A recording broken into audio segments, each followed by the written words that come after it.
Just 5 to shoot. Pulls up on the elbow. No good. And a close game so far through the first 2 quarters as we reach halftime. It's the Grizzlies up 4. And Allie LaForce has got something now for us from the floor. Allie, take it away. I'm here with Nick Nurse, and Coach, I saw you imploring your team to pick it up. Where do you need to be better in the second half?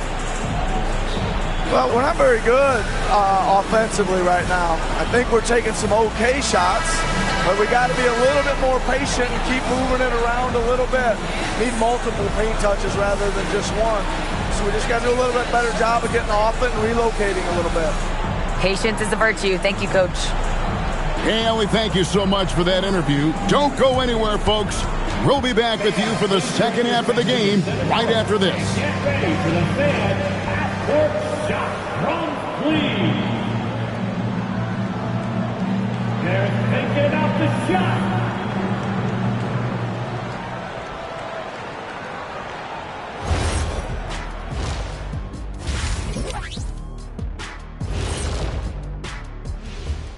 Howdy, folks. The moment you've been waiting for is here. Before we recap the first half, let's see what the standings look like in the East. You know, for the Grizzlies, they've been stuck in the middle tier. Not good enough to challenge for a chip, but not bad enough to get a high draft pick. They're really going to need their young guys to take a step forward in their development. So let's move on now to this Grizzlies game, which has turned out to be a tight one. Despite being the visitor, they've been in control. They've got an edge to their game. That can quiet.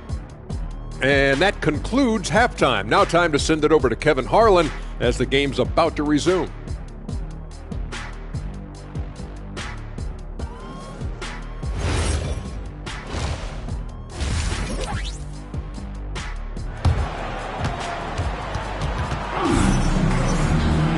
We've got second half action for you, and if the next couple quarters are similar to the first, this one could go down to the last possession.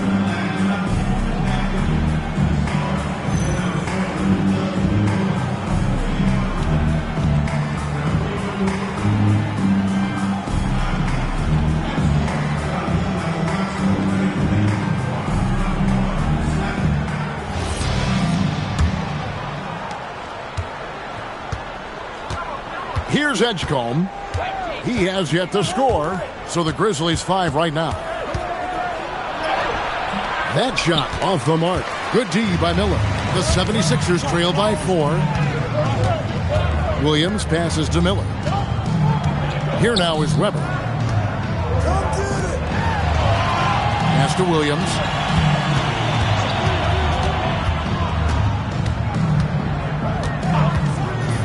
Now, here is Weber. 6 to shoot.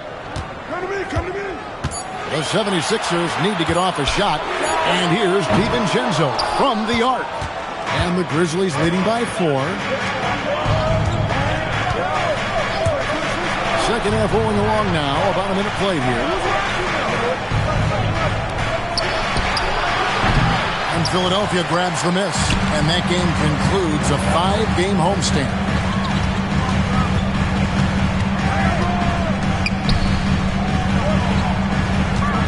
Now, here is Weber. He started close. Chalk up 2 there. And likes the view from there. He's a strong mid-range shooter. Yeah, and once you see that advantage from the sideline, you just want to yell at him to shoot the ball. Lets it fly. And again, Memphis no good. Well, this is not what they envisioned coming out of the break. Missing their first 3 shots. Williams kicks to Weber. For the tie. You can't get that one. The Grizzlies with the lead. Over to the wing. Pass to Mitchell.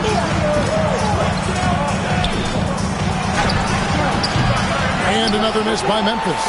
Definitely a situation you want to make sure you don't give him too good of a look. Left side, Miller for the lead. Good, and it's Williams who picks up the assist. Williams has got 5 assists tonight. And with his diverse game and 6'9" frame, Brandon Miller can score in bunches. And on nights like tonight, it's really hard to get someone to match up with him. And so the timeout here called by Thomas Isola. He's going to take this chance to talk to his guy.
Well, a great rebounding small forward can give any team an X factor.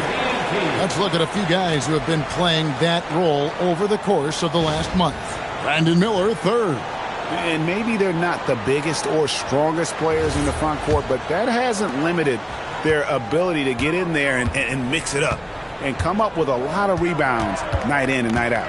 Yeah, so much of it comes down to effort and energy. You can be any size, well, practically any size, and make a big difference on the glass. And it's Williams with the ball for the 76ers. Since the second half started, they've only given up 3 points. And here's Miller outside. Good, and it's Williams who picks up the assist. Williams has got 6 assists in the game. Greg, Anthony Edwards is full of confidence, and it's beautiful to watch. And rightfully so. Ant can do it all on the floor, as complete of a wing as you'll find in our league. A great competitive game so far. And from the look of it, this one could go right down to the wire. Just under 3.5 minutes played here in the third quarter. They get it back.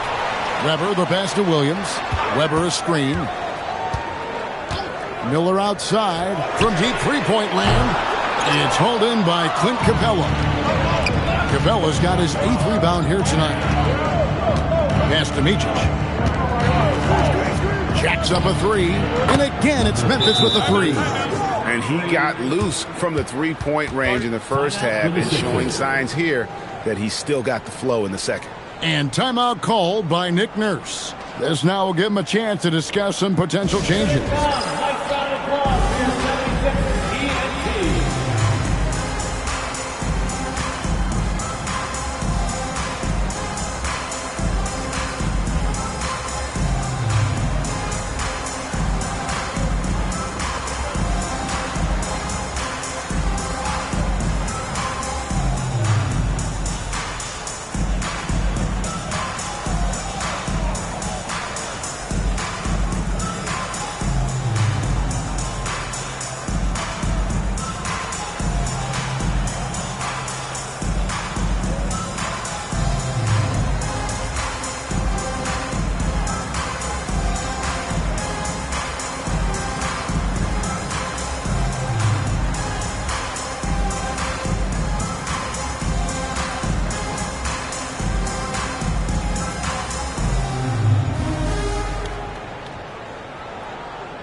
Johnson, he's checked in for Philadelphia.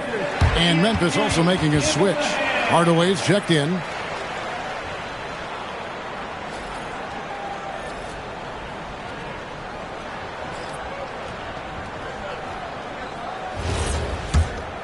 Here's Williams.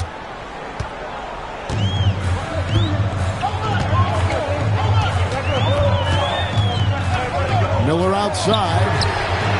Good, and it's Williams who picks up the assist. Williams has got his 7th assist here tonight. What an exhibition he's putting on today. This is about as hot as you can get. Edgecombe with it. Still yet to score. Puts up a 3. And again, it's Memphis with the 3. His scoring is a big reason why they're up right now. Let's see if they can close it out. Weber a screen. Outside Williams. Miller surveying the floor. And that one off the back of the rim and in. Miller's got 11 points here in just the second half. Memphis has gotten going here in the second half from outside, nailing 3 of 4 from the arc. There's the triple. Miller grabs the miss. Something that's kept this game close is the fact that the rebound stats for both teams are almost identical. Launches a 3. Here's Weber. And contact on the shot, so he'll be shooting free throws here. Really on the right play defensively. If you can't block, force them to the line. And guys, what do you think about the offensive approach so far that we've seen for the Grizzlies? Well, they've been hitting threes at a high clip, and the defense hasn't done enough to challenge them at the line.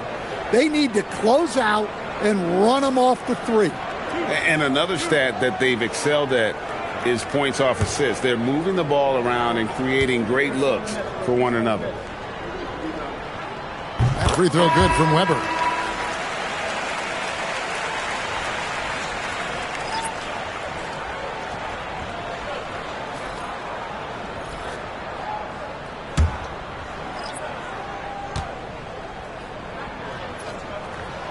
That one drops. He ties it up. And so Westbrook will bring it up for Memphis. Outside Hardaway. And there's the call on Mark Williams. That's his first foul. And Philadelphia making a change here. Johnson's checked in. Down for Philadelphia, number 25. The 76ers have gone even 5 of 10 on shot attempts in the third.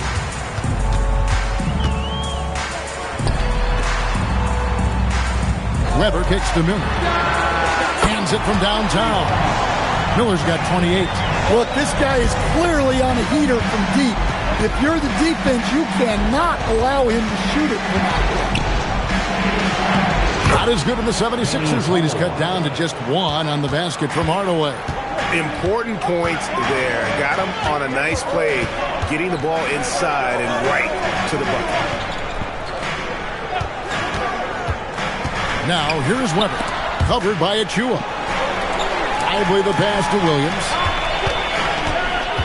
Miller outside. And it's Miller with the jam. Add that to the highlight reel for Miller. I'm sure it'll grow quickly. The Grizzlies trail by 3. Now here's Westbrook. 5 points in the game.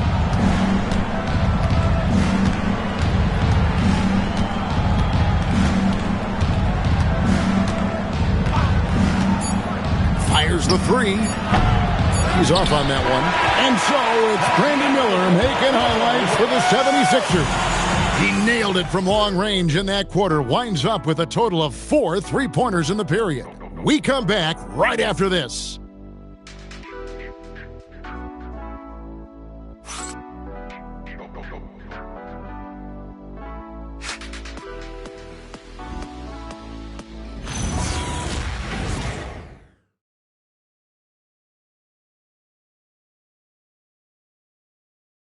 And a worthy candidate tonight as we take a look at our State Farm assist of the game.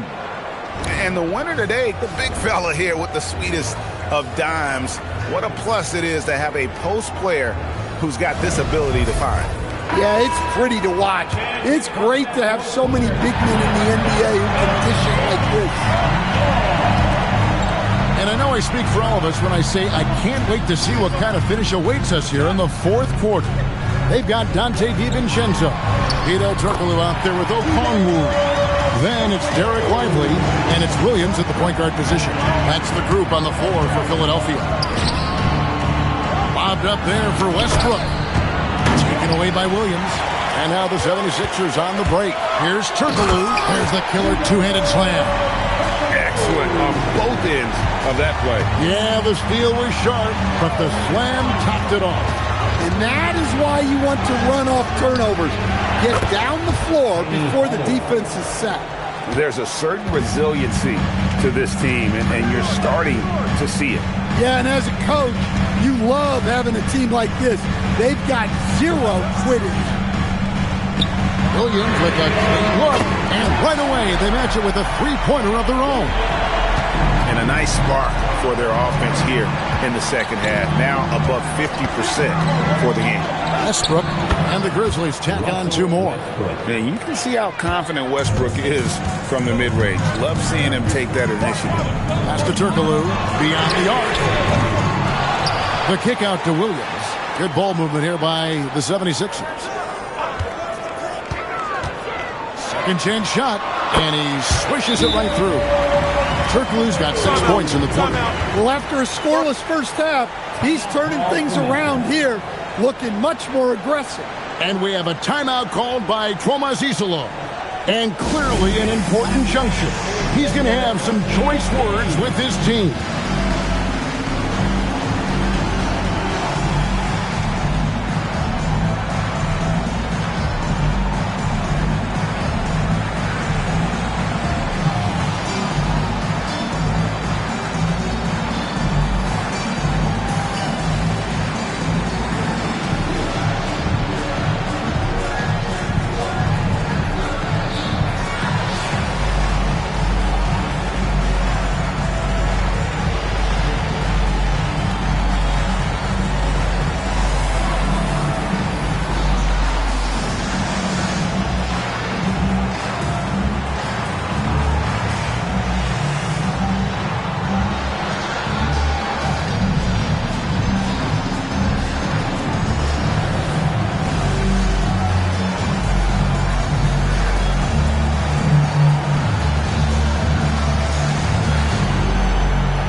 Grizzlies making a switch here. It's time to send it over now to our reporter, Allie LaForce.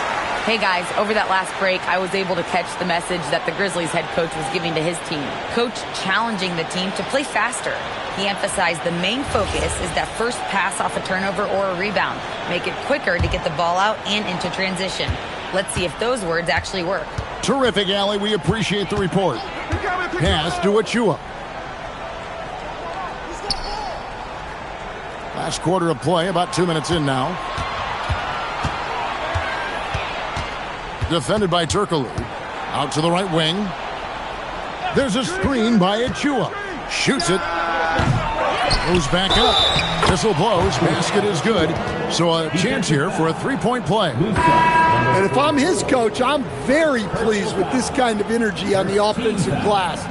Textbook play. And let's take a moment, guys, to get your take on the scoring so far for Philadelphia. Well, they've really been sharing the basketball. All coaches talk about that, try to get their teams to do it. It's really great when you see it in action. And, you know, another thing that's really been working for them tonight is the mid-range. That they're having no problem finding shots in that area. We're in the fourth quarter here, just under 2.5 minutes gone. Back to Turkoglu. To the inside. Out of hand on it. They get it back. Okongwu finds Williams. Turkoglu outside. 3-pointers off the mark. You know what? They're winning, though, despite the fact that he has just been really off. Westbrook passes to Achua.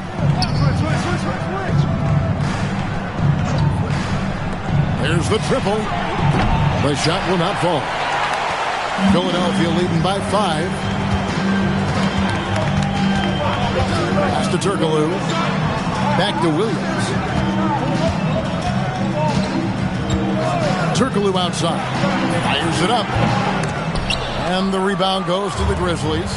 Well, despite his lack of efficiency, the team has put together a good offensive effort tonight.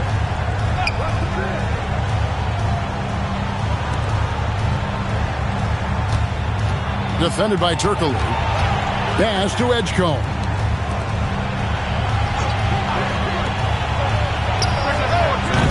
And again, Memphis no good. The game has been very close in a lot of areas, but rebounding has been the one differentiator thus far. And the officials call it for a 3-second violation. Some changes for Philadelphia. Weber comes in for Okongwu. And Miller's subbed in for Hedo Turkoglu. The Grizzlies trail by 5. Pass to Edgecombe. Here's Micic. Capella with a screen on DiVincenzo. Let's lose a 3. Not that time. It won't go. And here's Williams now. He'll bring it up for the Philadelphia 76ers. They've allowed just 7 points here in the fourth quarter. First personal foul. First team foul. At the line for your Sixers, number 99. 2 shots.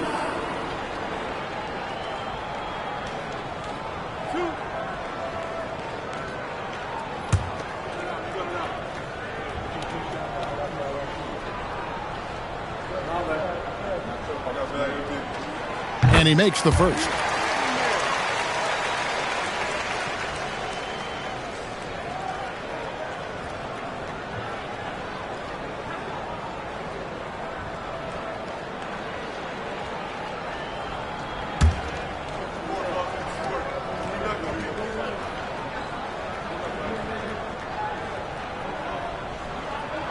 Both shots good from the stripe.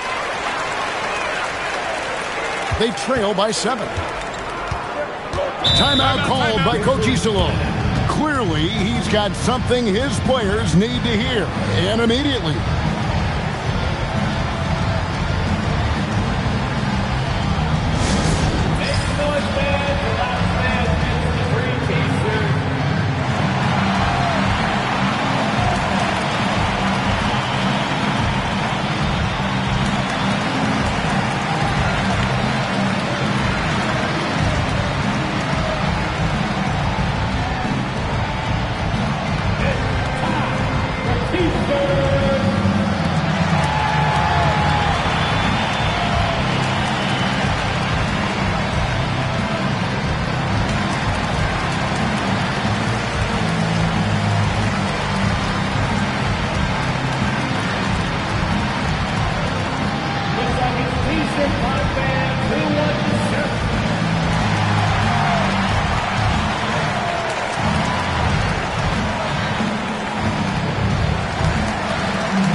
Guarded by Weber.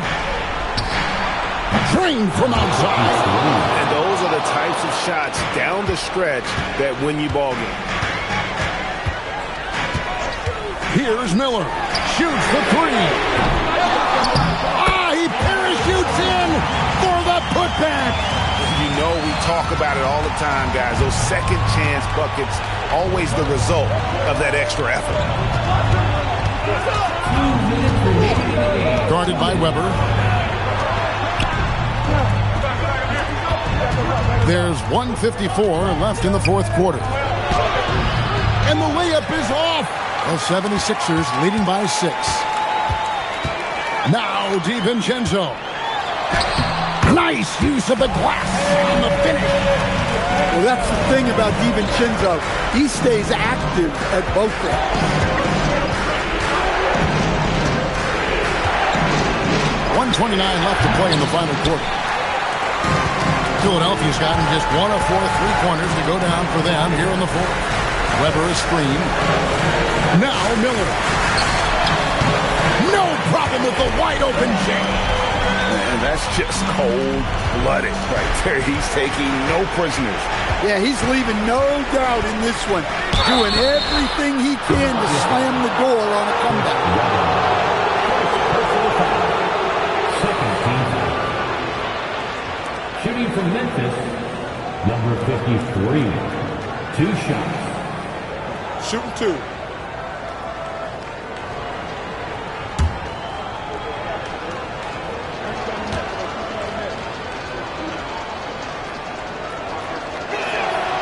It's the first that brings them within single digits.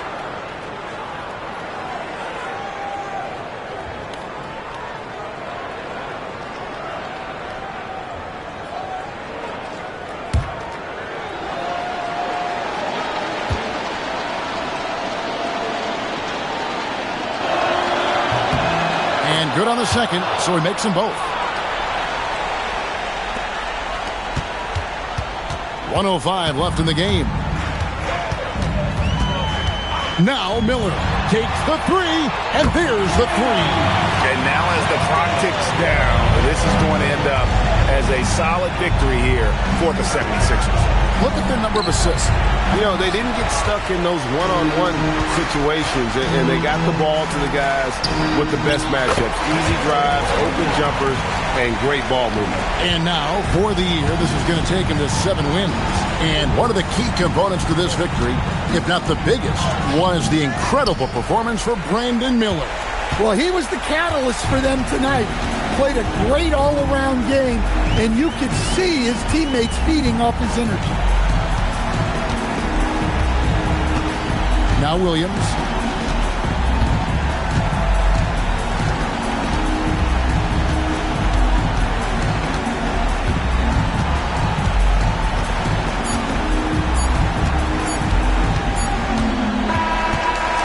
So it's the 76ers winning this one easily.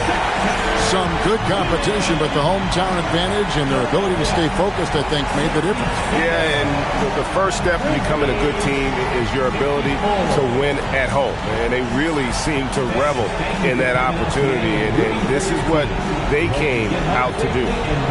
Now let's check in with Allie LaForce on the sideline. What do you have for us, Allie?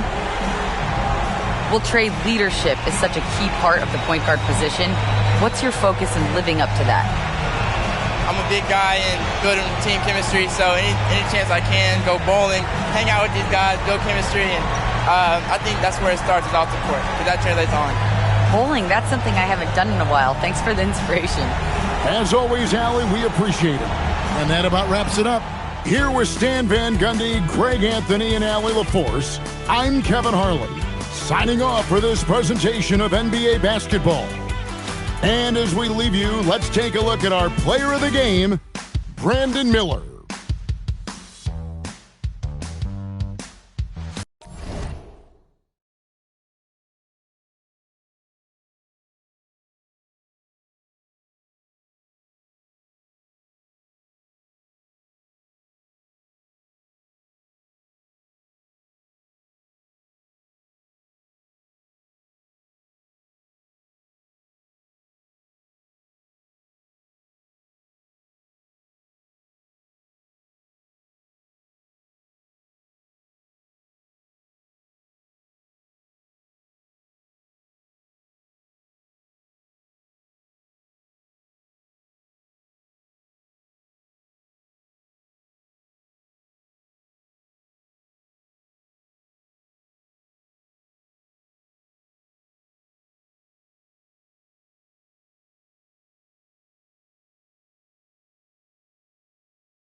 on the banks of the Great Salt Lake. Just about halfway through the season, Grant. Which half of the season went quicker for you, the first or the second? You know, B.A., after all the anticipation, the first half just goes by in a hurry. And the second half, you are in a rhythm, so the games can blend into one. So I'm going to be a politician. The answer is both. So let's take a look at the starters for Toronto. Brandon Pajemski out there with Dante Exum. Then there's Klingon. Then it's Marvin Bagley. Boy, Halliburton challenging inside the free throw line, touches the paint and kicks it to the shooter. Takes a three. Gets the three ball to go. This is just fun. These teams are trading threes back and forth. Well, that three-point shot just gives you so much room to operate on the offensive end. Okogie's shot is off. Here's Toronto with the ball.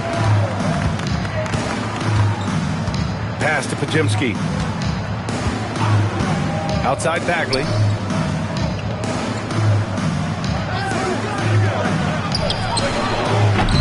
No good on the triple.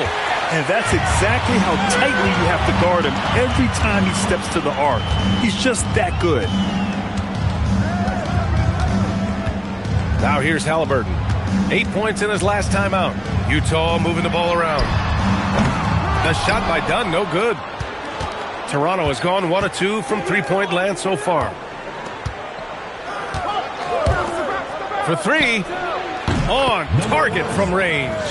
6 points for him. Defensively, you can't afford to get stuck on the pick. You know exactly what that takes. It takes energy, it takes activity, it takes intensity. Nice shot by Okogie. Boy, Okogie is somewhat streaky. If he can knock down consistent threes, look out, folks. Outside Bagley.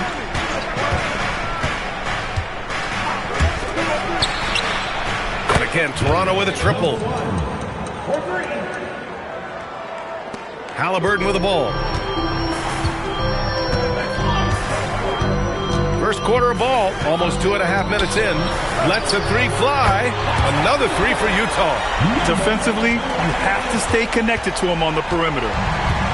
Toronto has gone 3 of 4 on threes here in this first quarter. Over to the wing. 4-3. Rebounded by Halliburton. For Utah, they've gone 3 of 5 here in the opening quarter. Pass to Dunn. He's covered by Bagley. Back to Dunn. Outside Pajemski. Now here's Exum. Outside Bagley.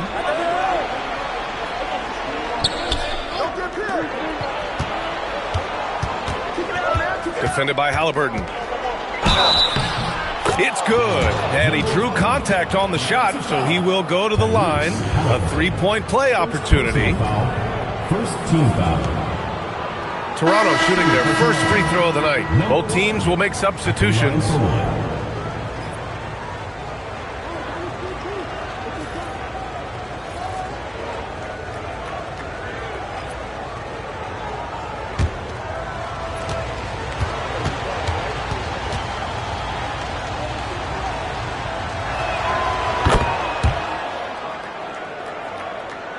And we're approaching about 3.5 minutes played in this first quarter.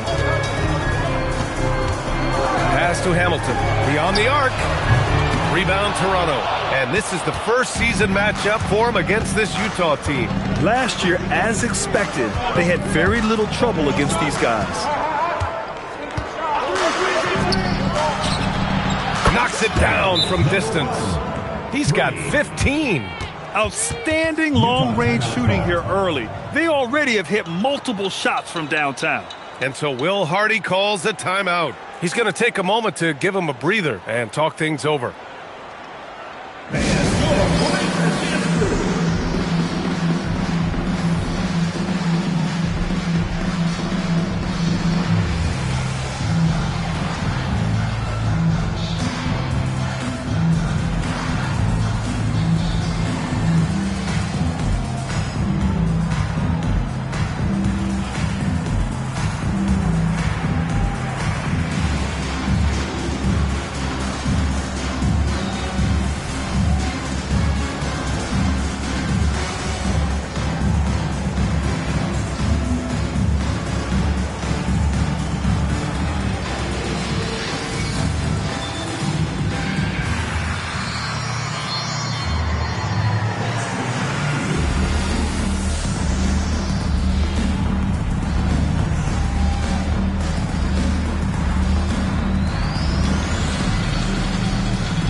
have a moment.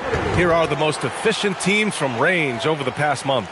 5th best, Toronto. Yeah, boy, they've been hot from 3 this past month. That's what happens when you have good shooters who get into a good rhythm.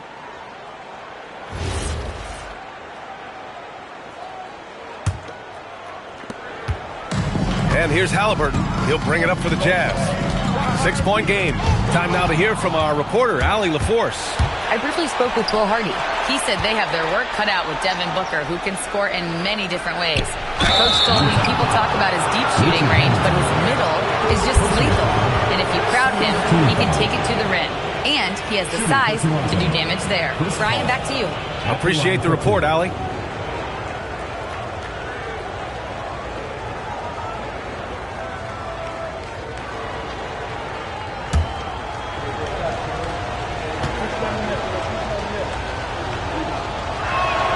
That's good from Paul.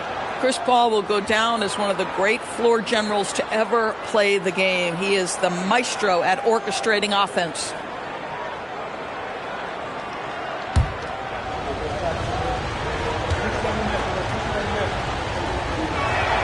Paul hits them both. And here's Halliburton. He's scoreless.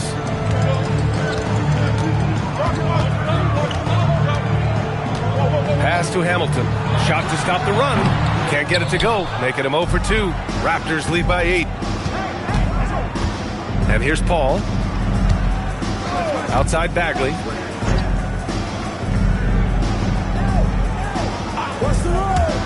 The 3 is up. Doesn't go for him. And he almost made them regret defending him so loosely. Halliburton outside.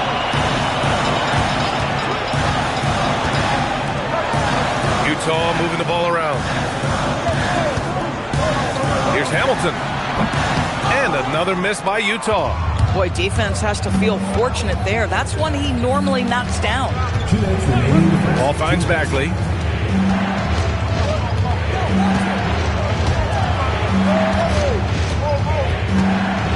From 10 feet away.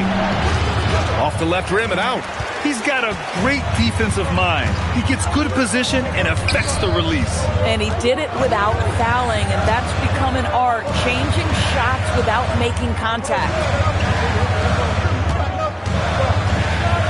Halliburton against Paul. Ayton, a screen on Paul. And that one makes him 2 for 2. He's in his rhythm. This is a bit redundant, but that's a nice pass by Halliburton. This guy knows how to run the show, folks.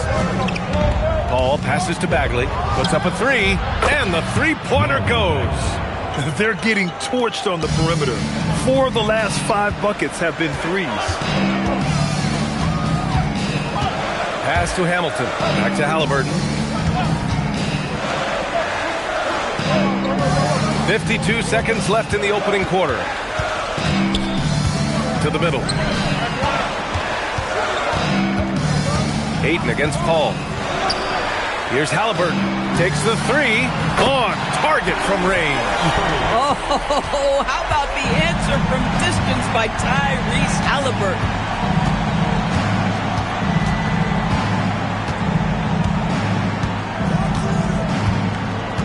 24 seconds left in the first.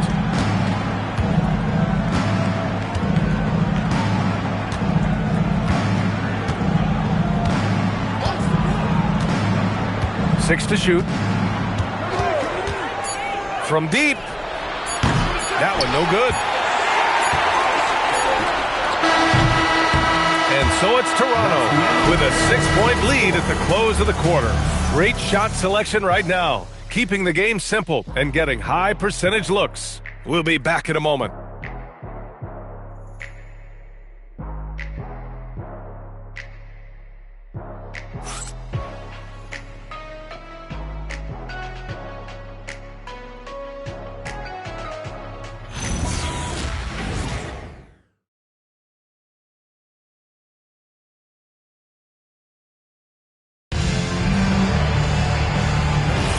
And for those of you just tuning in, second quarter action is where we are.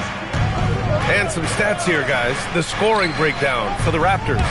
Well, we're in the era of the three-point basket. So if you want to win games in this league, you have to connect from deep, and they have been thus far. Yeah, and in addition, their ball movement has really unleashed their offense. Boy, they've been fun to watch. They've got Hayes, and it's Bowen in at the 3. That's the group for Utah right now. Here's Edwards.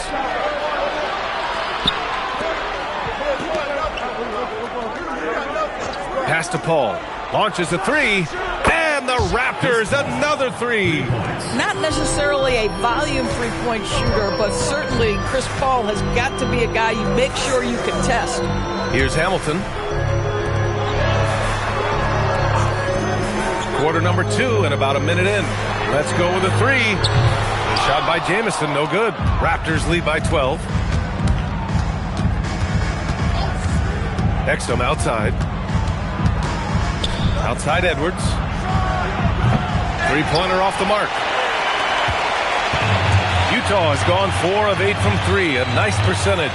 After being drafted by the Knicks with the 3rd pick in 2019, we're seeing some nice improvement from R.J. Barrett, Doris. We are, BA, and when he moved from New York to Toronto, there's 2 areas that really popped for me in terms of improvement. Playmaking. His assist numbers took a massive leap. And the other area, maybe the most needed, was his efficiency. He's a better shooter now from both 2- and 3-point range. Timeout called by Darko Rajakovic. Coach probably just checking to make sure everybody's on the same page here.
Green's checked in for Martin.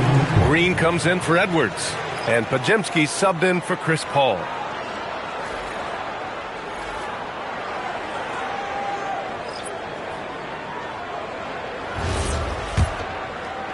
Now approaching 2 minutes of action here in the second. Outside Pajemski. Outside Green. Pass to Green.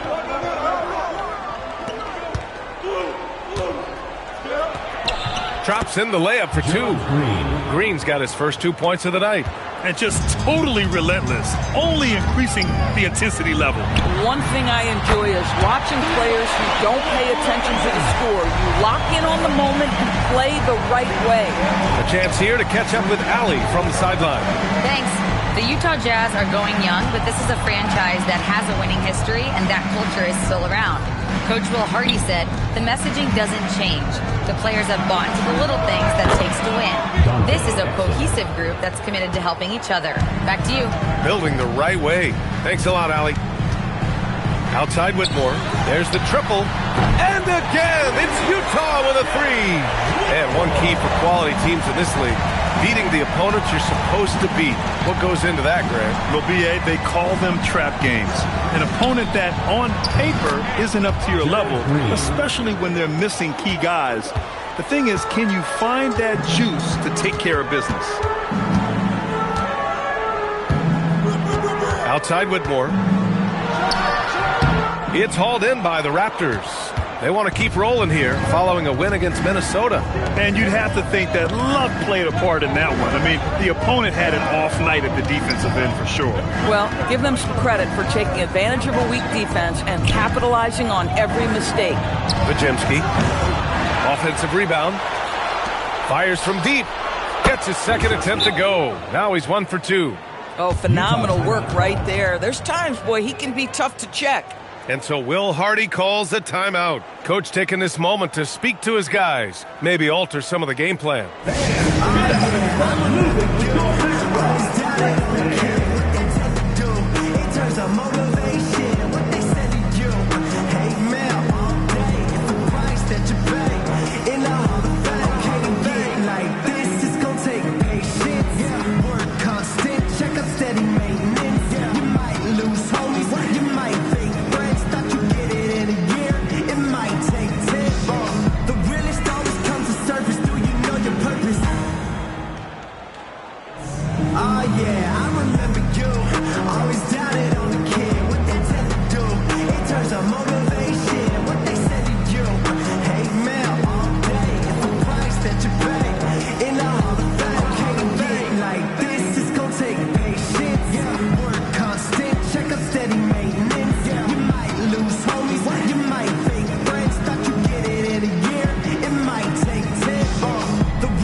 Here.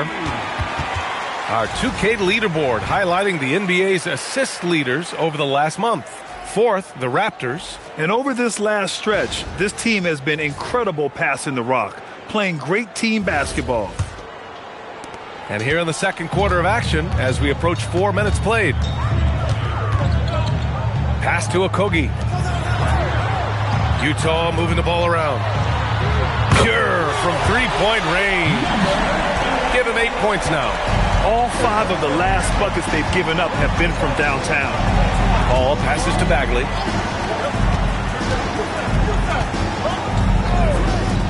From outside the arc. And again, Toronto with a triple.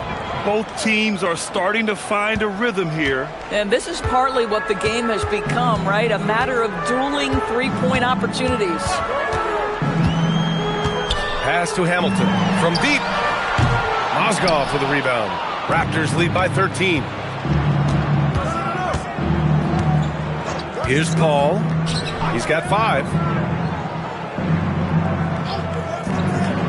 Puts it up. And there's Toronto with another bucket. Boy, for the most part, when they have gone through him, he has delivered. And so it's Halliburton with it. He brings it up for Utah. Pass to Hamilton.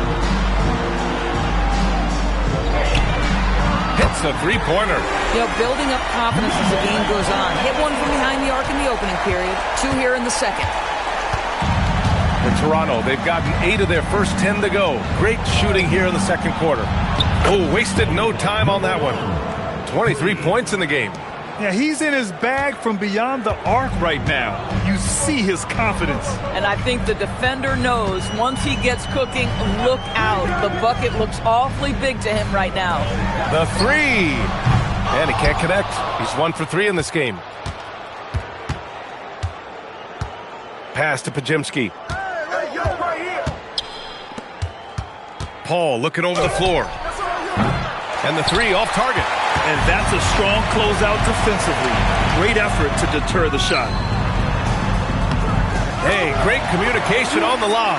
A guard who can do it all. Halliburton is solid at feeding the rock to his guys. Timeout called by Darko Rajakovic. He's going to take a minute to regroup with his players. Adjustments are a part of every game and every quarter of a game. I think Coach sees something here. Well, this is a chess match. Looking ahead a few moves and trying to execute toward that.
Klingon. He's checked in for Toronto. Exum comes in for Chris Paul.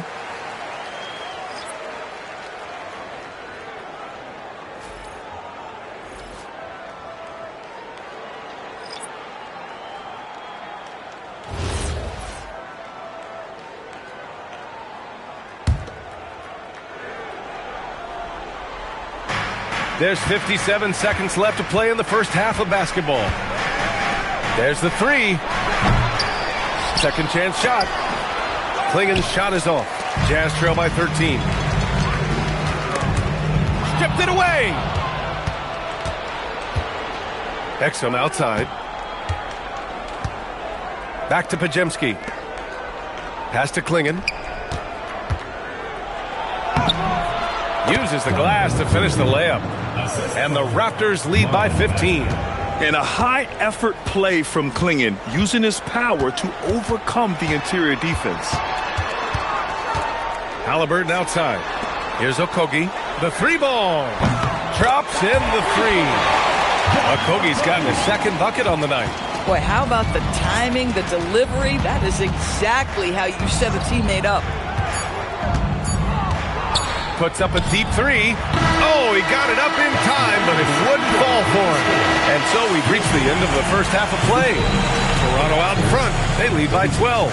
And we'll be right back after halftime to get the third quarter underway.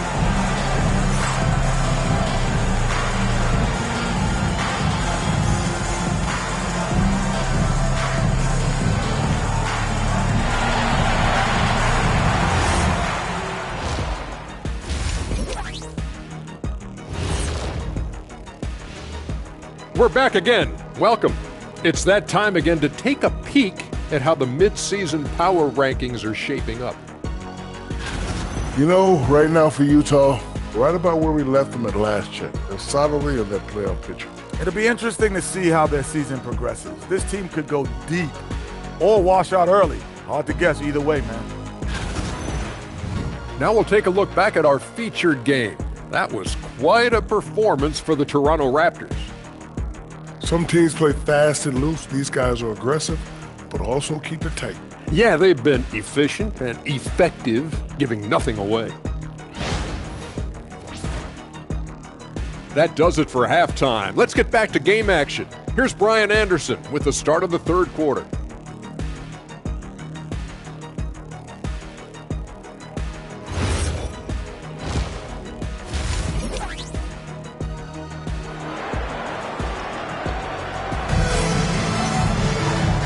And with a big gap on the scoreboard, the second half begins with very different goals for these teams. One side trying to mount a comeback, one side trying to protect their lead.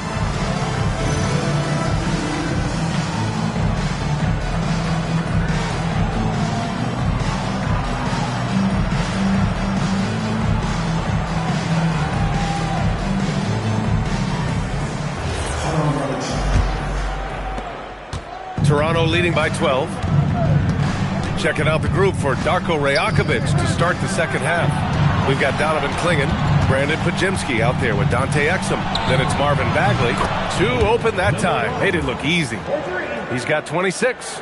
And his fantastic performance from the last game has carried over to tonight. No, I think that's the one thing every player is searching for. Consistency. They're giving this guy a chance to carry the offense once again. Pass to Halliburton. Back to Okogie. To the wing on the left. Now Aiden. Got a piece of it. Outside Pajemski. Just blocked. And they'll get another chance. And again, Toronto with a triple. Nice rebound. Trying to match the other team's intensity right now. Now Halliburton. Out to the right wing. Pass to Okogie. The three. And again, it's Utah with a three. Both teams are starting to find a rhythm here. And this is partly what the game has become, right? A matter of dueling three-point opportunities.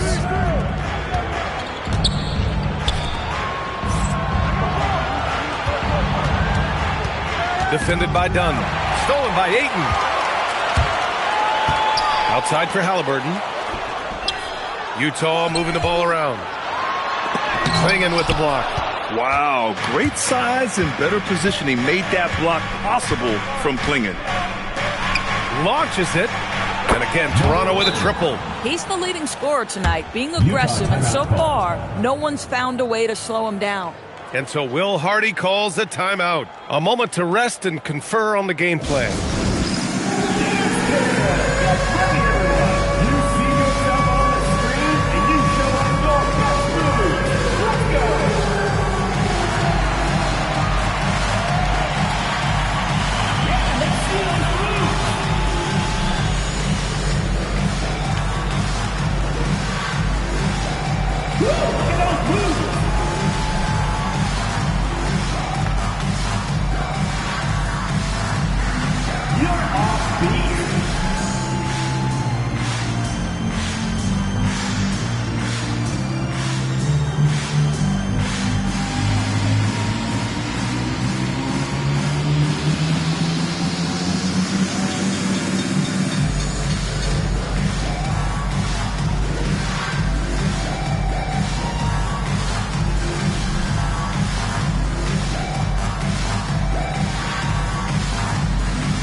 Here's the group of players who had the most steals in the league last season.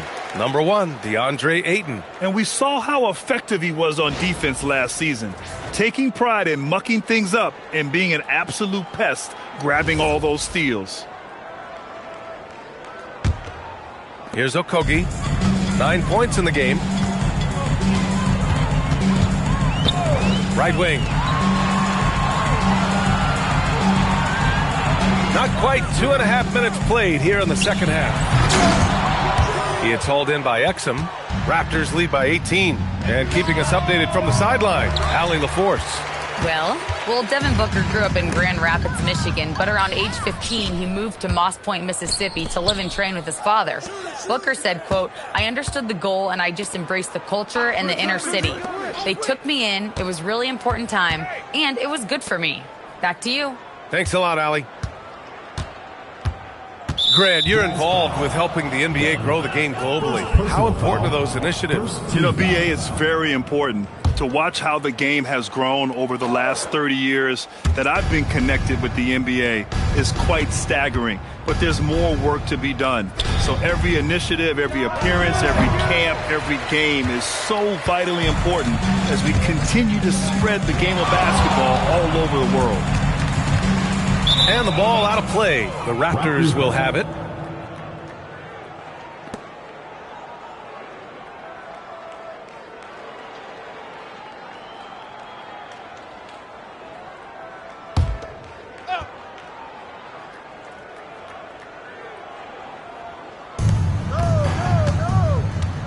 Outside Pajemski.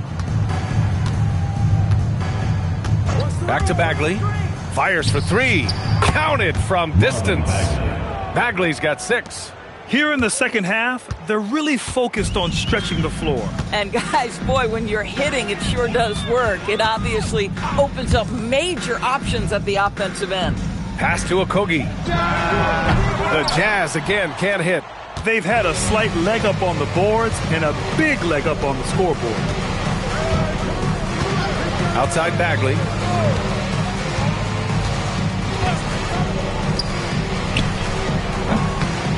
And again for 3. Buries his 10th triple of the game. Unbelievable, B.A. Unbelievable. Inside to snap the cold streak. This is the kind of damage DeAndre Ayton can do if he gets the right positioning. Nicely done. Raptors lead by 22. Exum passes to Bagley.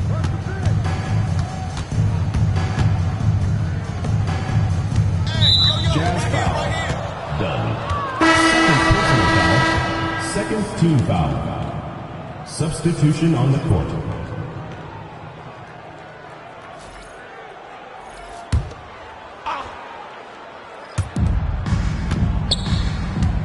Exum outside. To the paint. And that one is hammered home. Boy, he is just putting this team on his back right now, and when he's got his rhythm, you just keep playing through him. And so Will Hardy calls the timeout. And we might see some changes. Coach potentially looking to adjust. On the court, your squad. It's T-shirt bonanza. Make some noise.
Checked in for Toronto.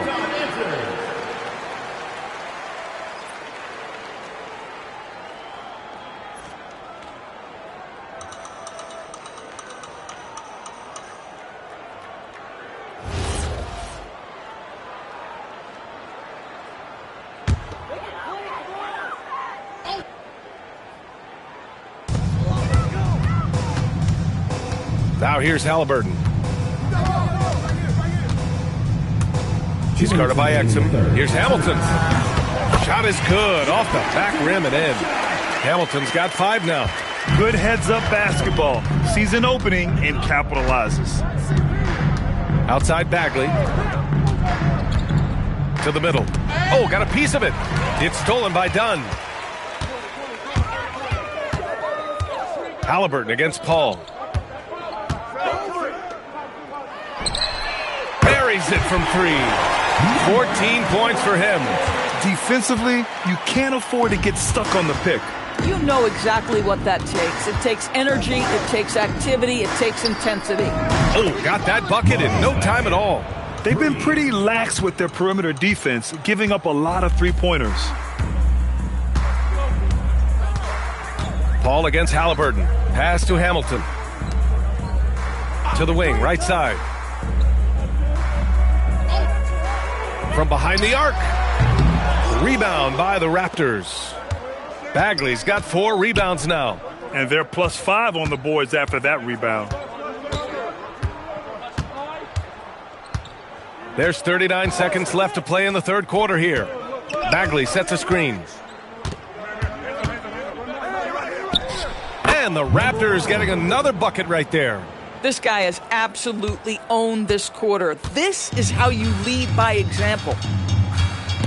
And stolen by Paul. Pass to Exum. And he was camped in the lane there. He gets a 3-second call. Substitution on the court.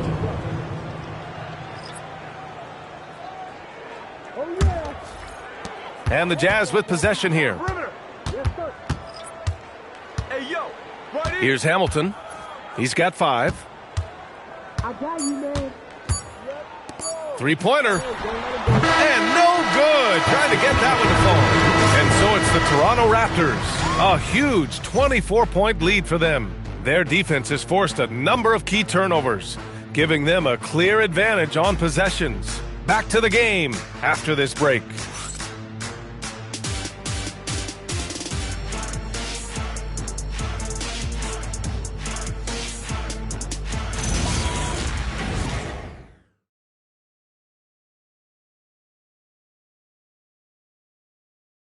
And it's time now to bring you our State Farm assist of the game. And he definitely deserves the award. Reading the defense like a point guard. He's got the size to survey over the top of the defense and find the open man. That was beautiful. And there have been two very different performances from these teams today as we get going in quarter number 4. Josh Okogie is out there with Tyrese Halliburton. And it's Gortat in at the 5. That's the 5 on the floor for the Jazz. Boy, how about that pass? He put it right where it needed to be. They set the screen. Back to Paul. Halliburton with a steal. Pass to Hamilton. Utah moving the ball around. Halliburton looking over the floor. Shot by Hamilton, no good. I'll tell you what, they've rebounded the ball tremendously well. Outside Bagley. About 1 minute played here in the fourth quarter. Uses the glass on the layup. And trust me, when the D's slow to react, he'll be the first guy to make them pay. And that's typical of this guy. He's always reading the situation, reacting quickly, and capitalizing. And the foul on Chris Paul. That's his first foul of the game. Well, one thing fans always have opinions about is NBA officiating. Listen, I'm going to let the fans go crazy. What I recognize is officiating is one of the toughest jobs in the world. This game moves so quickly. They are making decisions in real time at sometimes very difficult angles. I am here to support the officials all the way. Back to Paul. Outside Pajemski from the arc. And Gortat pulls it down. Jazz trail by 21. Pass to Hamilton. And he jams it after taking a nice feed on the run. He can really read the floor. Precision pass in rhythm. Here's Augment. Outside Bagley. Into the lane. The 3 is up. And Hamilton pulls it down. The Jazz have gone 3 of 4 in the fourth and looking confident on offense. Halliburton, the pass to Jamison. Halliburton outside. Pass to Jamison. Here's Okogie. Halliburton with the ball. Back to Okogie. Here's the 3. Hits the trifecta. I just love the bubble. And Darko Rajakovic has called a timeout, rallying his guys to make sure they all know the plan.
Both teams deciding to change it up.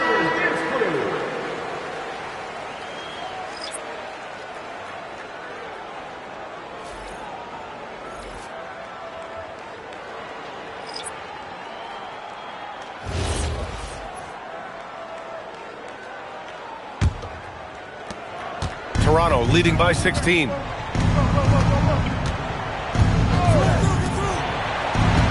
There's a screen. Back to Pajemski. Jacks up a 3. Utah with the rebound.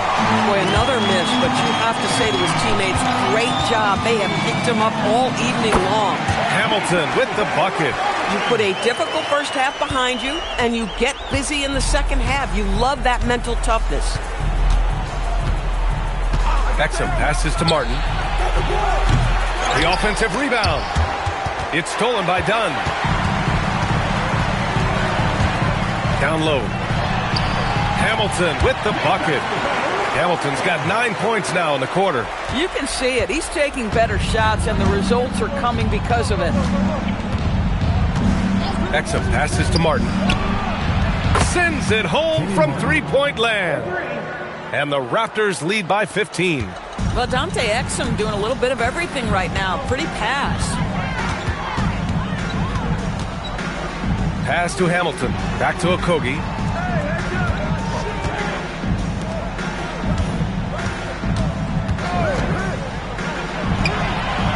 Ooh, the three doesn't go. And you just can't afford to give up that kind of look very often.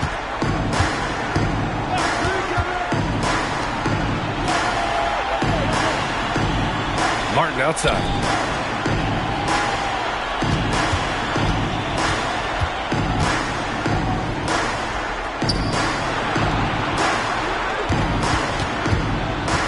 Six on the shot clock. Beyond the arc. Rebounded by Ayton. Utah with the ball. They're on a 14-5 run. Here's Okogie. Ayton with a screen.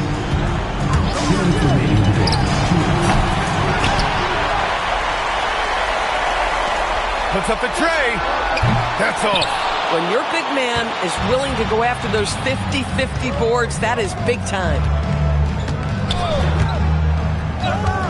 Martin outside.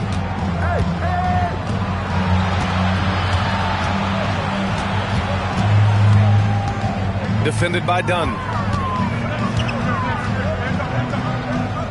There are usually one or two mid-season coaching changes in the NBA every year. Can those energize the team, Grant? You know, B.A., we've seen it give teams a boost in the past, but only on occasion. Usually it's a last-ditch effort in a doomed season or simply just turning the page. And this one hasn't been in doubt for a bit now. They came out on a mission, and you can bag up this win for the Raptors. It seemed like the sheer volume of three-pointers today was the deciding factor. And they'd hit one and then just dial it up again. And it worked. And this one concludes with their second victory of the year. And Toronto calls time here. 1:10 left in the fourth.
Ball against Hayes. Martin outside. Here's Augment. Outside Paul. Takes a three. No good.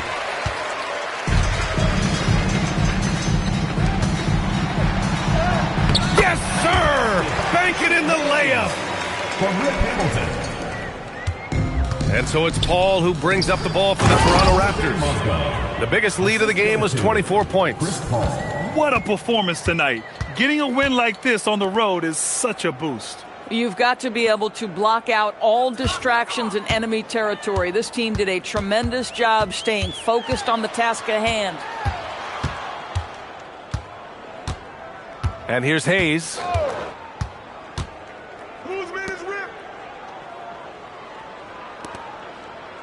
Clock at 6.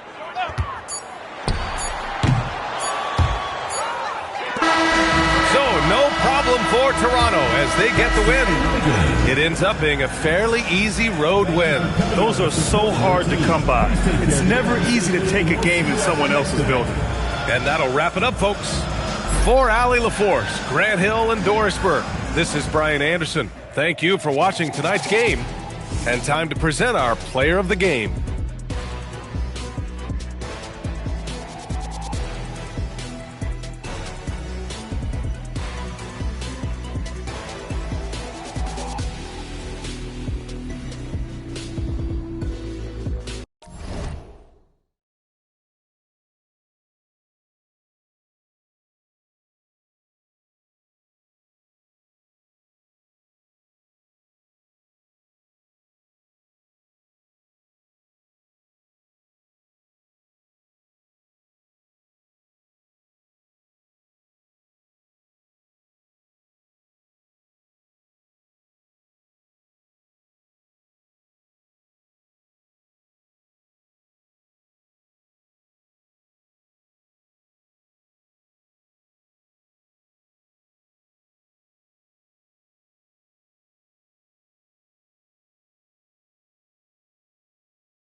Hello, basketball fans. You've got it on 2K Sport.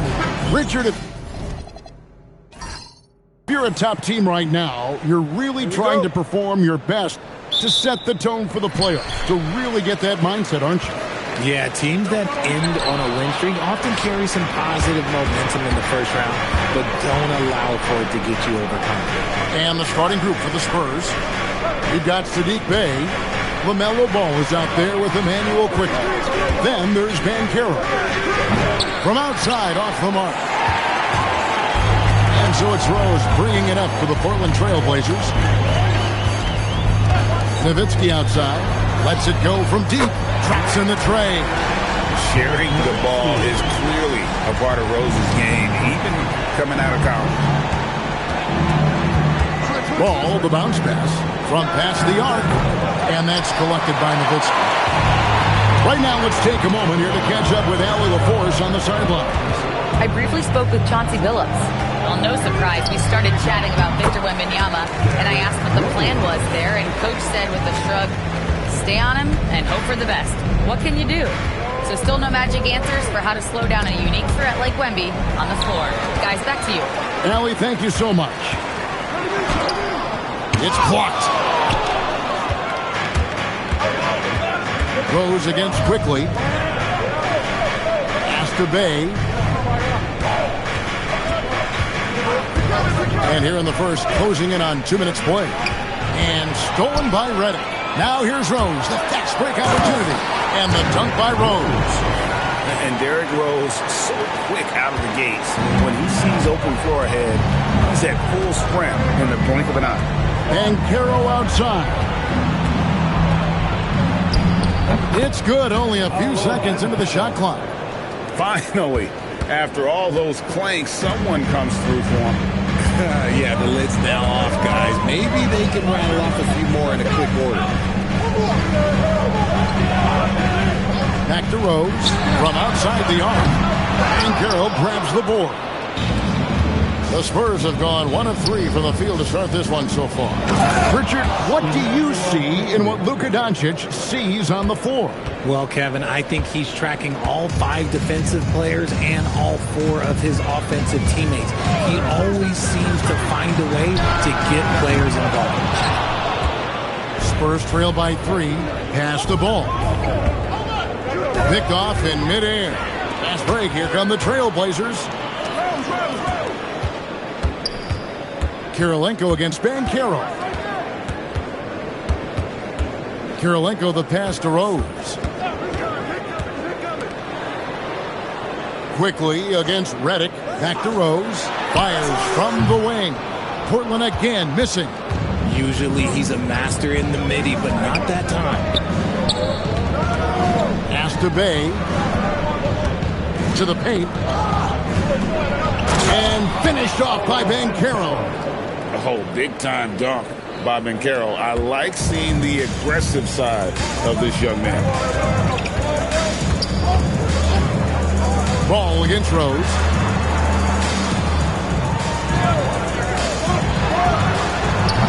Rebound by Paolo Banchero.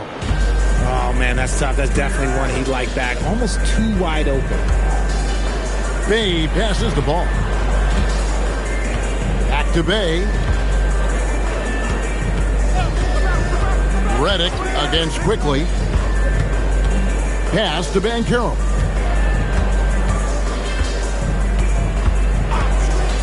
Shot clock at 6. And trying for the go-ahead basket. It doesn't go in. And so it's Rose bringing it up for the Trailblazers. Outside Kirilenko.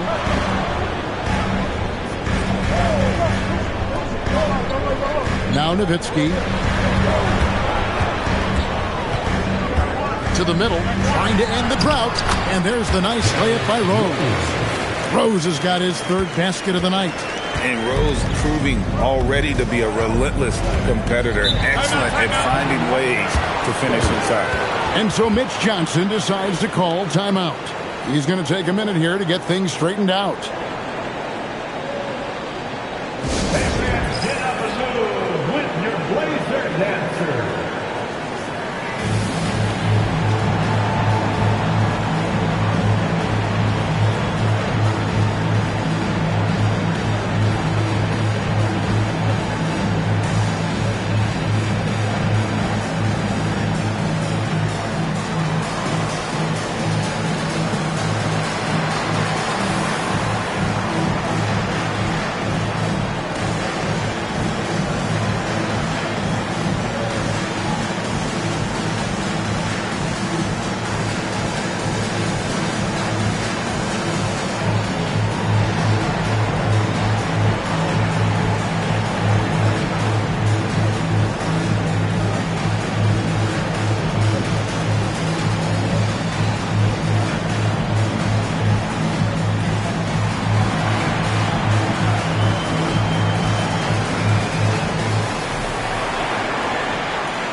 Trailblazers. Molinari comes in for Andre Kirilenko. And it's Bain in for J.J. Redick. Stoudemire's checked in for the Spurs. Terry comes in for Quickly.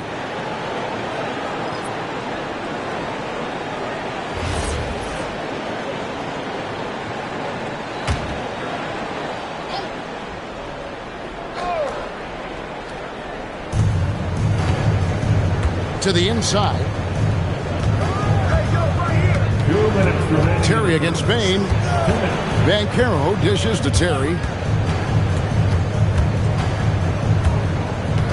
1:51 left in the first quarter. Back to Banchero. Just 5 on the clock. From deep three-point territory, San Antonio again missing. Portland leading by 3. Nowitzki outside. Over to the wing. Rose surveying the D. Banchero against Bain. Rose hits the bucket. You want to know why they're winning? It's because of his play offensively. Spurs trail by 6. Banchero outside. There's Ball with the 3. And it's Portland with the rebound. They come into this one following the loss to the Mavericks. Yeah, I mean, on the road, their defense was just overrun. Couldn't match the intensity of the opponent, and it cost them.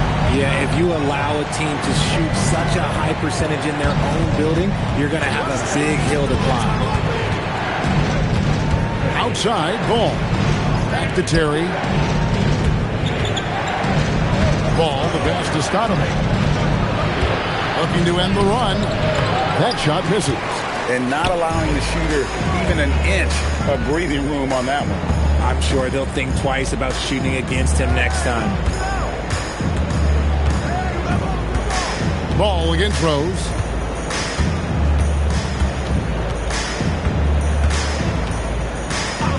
Fires for 3. And the Trailblazers another 3. Yeah, they have gone full throttle from the opening tip, showing no signs of letting up. Yeah, they're in control on both ends of the court, and it's always impressive when you build a double-digit lead in the first quarter. And so it's Portland. Their lead at 11 points to end the quarter. Their defense has been terrific in this game. Right back after this break.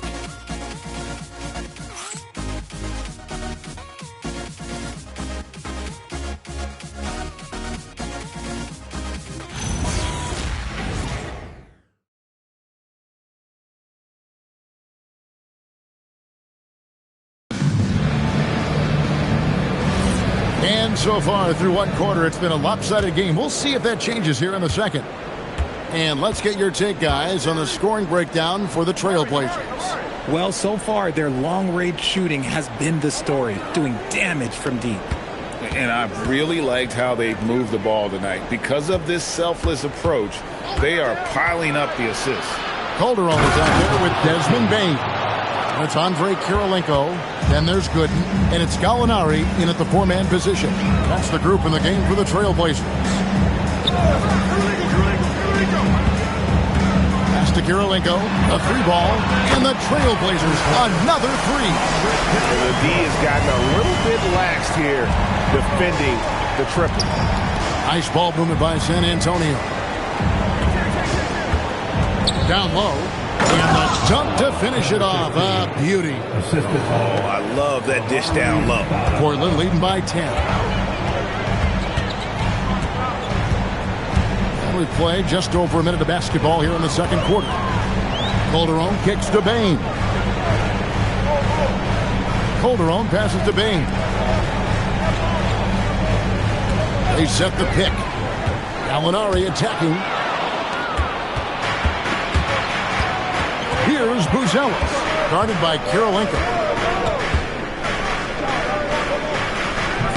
Gallinari with the rebound. Portland's gone 4-6 from outside the arc tonight. When you think about Derek White, Here's a guy, RJ, who's really grown as a player in all ways.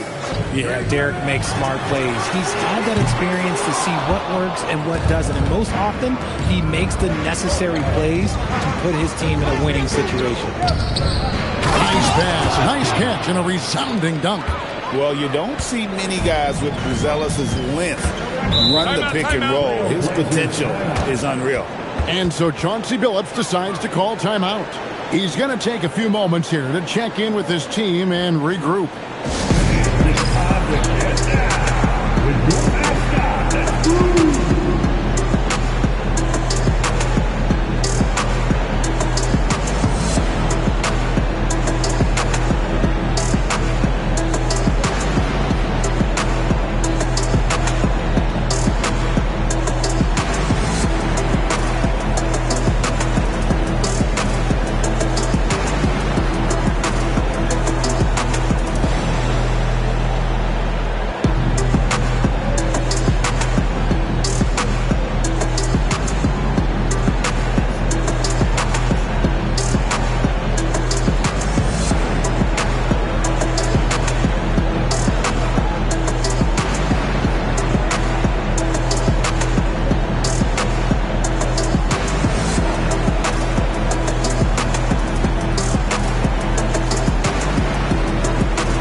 For the Trailblazers, Nowitzki's checked in for good, and J.J. Redick is subbed in for Jose Calderon. San Antonio also making some changes. Paolo Banchero comes in for Amari Stoudemire, and quickly in for Jason Terry.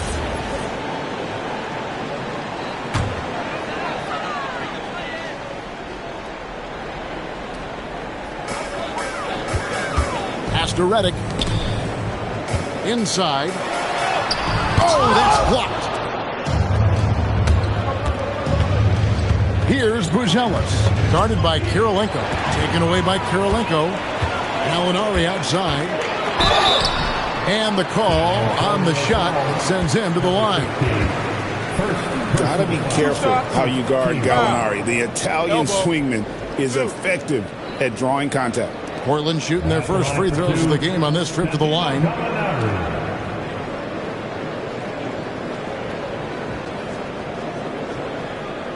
Shooting two.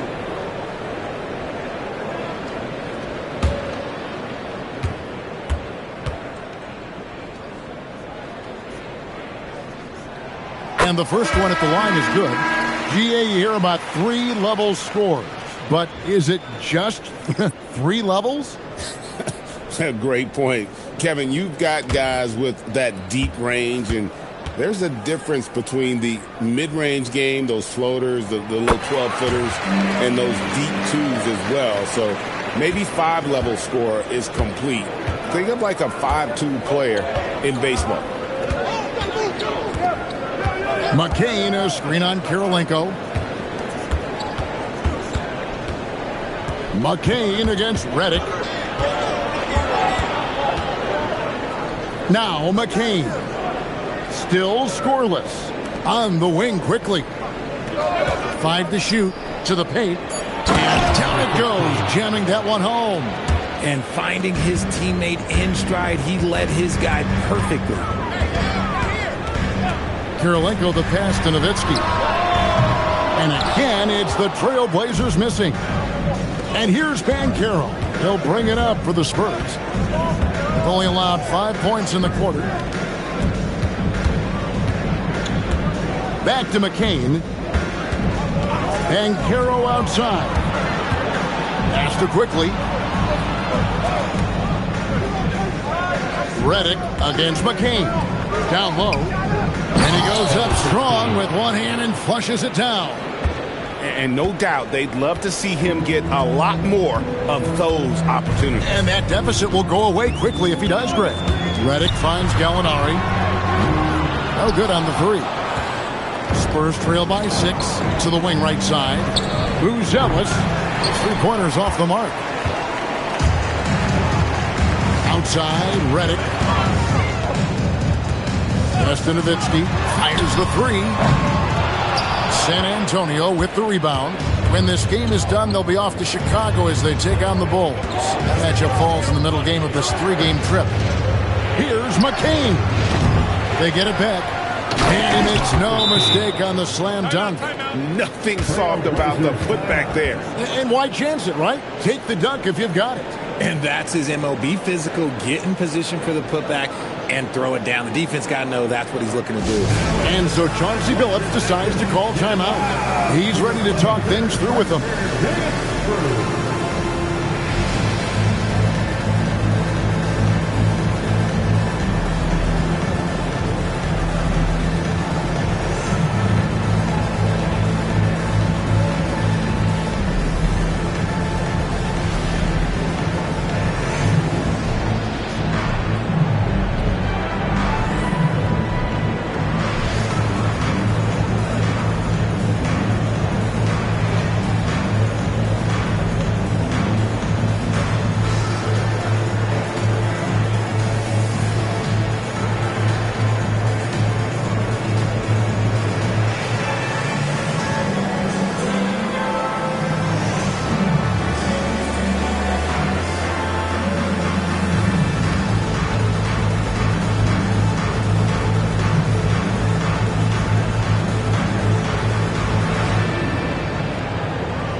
Alexis Ajinça has checked in for Portland. Rose comes in for Andre Karolinka.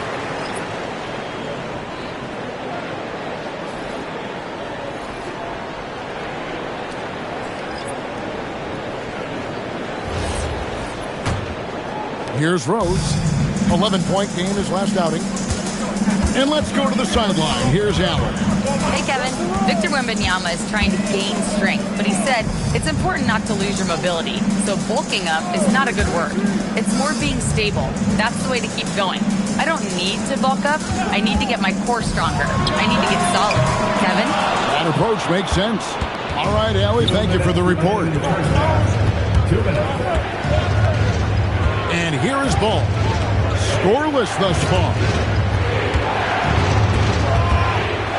Here's Banchero. Pass to Aldridge. Elbow shot is on the way. And the Spurs scoring again. Beautiful job closing the gap here. Let's see if they can sustain this run. The thing they have to watch for is mental fatigue. They have to stay focused and finish the job. A nice shot by Gallinari. And you can tell Gallinari has practiced at the arc for countless hours. The way he trusts his motion.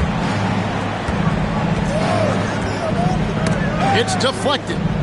Aldridge dishes the ball. Faster quickly. Ball with a wide open look. And the Spurs scoring again. So often LaMelo is the setup man. There, he's on the finishing end. Redick passes to Nowitzki. Now Rose fires from deep. Marcus Aldridge grabs the miss. And after connecting twice from deep in the first quarter, he hasn't been able to drain another here in the second. 7-second difference, shot and game clock. Ball, a screen on Nowitzki. And Caro passes to Nesmith. Count it. Now just a 1-point Trailblazer lead. And now you see them starting to really work the ball inside. And for Portland, they're shooting 43% from the field. Outside Rose.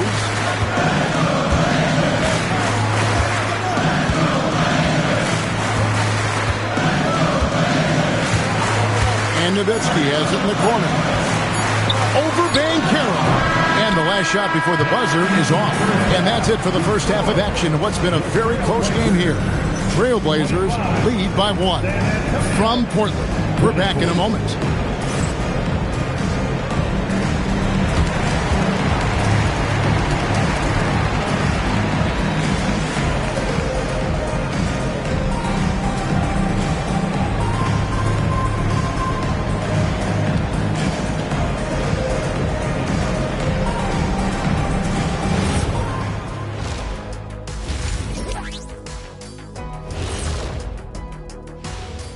Hey everybody, we've seen plenty of action in that first half to chat about. But first, We're taking a look at the power rankings during this late season push. Checking out the Trailblazers. They do not look good. They seem to be going from bad to worse. That's right. And it's no surprise to see them fall down the rankings as they have. They just don't scare anyone right now. Nope. And now with the first half of this game complete, getting a vintage Derrick Rose performance in this one. He came in on a mission. He's destroying people, even when they run 2 at him. They could have run 5 at him, Shaq, and he'd still be knocking it down.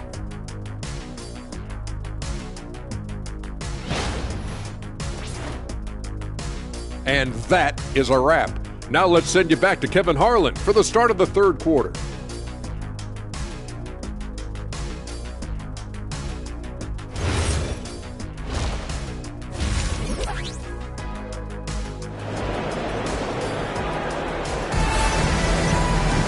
And if you're just joining us, we've played through the first half in a game that's been fairly even so far. Kind of like what Rose has done in this one so far. And how about the amount he's contributing in the scoring column through 2 quarters? He has been terrific. He always wants to be a go-to guy for them. I'm sure he'll be calling for the ball even more in this half.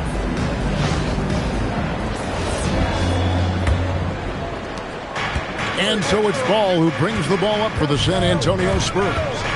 It's a 1-point game. Getting underway now in the second half. And here's the 5 for Mitch Johnson. We've got Paolo Banchero. Emmanuel quickly out there with Ball. Then it's Sadiq Bey.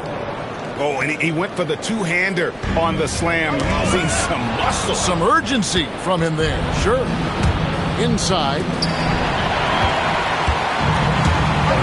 Redick with it. No scoring in this one. Pass to Rose. From the arc. He scores his 6th bucket from the floor with that one. He's shot the ball 11 times. Yeah, these defenders had better start closing down on shooters. And a minute played as the second half gets going.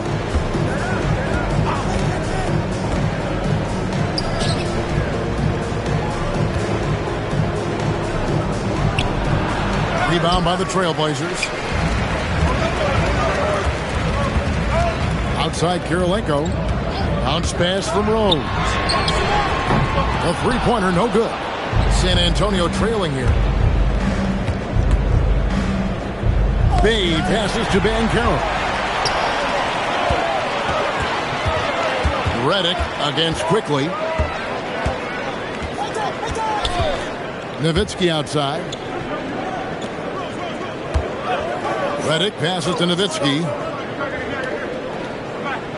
Here's Rose. Lots of room. Looks good. Is good. That's his 7th basket in 12 tries. Hey, if Rose can hit that shot, those driving lanes just get wider. And so Mitch Johnson decides to call timeout.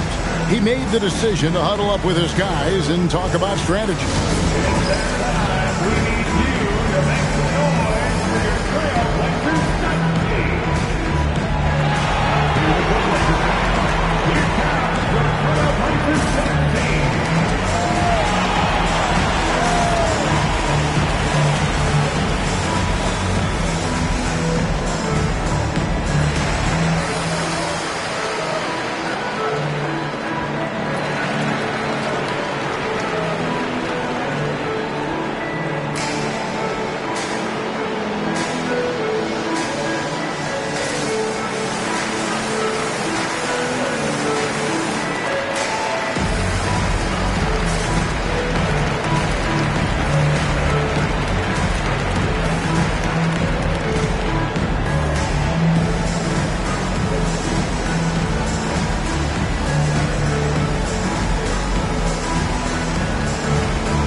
We'd like to take this moment to show you the teams that a year ago made a trademark of scoring points off turnovers. Number 5, the Spurs. And this team, in terms of scoring off of turnovers, that became the identity. I mean, they really look to disrupt and cause problems defensively, and boy, do they take advantage on the other end. Ball against Rose. Pass to Bay. Spurs passing it around. Back to Banchero. That one, no good. Trailblazers leading by 4. Now here's Rose. A little over 2.5 minutes off the clock in this final half of play.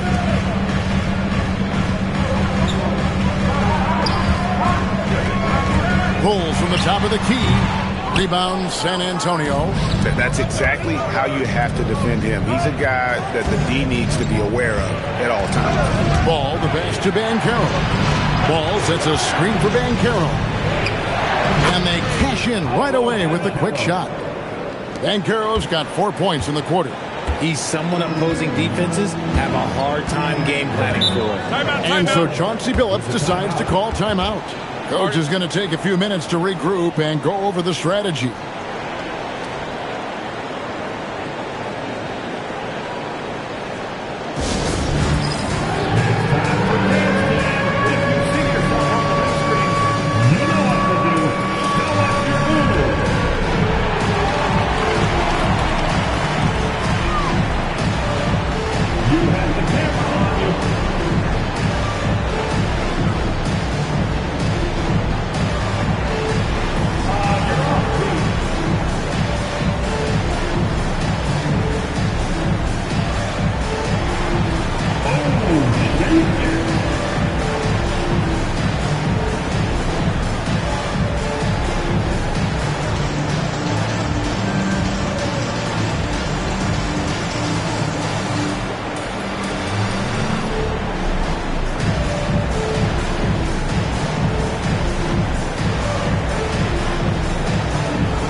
Nowitzki against Banchero. Outside Rose. Back to Redick. Pass to Rose. Three-pointer. The rebound by LaMelo Ball. And they haven't been able to turn it into a big lead, but their rebounding advantage is starting to add up. Bay finds quickly. Now Ball for the lead. Drains it from beyond the arc. Ball's got the lead up to 1 now for the Spurs. And Ball continues to show he can drain threes. The defense must adjust or he is going to keep doing damage. And Bay throws it down. And that's how to make an impact with defense. Once the steal is made, you know they're going to be scattered. Pass to Redick. Back to Rose. And here's Redick. Nowitzki outside. Outside Rose. They need this. The rebound by the Spurs. Banchero's got rebound number 5 here tonight. Pass the ball. Launches from deep. The shot, no good. And even with good coverage defensively that time, he has confidence to drill the three. RJ, we have never seen a player like Victor Wembanyama. In your opinion, what's his potential? Wemby has so much potential, it's scary. The number one thing that can stop him from being one of the greats of all times, in my opinion, is injury. After that, there is nothing that is stopping him from being one of the most dominant physical specimens we've ever seen. Nowitzki for 3. Rebounded by the Spurs. Outside, Ball. Back to Bay. Pass to Banchero. Can't connect from short range. Defense pulled out all the stops to shut him down there. Reddick passes to Nowitzki. And play stops. Whistle on what looks to be an illegal screen. And this is what the schedule looks like for the Spurs. On Friday, they'll go up against the Bulls in Chicago. And then on Saturday, they'll be facing Amen Thompson and the Orlando Magic. And for that matchup with the Mavericks, that will be game number 10 for them. Starting to get into the full swing of things. Should be a fun one. And so Mitch Johnson decides to call timeout. Coach needs a moment to talk things over. Hey, fans, get up and move. Windsor Blazer Dancers.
Some changes here for the Spurs.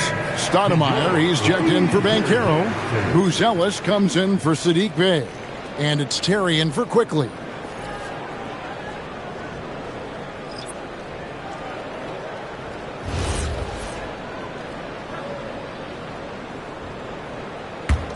Here's San Antonio now. They're rolling here with a 9-point run.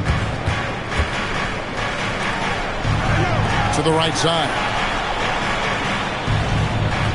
Stoudemire outside.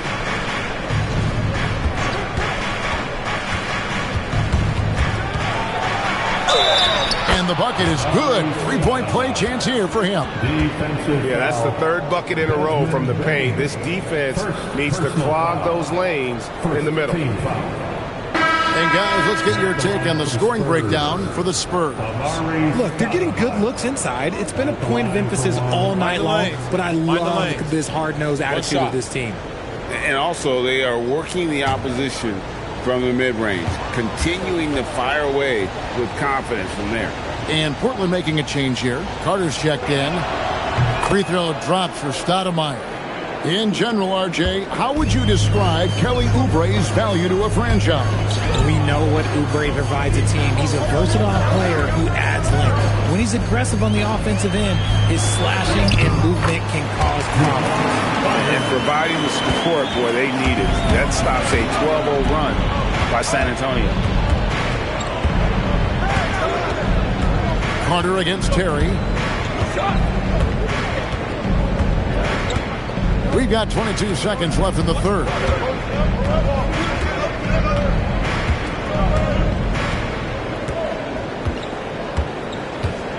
Pass to Stoudemire. 5 on the clock. Over Gallinari. Stoudemire, no good. Well, and that's what you get when you go for style points with the fadeaway, and look, he paid the price. And we've reached the end of the third. It's San Antonio leading by 6. And time for the short break, and stay right where you are. The fourth quarter is coming up next.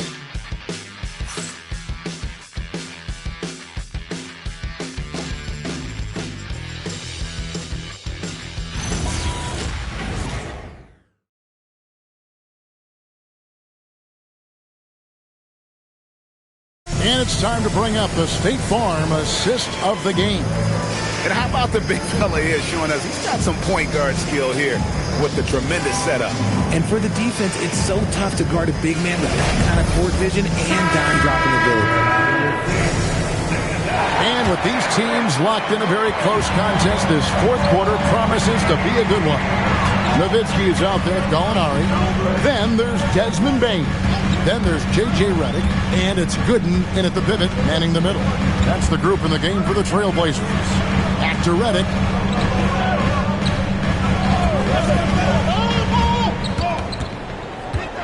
Gallinari outside. Back to Redick. Here's the three. Banchero grabs the board.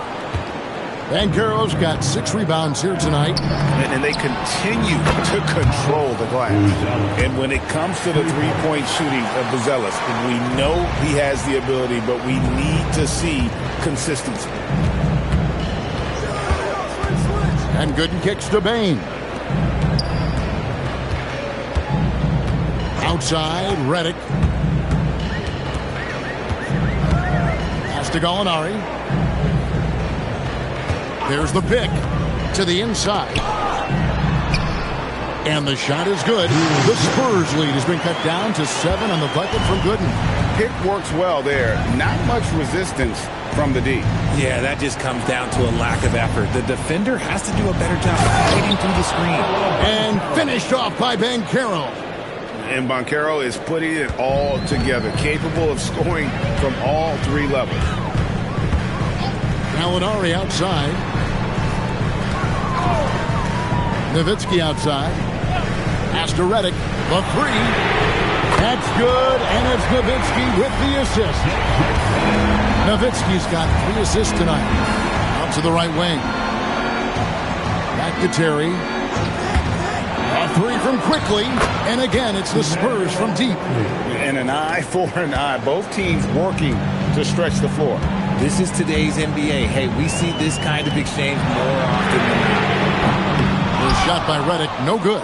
Spurs leading by 9. There's the lob to Banchero. Bain looking around.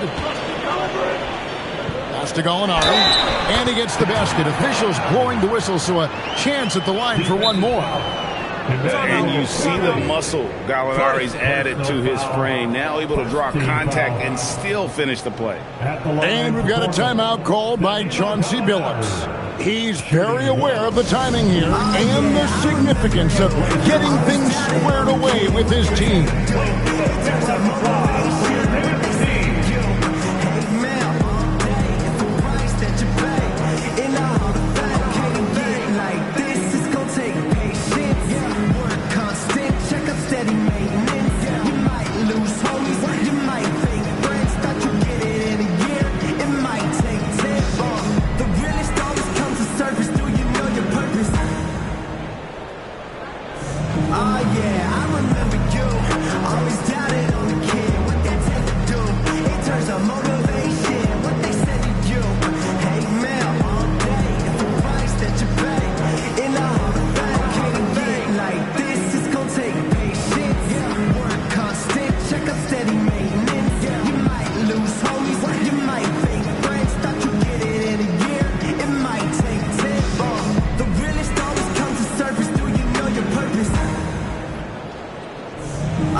Entirely new group here. Let's check in now with our Allie LaForce, who's got a story for us. Allie? Guys, over the last break, I listened to Chauncey Billups address the team. He told his team, once you grab the rebound, run with the ball. Don't give them a single second to catch their breath. We control the pace of this game, not them. Guys, expect the pace to pick up. All right, Allie, thank you so much for that. And this team loves what Danilo Gallinari brings to the table. He's a big guy at 6'10", a great shooter who spaces the floor, so he gives you size and that three-point shot. Ball with the bucket. And this is how you want to come out of the half. Prolific and efficient. Well, I credit some of that to their communication out on the floor. They are attacking as a unit. There's Gallinari with the 3. A good job by him on the glass here tonight. +8 in that department. Bay passes the ball. Back to Bay. Aldridge against Gallinari. Fires the 3. No good. Dismiss, number 4 in 10 shots. Kirilenko dishes to Gallinari. Pass to Reddick. Portland moving the ball. Oh boy, to be young again. Makes you nostalgic, doesn't it? Outside ball. Jacks up a three. Here's Aldridge. Lays it up and banks it in. Aldridge has got the lead up to 9 now for San Antonio. The tenacity on the interior, just battling, bringing that effort and will for second chance points. Here's Ball.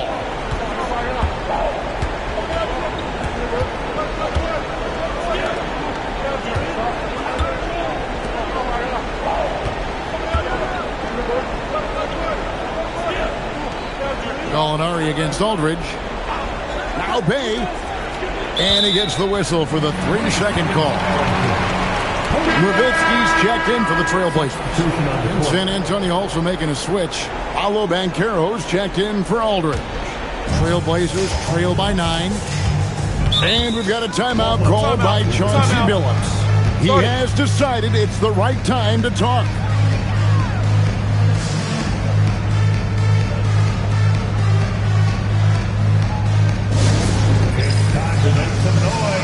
T-shirt toss. Who wants one?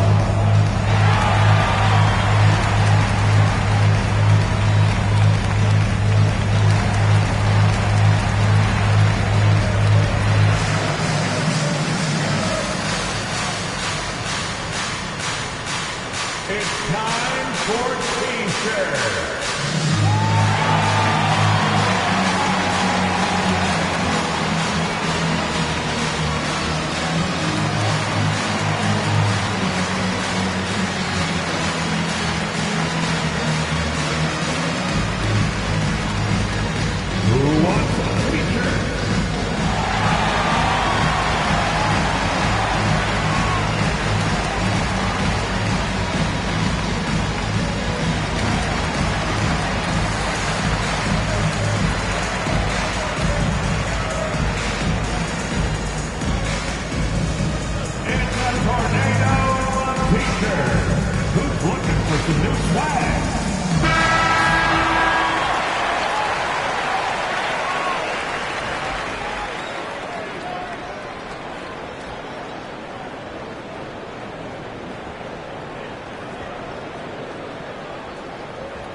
Outside Rose. And Ball with the block. And great effort defensively from Ball. Timing the rejection perfect. First personal foul. First team foul. At the line for the Spurs. LaMelo Ball taking 2 shots.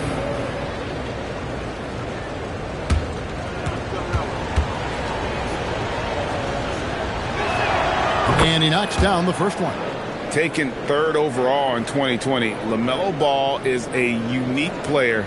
Like his brother Lonzo, very tall at the point at 6'6", and he'd much rather pass it than shoot it.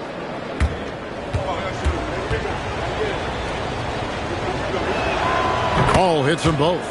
And as the NBA gets more involved in global basketball, Richard, you and I were just talking about this. Commissioner Silver wondering about shortening games to 40 minutes. What are your thoughts? Well, in the game of 2K, I think the sweet spot is about a 5-minute quarter. But in real life, if you change 48 minutes, there will be a revolt. Oh, that is a big-time jam. Ooh, he's earning his keep offensively, a key part of their winning effort at this point. Outside Rose fires the 3. That one is off. San Antonio leading by 11. Here's Banchero. Nowitzki with the steal. Outside Rose.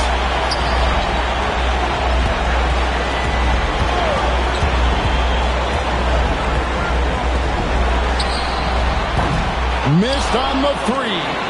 Just enough coverage to bother that 3-point attempt. Now Banchero.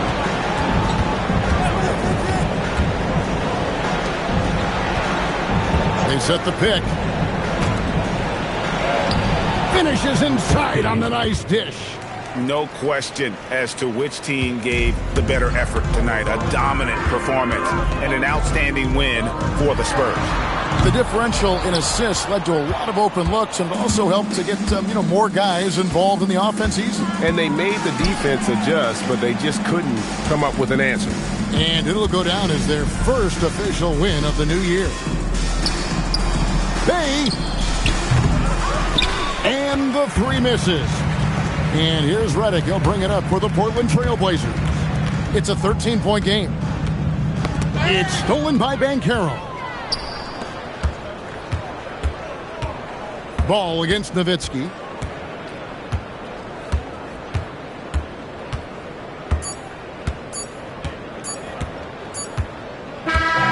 And so it's San Antonio easily taking this one.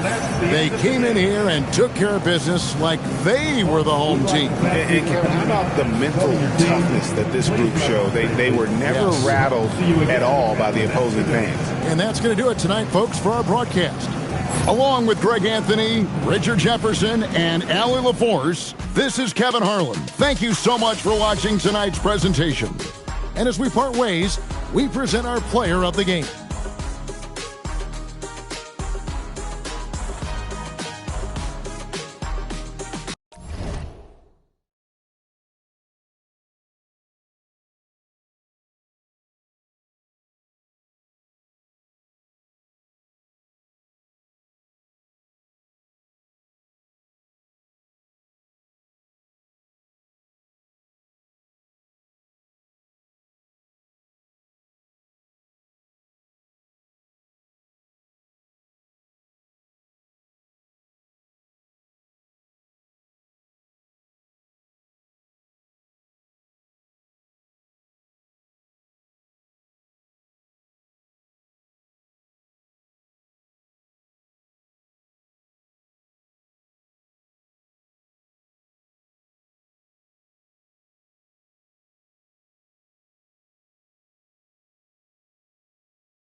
and preparing for battle. Each guy.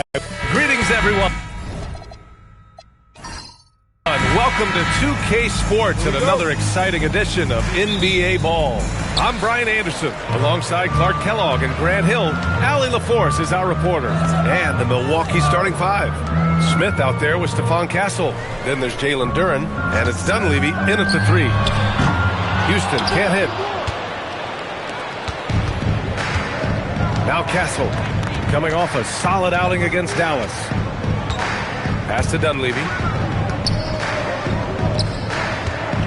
Duren in the post. Now here's Castle. Well, two of the best guards in the league going at it today, Grant. Is there a bit of bragging rights on the line? You know, maybe not for the players themselves, BA, but the fans will absolutely use this game as evidence when they argue why their guy is the best. Pass to Houston. From downtown, gets the three to fall. The first of many tonight. Both teams have legit offensive talent. Boy, I tell you what, that's going to be like a pinball machine, the way that scoreboard's going to light up. Smith outside. Off the mark there with a three. Chicago's gone 1 of 2 from three-point land so far. There's a screen. Pass.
To Houston. Here's McMillan. There's the triple. Houston can't hit. And he probably thought he was going to bury that one. Duren, the screen. Right wing. He shoots it. And there's Smith. That one's good. On the assist by Castle. Yeah, great idea there. He set Smith up and let him knock him down. Pass to Houston. The three is up. It's Milwaukee with a rebound. They come into this one having outplayed the Mavericks last time out. They were lights out from beyond the arc, and they spaced the floor beautifully in that one. There's all kind of talk in the game today about stretching the floor, because when you do that, everything else just becomes a little easier. And once again, off the mark by Chicago. The Bucks have gone 1 for 3 so far. Pass to Castle. Here's Dunleavy. And the ball goes out of bounds. Last touch by Castle. And looking at Jalen Williams, is there a part of his game you like best, Grant? You know, it's tough to pick just one, B.A. He's such an all-around player. He can guard point guards, post players, you name it, and can score from anywhere on the court. And here in the first, approaching 3 minutes played. Pass to Bular. Here's Houston. There's the three. Drills it from deep. Houston's got 6. And that's what they want to do. Get him open looks early. And here's Castle. Fires the 3. Doesn't go. And he's 0 for 1 from the floor. And the shooter had very little space on that attempt. And guys, that's exactly the kind of high-impact defense they want to see out of him. To the inside, and that's out of bounds. Milwaukee will keep it. All right, let's get a report from Allie. I caught up with the Bulls head coach. I asked, what do you do about Tyrese Maxey, a guy who can spark plays out of thin air? Coach let me in on their strategy, saying, I'm trying to keep someone in front of him all night. I don't want Maxey seeing the shots he wants or the passing lanes he's looking for. It's a tough assignment, but Coach says he's got the right guys for the job. Guys? And Allie, thanks. Oh, and that one, no question, powered it down. Big time two-hand slam. And right on top of the defender, too. That's got to feel good. Yeah, that was a tough, gritty, sandpaper-like finish. Pass to Houston from the arc. Another 3 for Chicago. Hey, it's typically a positive for this offense when he's assertive and looking to score. Castle outside. Duran the screen. Back to Smith.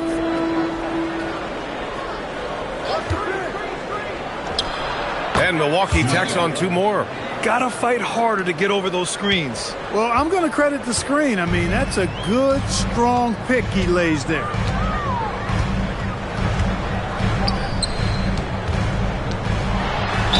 No debate there. He got hammered. Blatant contact. Straightforward call. Simple.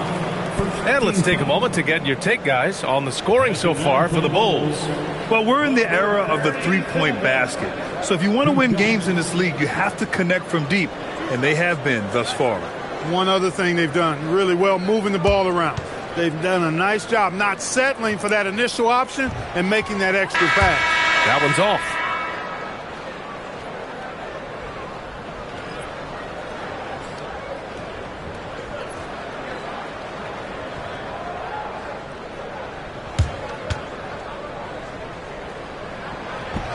And the second free throw is good.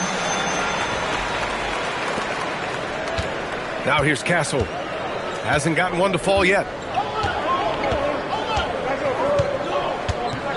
Smith outside. From behind the arc. And from the field after that one, 3 for 4 now. Here's McMillan. 11 points for him last game against Charlotte. Pass to Houston. The 3. Hey, he's looking good so far. 4 for 8 from the field. Leading the charge. What a huge quarter for him. 2 minutes. Castle with it. Smith outside. From outside the arc. And again, it's Milwaukee from deep. A dead-eye shooter. Nick Smith is great from three-point land. That might be his biggest asset to this team. And so Billy Donovan calls timeout. We might see him looking to make some tweaks to the strategy. And this is a tough time of the season, Grant. A few months in with a few months to go. Yeah, B.A. You know, for the players, this is when they start to feel the grind of the regular season. A lot of the guys are dealing with nagging fatigue or mental weariness.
this break, we can see the teams that are wasting no time turning defense into offense. Number 1, Milwaukee. These guys have been showing great anticipation defensively, and then they've been converting mistakes into points at the other end.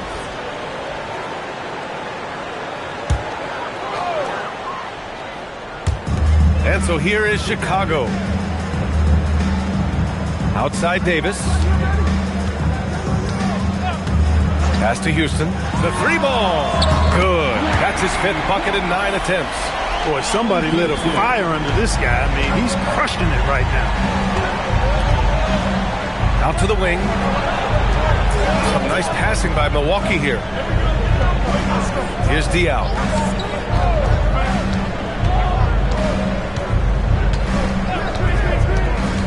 Fires the 3, and he buries his first look. That's how you up the ante. Come right back at him. A little back and forth from long range. I love it. That's a terrific answer there. Pass to Houston. There's 45 seconds left in the first quarter of the game.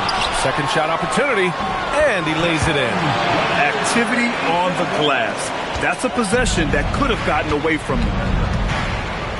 Castle outside. Here's Chalmers. And there's a pick. Come to me.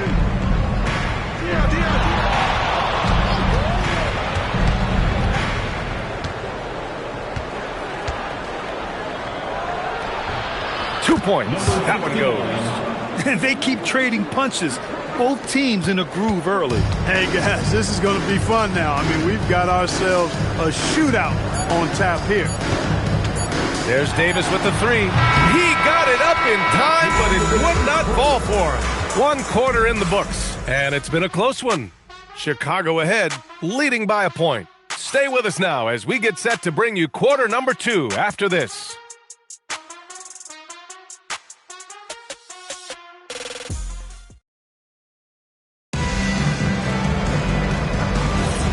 And if you're just joining us, it's been a pretty even game through the first quarter.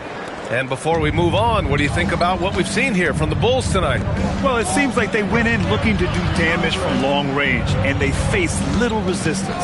And you know what? That's what happens when you establish your three-point game early. Puts the defense right up against them. Taking a look at the Bucks. We've got Asar Thompson, and it's Landale in at the center position, locking down the middle. Back to Thompson. Shot clock at 5. Pass to Landale. Let's go with a 3. Davis with a rebound. Chicago has gotten 5 of 11 threes to drop so far in this game. Beasley outside. Here's Mahimi. Now McDaniels. Beasley outside. Pass to Davis. And the whistle blows. It's going to be on Asar Thompson. That's his first foul of the game. First team foul. Substitution on the court.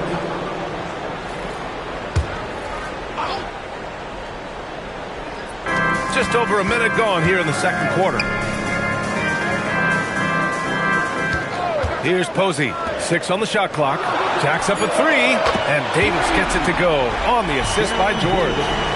Davis has gotten himself on the board with a 3 there. Thompson outside.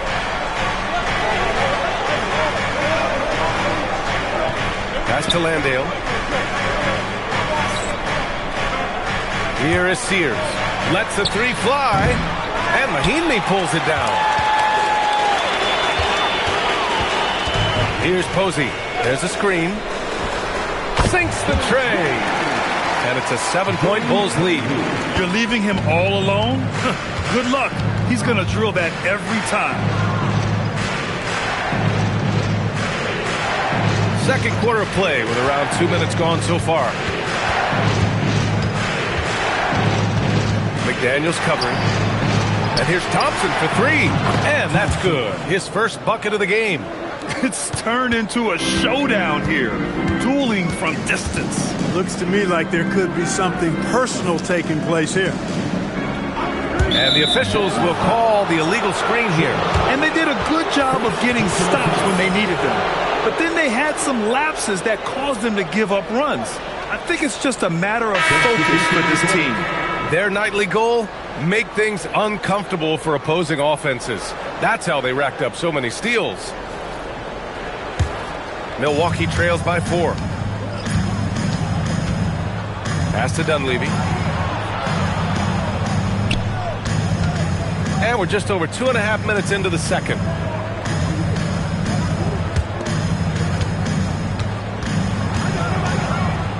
Oh, his shooting remains on point. 3 for 4 thus far. It doesn't get any easier than that. The defense has to play better. Here's McMillan. Still no points. So both teams making some changes here. Personal foul. Substitution on the court. Milwaukee has gone 1 for 3 from downtown here in the second. And let's swing it over to the sideline and hear from Allie. Thanks, guys. Tyrese Maxey trying to do it all for his team. He said, I think the biggest part is leadership. I need to lead by example and lead with my voice. I have to play well, and if I do that, I can demand respect with my play. But I really want to set a good example just by how hard I work. Back to you. Great mentality. All right, Allie, thanks a lot. Yeah, this is where Castle likes to find his points, closer in to the hoop. Pass to Houston. Here's McMillan. They set the pick. Here's Houston. He's got 15. The 3 is up. And again, Chicago, no good. The Bucks have gone 3 of 5 since the beginning of the second. Castle outside, takes a 3, drains the triple. Now it's a 3-point Milwaukee lead. Always ready to fire. Castle wasting no time. And so Billy Donovan calls timeout. I think right now he might be looking at some adjustments. This game against Milwaukee here, it's their first meeting of the season.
Checked in for Milwaukee. And a chance now to bring up the NBA steals leaders from the last month of action. Stephon Castle is second. His defensive focus has been superb these last few games, continuously finding ways to strip ball handlers and upset the offense.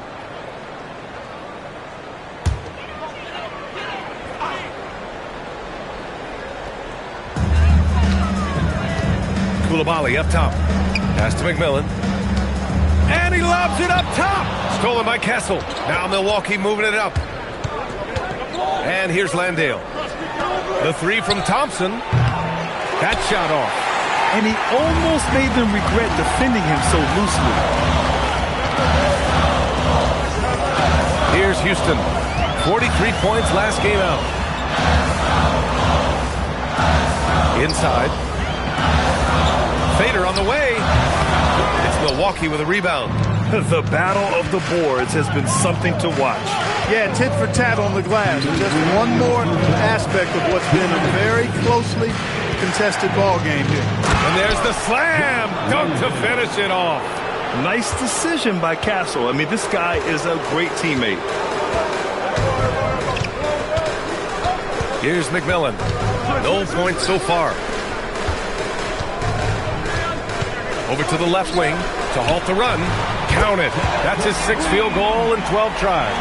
And Clark, whether we're comparing players or voting for the annual awards, defense is a factor that's often undervalued. Yeah, I agree with that wholeheartedly. I mean, we love to see people score in a variety of ways. We like to see that offensive skill set on display. But, you know, defensive stats are critically important, but not as easy to identify and count. But yet, and still, it's half the game, so you can't overlook it.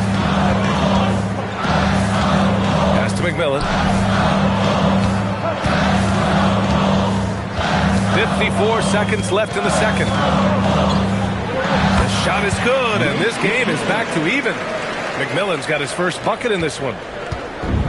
Milwaukee has gone 2 of 5 from distance here in the second quarter. Castle outside from deep. He buries it from 3. Yeah, after a nothing first quarter, he's bounced back nicely. Here's McMillan. 2 seconds separating the shot clock and the game clock.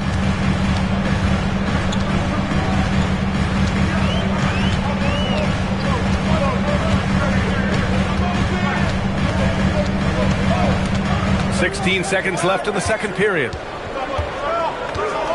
To the paint. And he dunks it. What a pass to set him up. There you go. He's a monster at the rim. So athletic. Obviously, he plays on the attack. No question about it. He's very comfortable in the air. Dunks like that, no problem for him.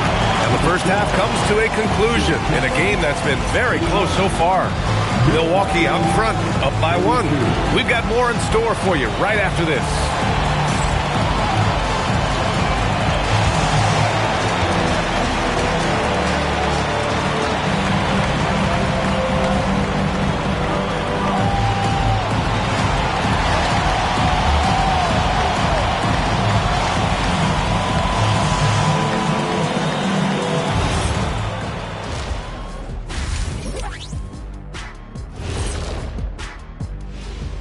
Greetings, Shaq, Kenny, and EJ here as we tip off the show with a look at our mid-season Eastern Conference standings. And a look here now at the Bucks. I had them as a top team before the season, and now I'm picking them to make the finals. Tell me I'm wrong, Kenny. You can't, because I'm right. 2 + 2 is 5. And as much as it pains me, I have to agree with Big Fella. And let's take a look back at the first half. The Bulls are in a close one. They're letting that team fire away from deep, and it's not doing them any favors. Something got to change, Jet. Yeah, hard to win when you're giving guys all day to shoot. That's it for us. Thanks for tuning in. Now let's send you over to Brian Anderson with the third period.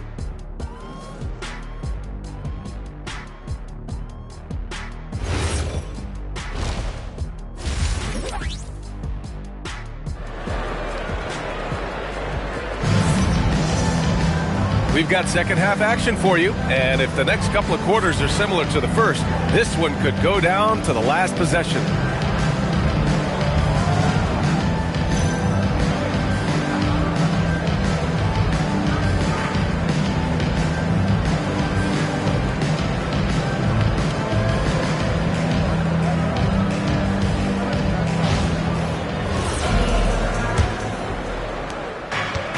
Milwaukee has gone 6 for 12 from deep so far in this game. We've got Bilal Coulibaly, and it's Bular in at the 5.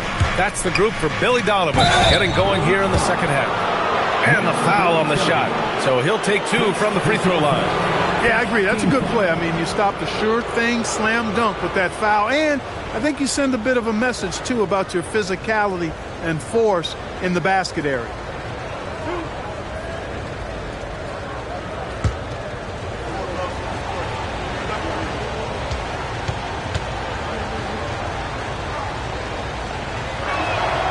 First free throw is good.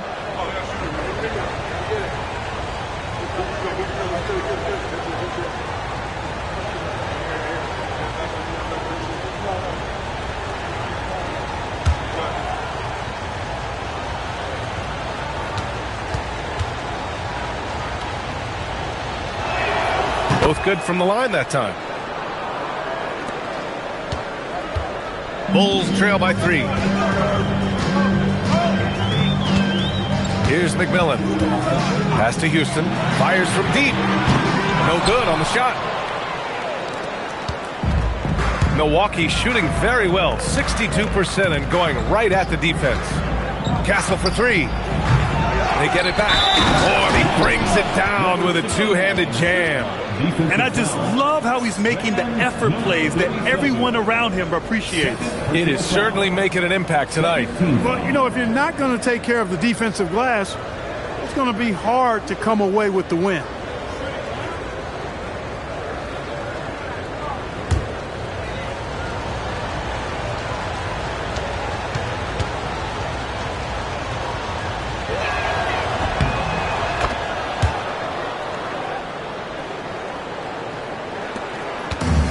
Well, the Bulls shooting is around 55% so far.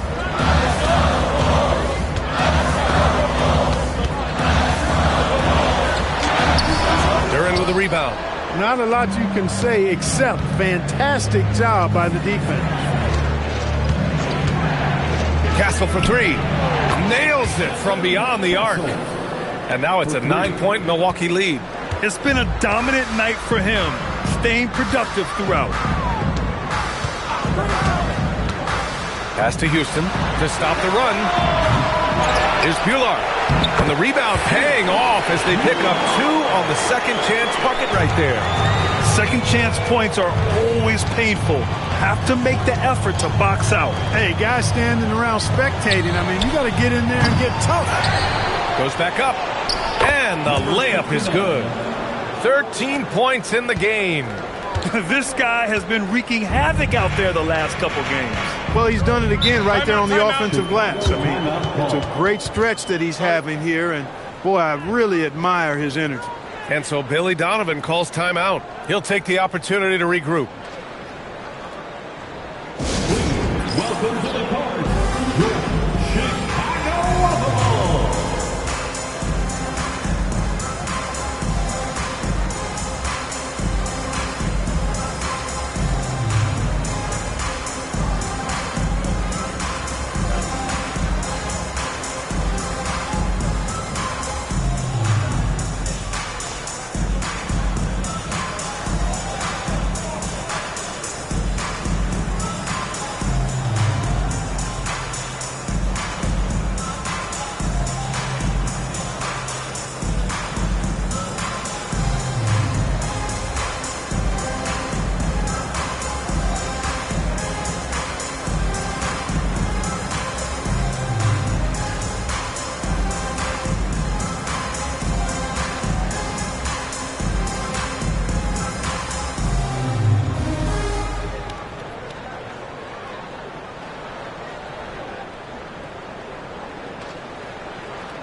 Now a look back at last year's top shooting teams in the NBA.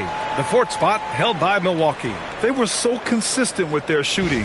Maybe not lights out, but they played smart and didn't let good looks go to waste.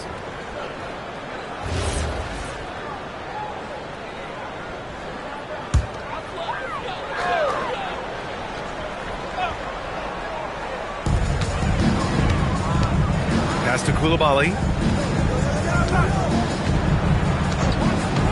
2 minutes gone in this third quarter now. Houston can't hit.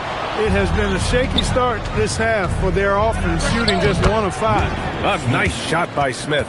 Oh, so crafty. I mean, Smith just knows where to get his shots. Bulls trail by 11. Here's McMillan for 3. Houston gets the bucket. Houston's got 21. This has been a running theme for him. Hit a number of threes in the first half. Now nails another. And so Ime Udoka decides to call timeout. He might have seen something and needs to review with his guys. Yeah, coach no doubt wants to use this timeout to review the matchups and maybe make some adjustments as well. And I agree. I think there's going to be a new wrinkle in their game plan when they come out of this timeout.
little over 2.5 minutes off the clock in this final half of play. Smith outside. Three-pointer. Good. And that makes him 6 for 9. A quality game for him so far. Just relentless on the offensive end. Nick Smith has endless energy, applying constant pressure. And right now, Nick is cooking. Here's Houston. Another three for Chicago. Putting on a shooting clinic from deep. He had that huge first half, and he's still rolling. Castle outside. It's deflected, and that's out of bounds. Milwaukee will keep it.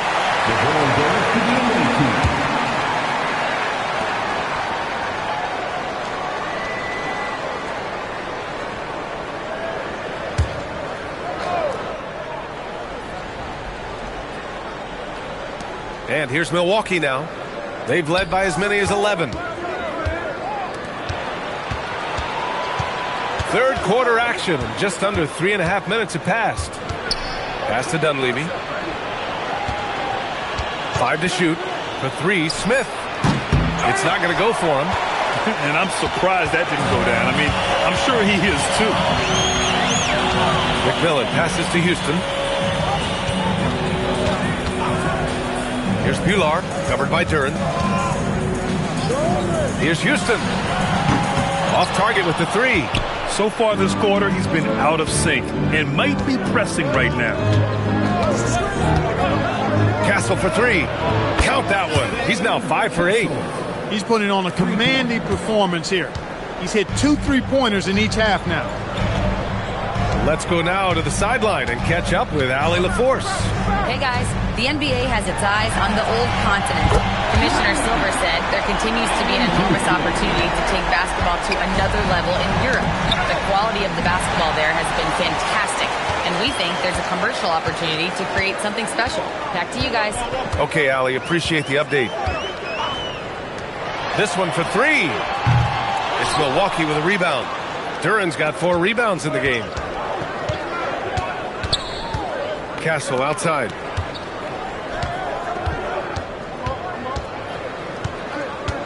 Back to Smith. 2 minutes remaining in the third. From the right block. Tried to bank it in, but it misses. The Bulls trail by 8. We've got 1:48 left to play in the third.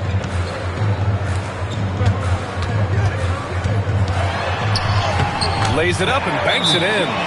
7 points in the game. Assertive move. You can tell the game's heating up a bit. And so Ime Udoka decides to call timeout. He's going to take a moment to give him a breather and talk things over.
So it's both teams making substitutions here.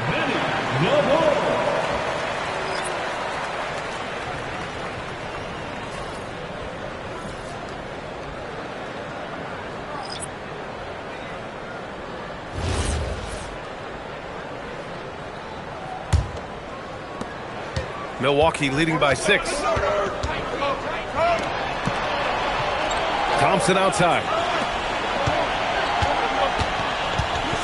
Here's Jang. Here's the pick. Wide open. And it's good for 2. Jang's gotten his first basket of the night. Gotta fight harder to get over those screens. Well, I'm going to credit the screen. I mean, that's a good, strong pick he lays there.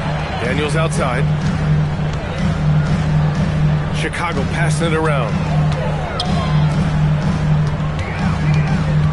There's 57 seconds left in the third quarter. And it's out of bounds. Still Chicago's ball. So both teams changing it up here. Substitution on the court.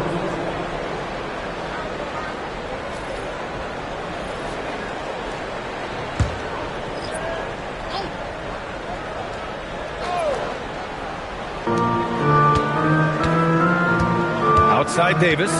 Shot clock at 6. For 3, George. And he can't get that one. Nice D from Thompson. Here's Smith. And Milwaukee tacks on 2 more. Yeah, showing a little versatility with their offensive attack. In the first half, it was about the 3-ball. In the second half, they've emphasized interior scoring. And out of bounds, Milwaukee will have it. Well, he just didn't make the catch, didn't look the ball into his hands. He must have thought the ball was going somewhere else. Milwaukee making a switch here. Milwaukee leading by 10.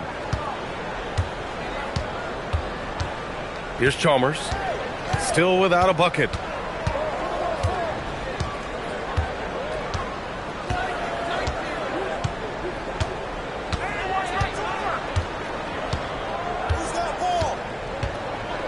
Out to the right wing. Pass to Diaw. And here's Thompson for 3. And so it's Milwaukee earning this break in the action, up 10. What has them in front right now, by and large, they're taking great shots. All right, we'll get back to the action after this break.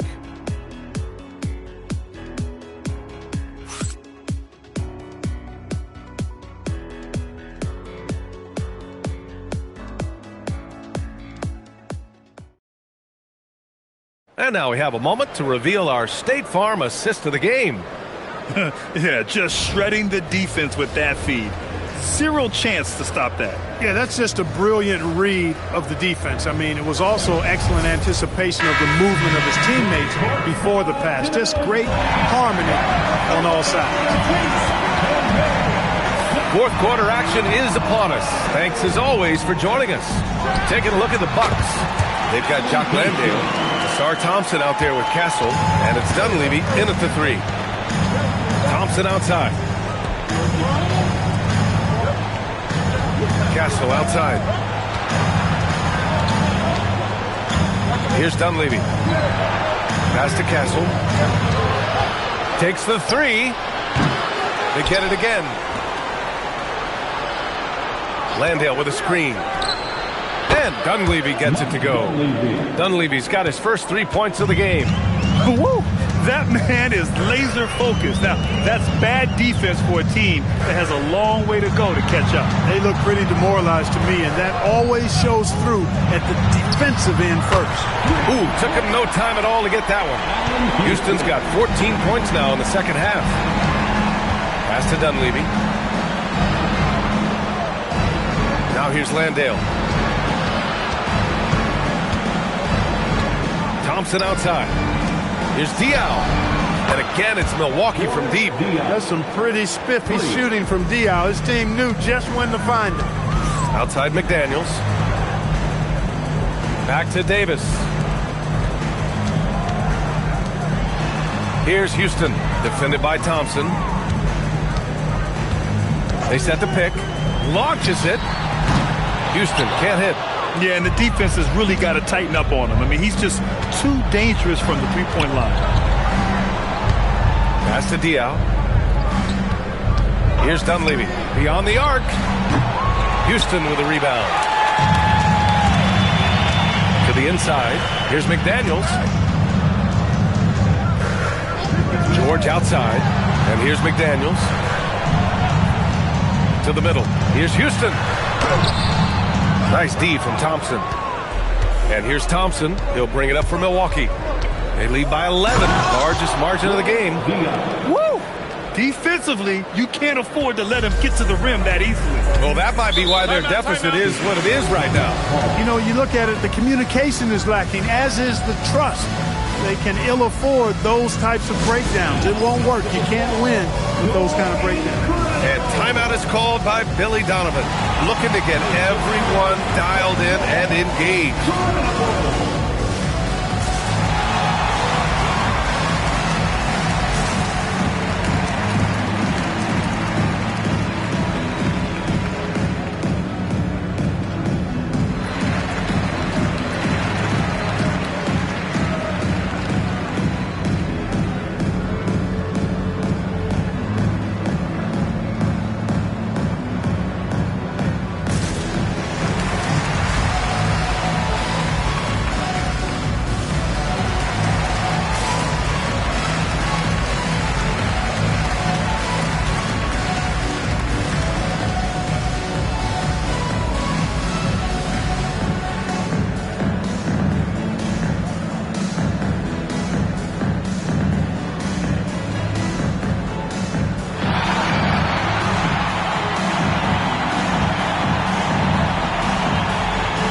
Teams will make substitutions.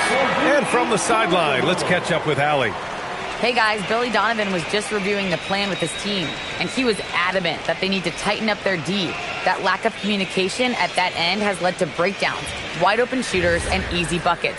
He sounded pretty frustrated, guys. Good job there, Allie. Thanks.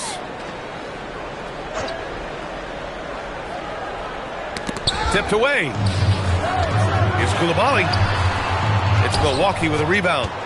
I'll tell you what, they've rebounded the ball tremendously well. Yeah, you look across the board, it's actually sizing up, shaping up to be a great game. I mean, strong performances throughout, and they've really been strong on the glass. An open look for Smith. Yes, and a nice assist from Thompson.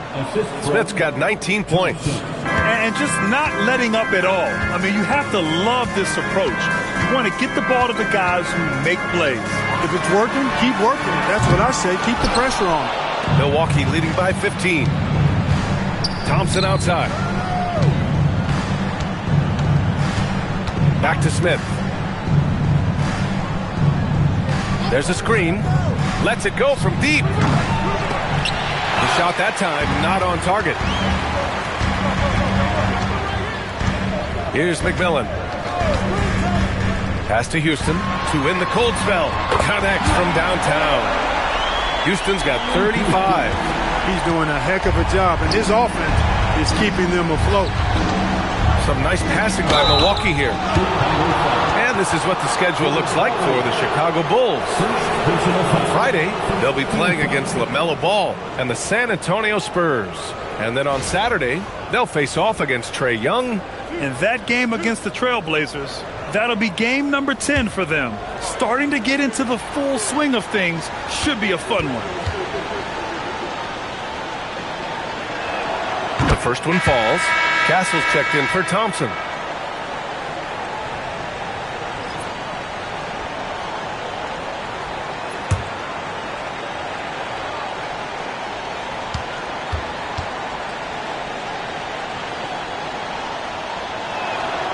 Both shots good from the strike. And we continue to see the value of NBA franchises climb. Grant, are you glad you got in when you did? Oh, yes, I am.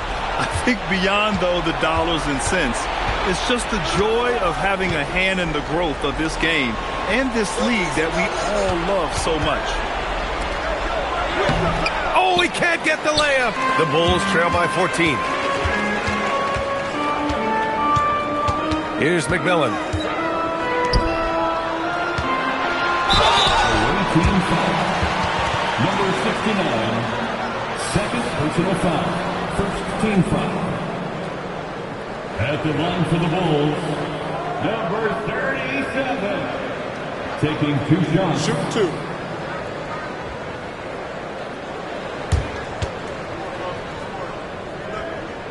And he makes a first.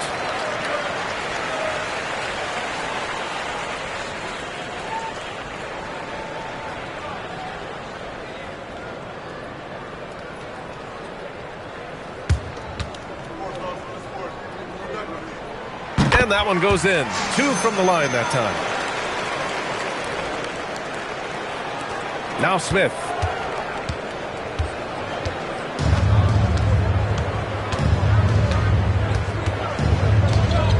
outside Duran. Oh, impressive footwork down low. Yeah, because Duran is such a big, physical, athletic guy, it's easy to overlook his incredible passing, but that's one of his core strengths. At the line for two, number 37.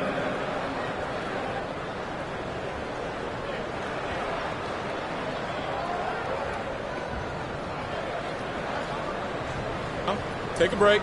Take a break. 2 shots.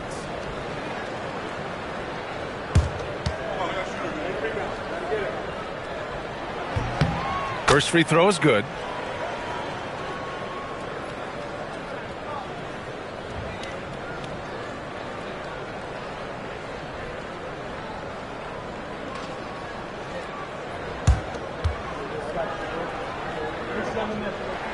And so he makes both from the line.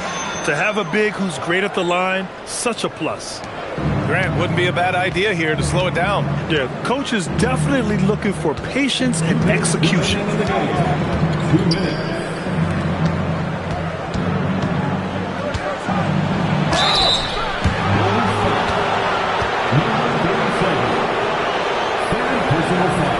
Second team foul.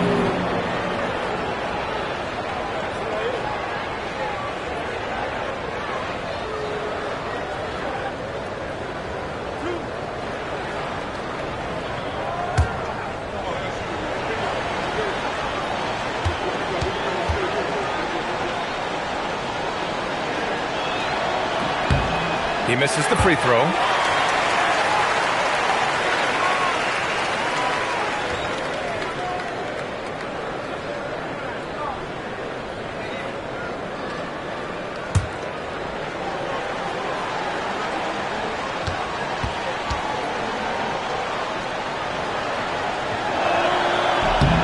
Good on the second one. And timeout is called by Billy Donovan. He is not messing around, calling them into the huddle.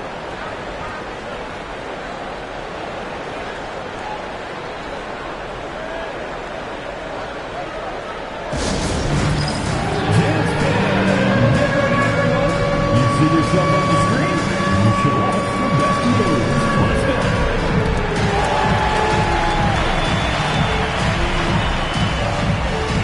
Let's see how it moves.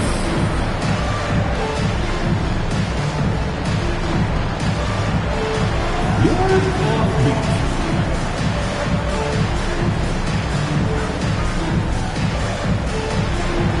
All right.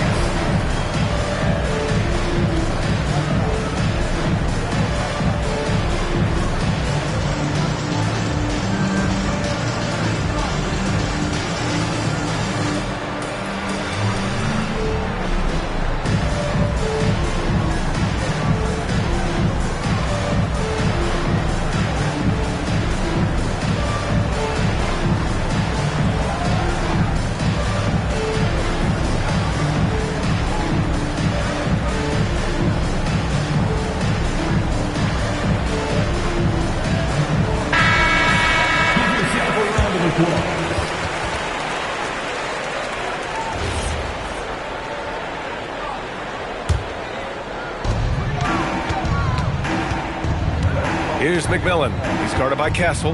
Duran with a steal. 1:41 left in the fourth quarter. And he nails it. Good vision by Castle there to find the open man.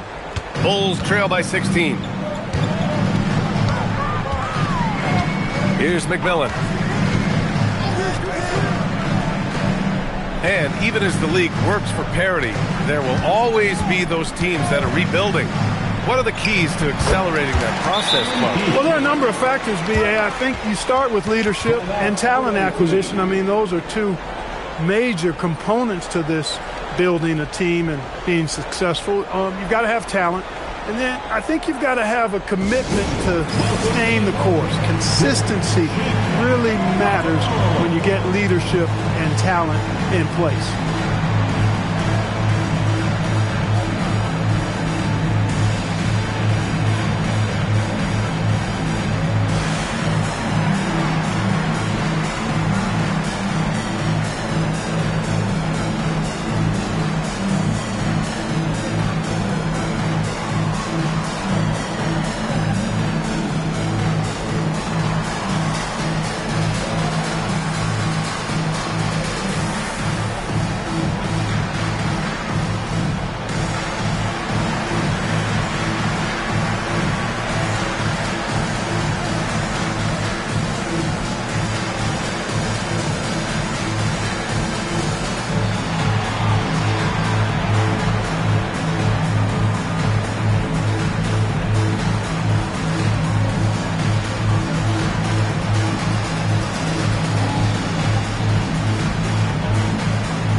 going with a whole new group out there.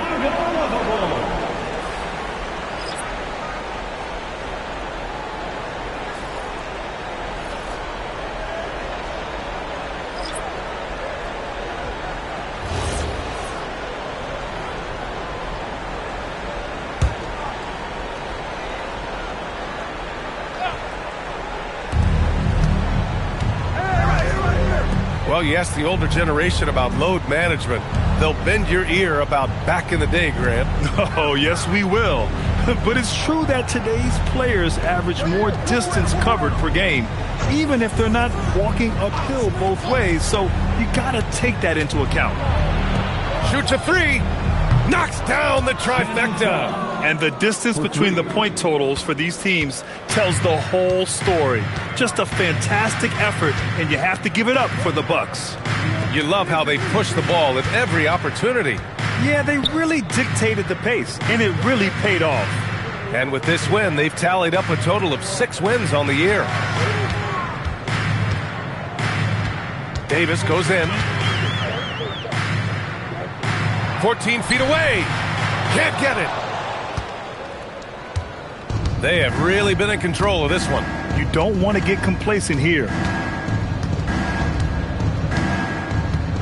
Thompson outside.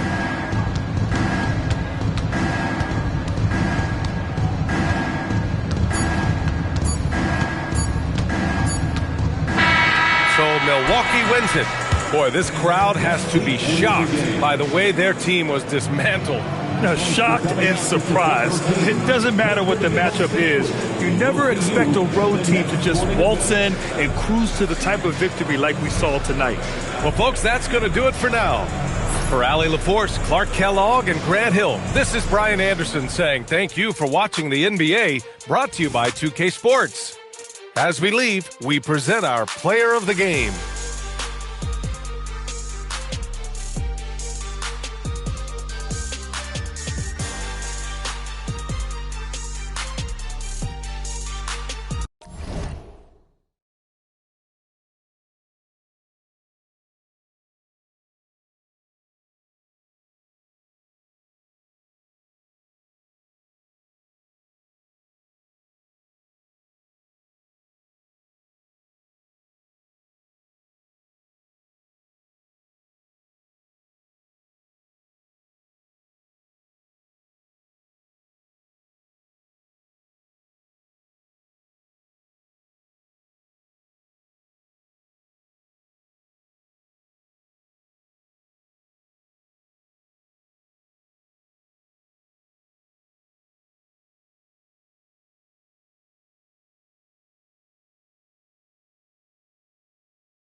And getting mentally prepared to compete. Hi, everyone. Time to get into it. NBA action on 2K Sports. This is Kevin Harlan. I'll be joined by Greg Anthony, Tim Legler, and we'll be hearing from our reporter, Allie LaForce, on the sidelines as well. Now let's take a look at the Nuggets opening lineup. We've got Chris Kaman. Edwards is out there with Young. Then there's Kevin Love. Now that we have over half of this season completed, Greg, what are you most interested in seeing moving forward? I'm looking at which teams are going to make that playoff push, right? And which teams are content with slipping into the lottery. A lot will be determined over the next few weeks. And down it goes. Dunked through off a wonderful assist. Very difficult to stop team play when the ball's moving. Excellent find with the pass to create that scoring opportunity. The three, and again, Calgary with the triple. And they don't want to get in a habit of giving him open looks from three. First quarter still, but not who you want to leave open. And Love throws it down. Although Love plays with a lot of finesse, I love seeing him throw it down like that, showing how he can still elevate with the best of them. Pass to Miller. There's the three. That drops, and it comes off an assist from Williams. Williams has got 3 assists tonight. And I like to see this. They're calling his number early, and he's delivering. And we knew coming into this game, we expected him to be very involved early. And I like the back and forth here, showing confidence from range. Yeah, he was so ready to answer that. These teams are just battling. Miller with a wide open look. And again, it's Philadelphia. Talk about a fast start. 4 for 4 right out of the gate.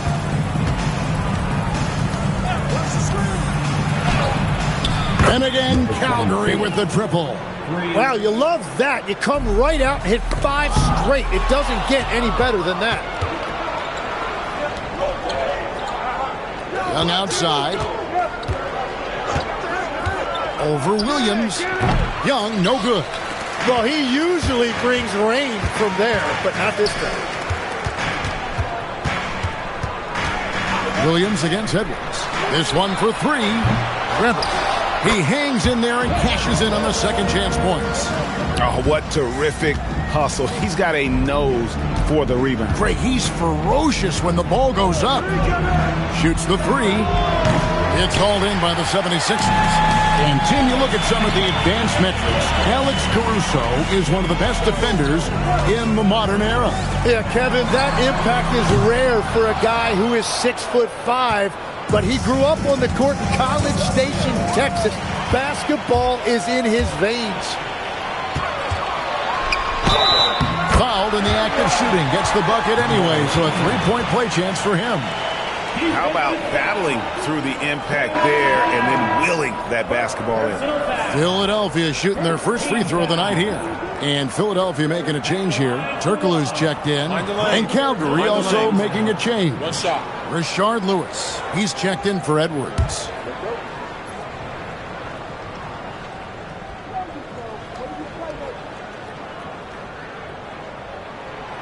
On the free throw, no good. Calgary has gone 4 of 5 from three-point land to get things going here in the first. Shots good from Young. Their third three-pointer in a row. The 76ers trail by 3. What a pass right there. Coaches love seeing guys making it easy for their teammates. And now, Allie LaForce says something for us from the sideline. I was able to catch up with Nick Nurse. He told me when he was watching film of their opponent, what stood out was Lauri Markkanen's efficiency. Coach said Markkanen doesn't need high usage to be effective. He gets a lot of his points off of movement, and he brings versatility to this offense. Back to you guys. All right, Allie, thank you. From 12 feet out, nice jump shot, good. Young's got 5 now. Well, you could see Trae Young right there feeling out where the defense was, and then he found that pocket in the mid-range, and he rose up and knocked it down. And timeout called by Nick Nurse. He's going to take this chance to talk to his guys.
Okongwu's checked in for Philadelphia. And Calgary making a change here.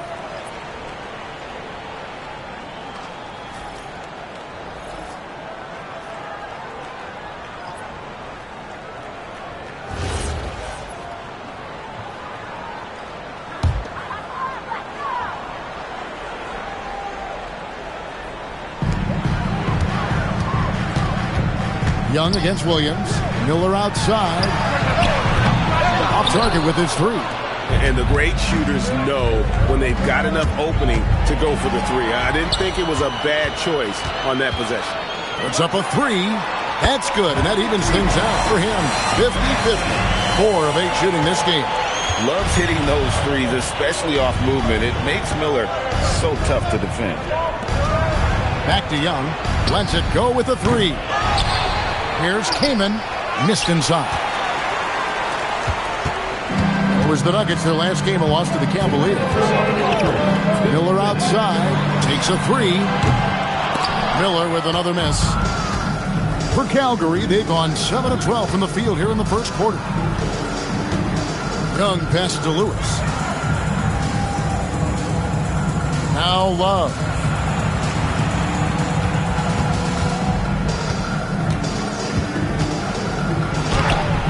Okongwu grabs the board. The defense ready for him on that possession. They had to be because he is so strong in the paint. And guys, he's not an easy man to stop when he's got the rim in his sights. Never has been, never will be. He is a determined finisher. Lewis outside. Pass to Love.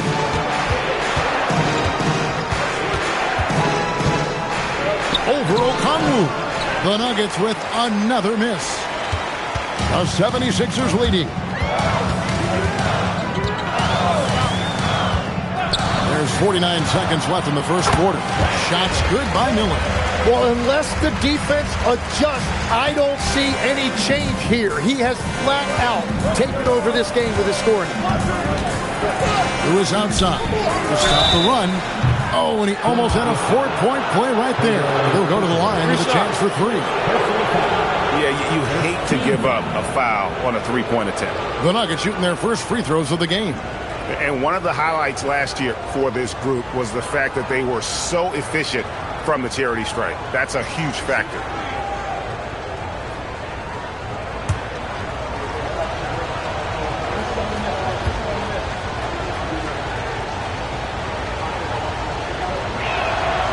First one falls for him. So both teams making some changes here.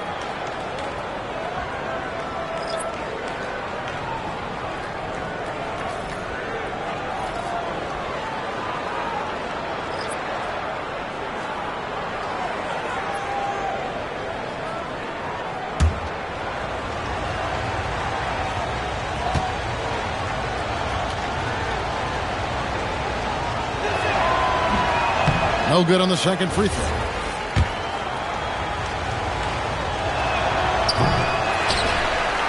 Philadelphia leading by 3.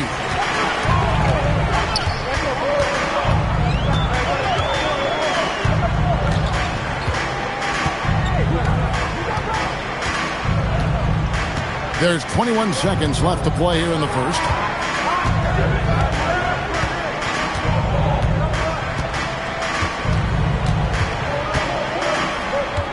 Clock at 6. Here's Weber. Makes it off the glass. Weber's got his second basket. And a better box out saves them 2 points there. Nothing will drive your coach crazier than what you just saw. Lack of focus, lack of effort. And so...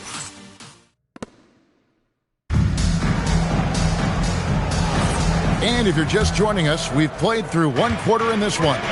What stands out to you guys from the 76ers in this one? Well, in that first quarter, they were intent on just pounding the ball down low. And that's where their advantage is. Throw the ball inside, make it difficult for the defense to make some decisions. Weber is out there with Derek Lively. Then it's Johnson. Then it's Williams. And it's Turkoglu in at the 3 spot. That's the group for Philadelphia to start the second quarter. Weber kicks to Johnson. Sinks the triple. Johnson's got the lead up to 8 now for the 76ers. Guys, that's just really unstoppable. He poses a ton of matchup problems for whomever he's facing. And now let's send it over to our courtside reporter, Allie LaForce. Thanks. Trae Young is learning to become more of a threat when he's off the ball. He said at every level there's a different type of game. Now, knowing the NBA game, I'm more patient, understanding how the game is, how to control it from the beginning to the end, and how you need to win. Kevin? Okay, Allie, we thank you for the report. Tim, it feels like the bigger the stakes, the better we're going to see Trae Young play.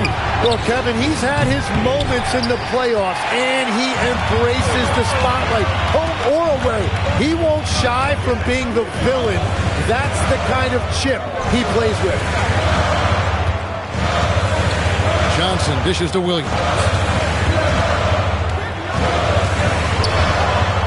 Nifty move. Rebound by the Nuggets. And guys, this is the first they're seeing of the 76ers this year. Yeah, and they took care of business against this group last year, winning the season series. Calgary again can't hit. It's a +5 advantage for them in rebounding after that one. Turkoglu outside. No good with the triple. Calgary trails by 10. And for those of you just joining us, we're almost 2.5 minutes into the second quarter. Good ball movement here by Calgary. Holiday gets the bucket. Well, the defense was a little soft right there, and it made it a practice shot. And timeout called by Nick Nurse. He's going to have a discussion on the sideline.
The 76ers with some changes. Okongwu's checked in for Derek Lively.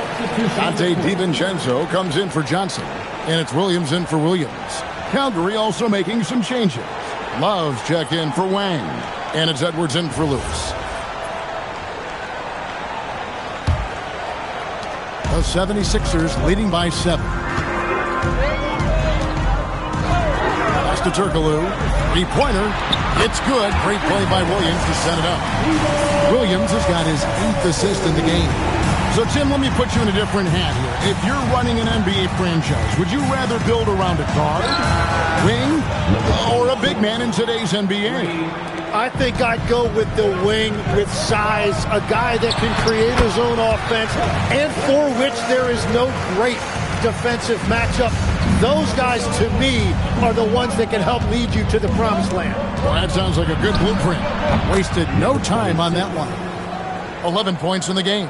And obviously his momentum from the last game has carried over here tonight. When someone is rolling like this, just keep feeding him. That's just great coaching.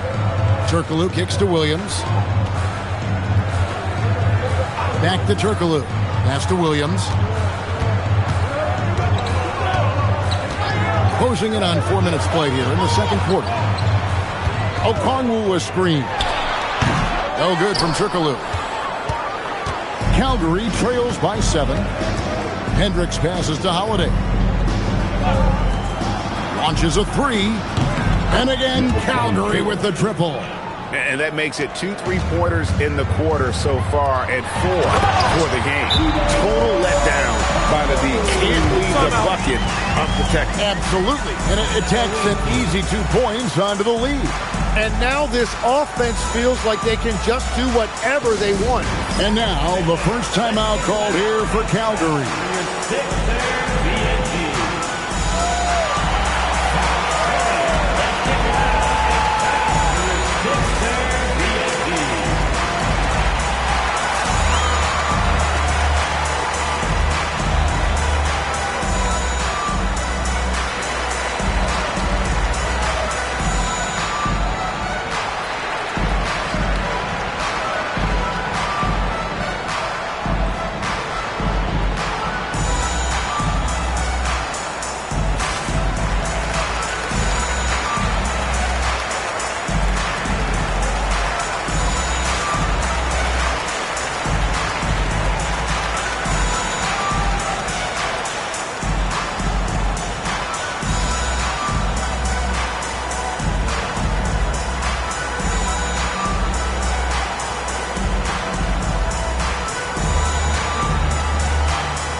Some changes here for the 76ers. Alexander comes in for Weber, and it's Brandon Miller in for Hedo Turkoglu.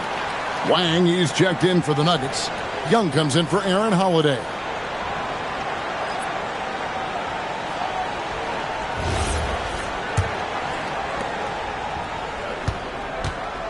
Calgary trails by 6.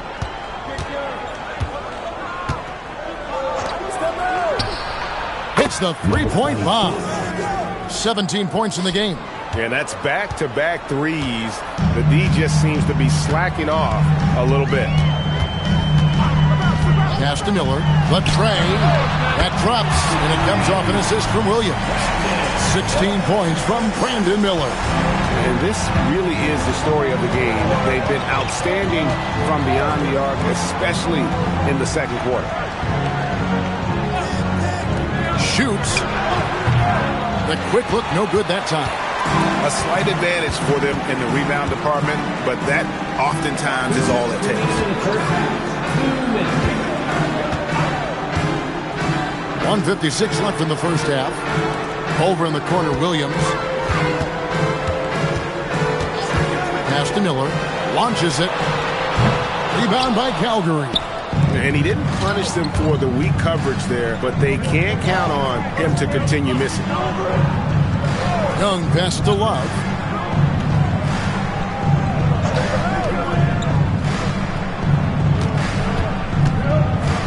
.125 left now here in the second. Alexander grabs the board. The 76ers leading by 6. And you watch Bub Carrington, you know, Tim, for a young player, he has got a real feel for this game. Yeah, Kevin, he quickly processes things out there. He's got great anticipation at both ends. And I'll tell you what, he's just getting started.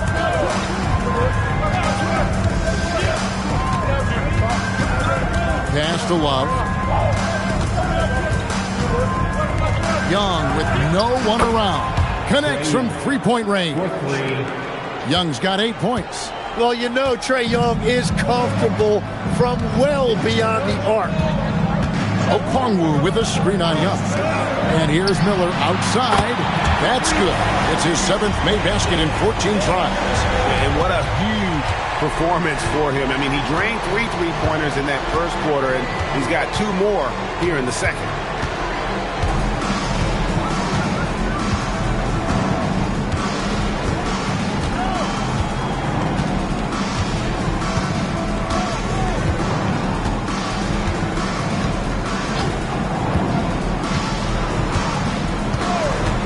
For 3. That shot missing.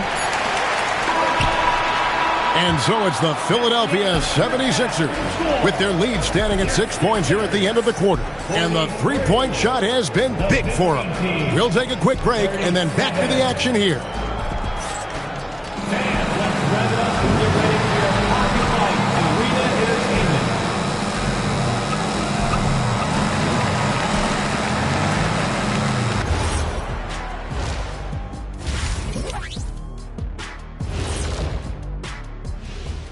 Hello, everybody. We'll break down the action shortly, but first, a glance at how the Eastern Conference standings are stacking up as the season winds down. When I look at Calgary, they've come up a little short of expectations. The talent is unquestioned, but their focus has been wavering. The consistency just hasn't been there. That said, I sure wouldn't want to meet them in the playoffs, though.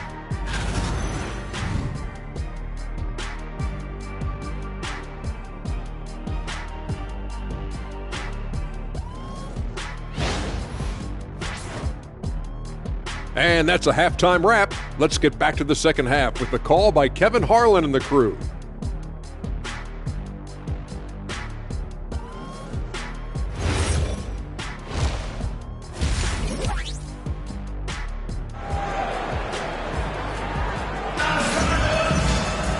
And we're halfway through this one. Plenty of basketball left in a game that's been fairly even so far. Brandon Miller has been sensational. Yeah, and through the first 2 quarters, he has been the offense for this team. Well, and I expect they're going to continue to lean on him as we continue in this game. Why not? The way he's playing right now offensively.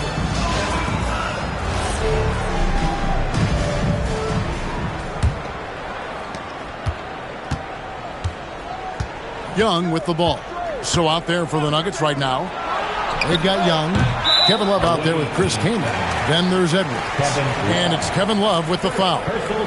That's his first foul. Number 26. The 76ers leading by 3. Here is Williams. Nothing on the board. Pass to Miller. Lets the 3 fly. Makes that one fall. It's his 8th bucket in 15 shot attempts. And nice mechanics from Miller there. Ready to fire as that pass is coming. Outside Edwards. And he can't answer back. The 3-pointer offline. And they're controlling the boards, Kevin. That's +5 in that category. Weber with a screen on Young. Miller outside. Another 3 for Philadelphia. Well, he's done everything you want offensively. Great shot selection, and he is a big reason why they have the lead. Young pass to Love. Back to Young. From deep. Good on the 3-point shot. Young's got 11. And you knew Young was waiting for that opportunity. He had the response for that 3. Miller outside. And another assist. That makes 15 assists. He's been one step ahead of the defense all game long.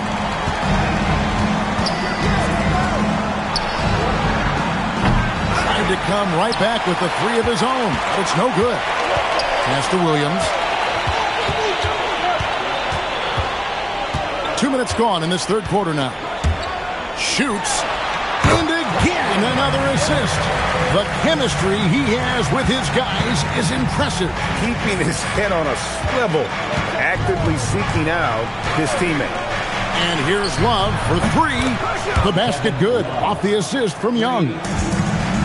Young's got assist number 7 for him tonight. Miller outside for the three. Another three for Philadelphia. And they're getting their points now almost exclusively from the triple. 4 of their last 5 makes are from beyond the arc. For three, Love. And Philadelphia grabs the miss. Just a solid performance on the interior. The rebounding has been off the charts. Miller outside. Connects again from distance. Buries his 10th triple of the game. Unbelievable. And here's Young. He'll bring it up for Calgary. They trail by 14. Love outside. And they wasted no time getting those 3 points back. Love's got 6 here in this quarter. Well, he's not the reason they're down right now. He has played smart, efficient basketball. Williams passes to Miller. Off target from three-point range. Calgary trails by 11. To the middle. There's the steal. Down low. Here's DiVincenzo. The putback. Great positioning on the putback. Just in a perfect position to grab that rebound and then get the putback. Nuggets have gone 4 of 7 to get things started here in the second half. Young finds Love. Not wasting any time and taking the shot and knocking it down. Love's got 16 points. Williams against Young. Williams passes to Miller. Good, and it's Williams who picks up the assist. Miller's got the lead up to 14 now for Philadelphia. Takes the three. Wow, came this close to a 4-point play. He'll head to the line for 3 free throws. And a moment now to quickly take a look at the offensive approach for the 76ers. Well, I've been impressed with the ball movement all game long. They're really looking to just make that extra pass. Yeah, they've clearly been the more physical team. And how about all those second chance points? What a concerted effort to pound the offensive glass. And he's good on the first of 3. And legs from going undrafted to becoming a 3-point contest champion, you had to fight for your place in the NBA. Well, Kevin, that's an understatement. Yes, undrafted in '88. I played in just about every league imaginable, including a year in France. Had a bunch of 10-day contracts early on, but I didn't get my first full-time NBA contract until 1993 with the Dallas Mavericks. Well, your perseverance and tenacity definitely paid off. Certainly didn't take no for an answer, I can tell you that. And he makes all 3. And as we've seen, Greg, navigating this age of social media can be difficult for an NBA player. Yeah, a momentary indiscretion can get broadcast to the whole world. So there's a need for caution that's probably higher than in decades past. Calgary trails by 14. And now let's swing it over to Allie LaForce on the sideline. Thanks a lot, guys. LeBron James talked winning teams. He said to be successful, you got to have 1, possibly 2 stars, but at the end of the day, you have to have those soldiers around them. You got to have the supporting cast and the rest of those guys that are going to be ready to go. Back to you. Yep, a team effort. Allie LaForce with that report. Great job as always, Allie. Thanks. And he's got his first chance at the line here. And last season's numbers show him at about an 83% clip, which is far better than most. And the 76ers making a change here. Williams is checked in. Wow, they've made every free throw here in the second half. The 76ers leading by 11. Now here's Williams. Still without a basket. Another possession, another assist. And that last assist ties him for the franchise record for most in a game. How about the night he's had? He's been on time and pinpoint with his passing all game long. Fantastic performance to tie the franchise record. Both teams running perimeter-oriented plays that are working. Yeah, just going back and forth, it is really competitive out there. Interior passing is so difficult if you aren't precise. They were right there. Nice work. Trains the three-pointer. He's got 29 points. He was red hot from the 3 in the first half, and he is showing no signs of slowing down. Pass to Miller from downtown, and another assist for him. And sure enough, he's just set the single-game franchise record for assists. Showing that vision both to find his teammates and to reach new heights. Time called here. The Nuggets decide to talk it over.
Lively, he's checked in for Philadelphia. Johnson comes in for Lou Williams.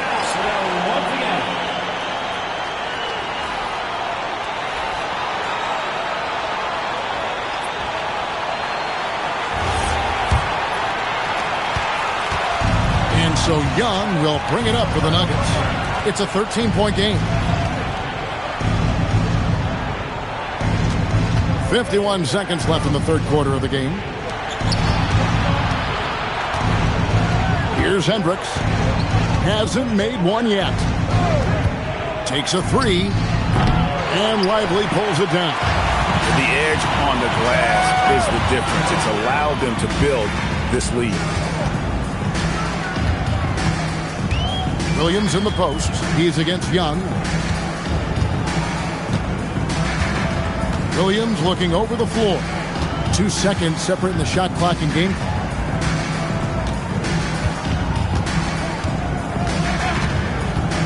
Down to 5 on the shot clock. Ring shot on the way. The shot comes out. And so it's Brandon Miller making highlights for Philadelphia. This has been a remarkable game for him offensively. Anytime you get over the 40-point mark, it's been a special, special day. And we'll be back with you shortly.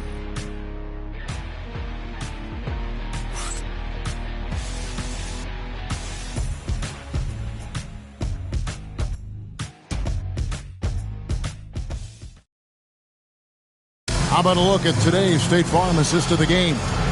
Yeah, and I like the fact we get to see this pass one more time. A magnificent feed, and you love to see your off guard taking over the playmaking duties with this much skill. Well, he made the right play. It didn't have to be a highlight reel play, and that's all you can ask from any position. And as we head into the fourth, we'll see if there's a comeback in the works or if it's more of the same from the first 3 quarters. Okongwu is out there with Turkoglu. Then it's Williams. Then it's Derek Lively. And it's DiVincenzo in at the 2-guard spot. That's the group on the floor for Philadelphia. And too much time in the lane. They get called for the 3-second violation. Here's a look at what's coming up for Calgary. On Friday and then on Saturday, they'll begin a road trip starting in Chicago against the Bulls. And you know for that matchup with Washington, seems like the season's flying by as that's already their 10th contest of the year. Pecking order in the league starting to take shape. Back to DiVincenzo. And here's Turkoglu from the arc. And that's collected by Love. Love's got rebound number 5 here tonight. Williams against Holiday. Who is outside. For 3, Love bangs home the trifecta. Love's got 19 points. That's 5 threes for him tonight and his 3rd of the half. Turkoglu outside. Pass to Okongwu. Lewis against Turkoglu.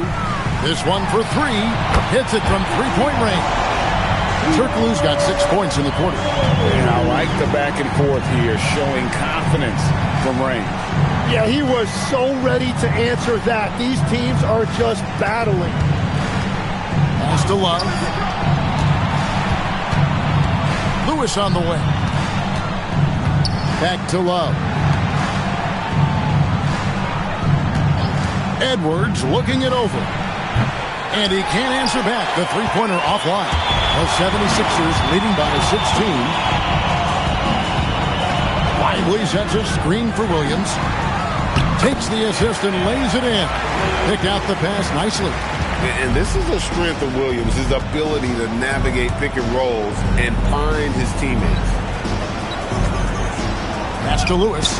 Launches it. And Philadelphia grabs the miss. Okongwu's now got his 4th rebound with that last one here tonight. DiVincenzo can't hit it. Calgary trails by 18. And here's Edwards.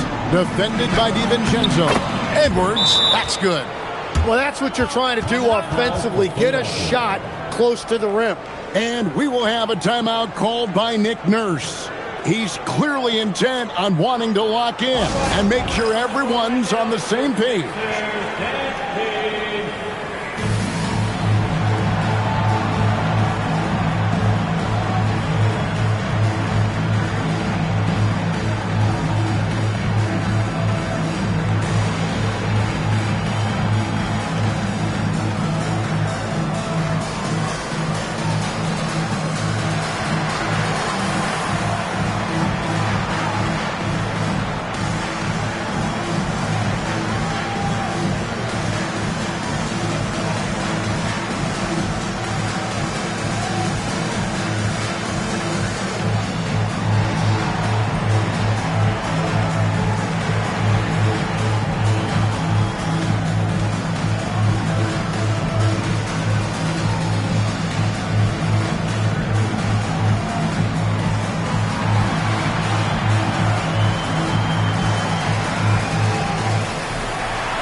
Both teams deciding to change it up.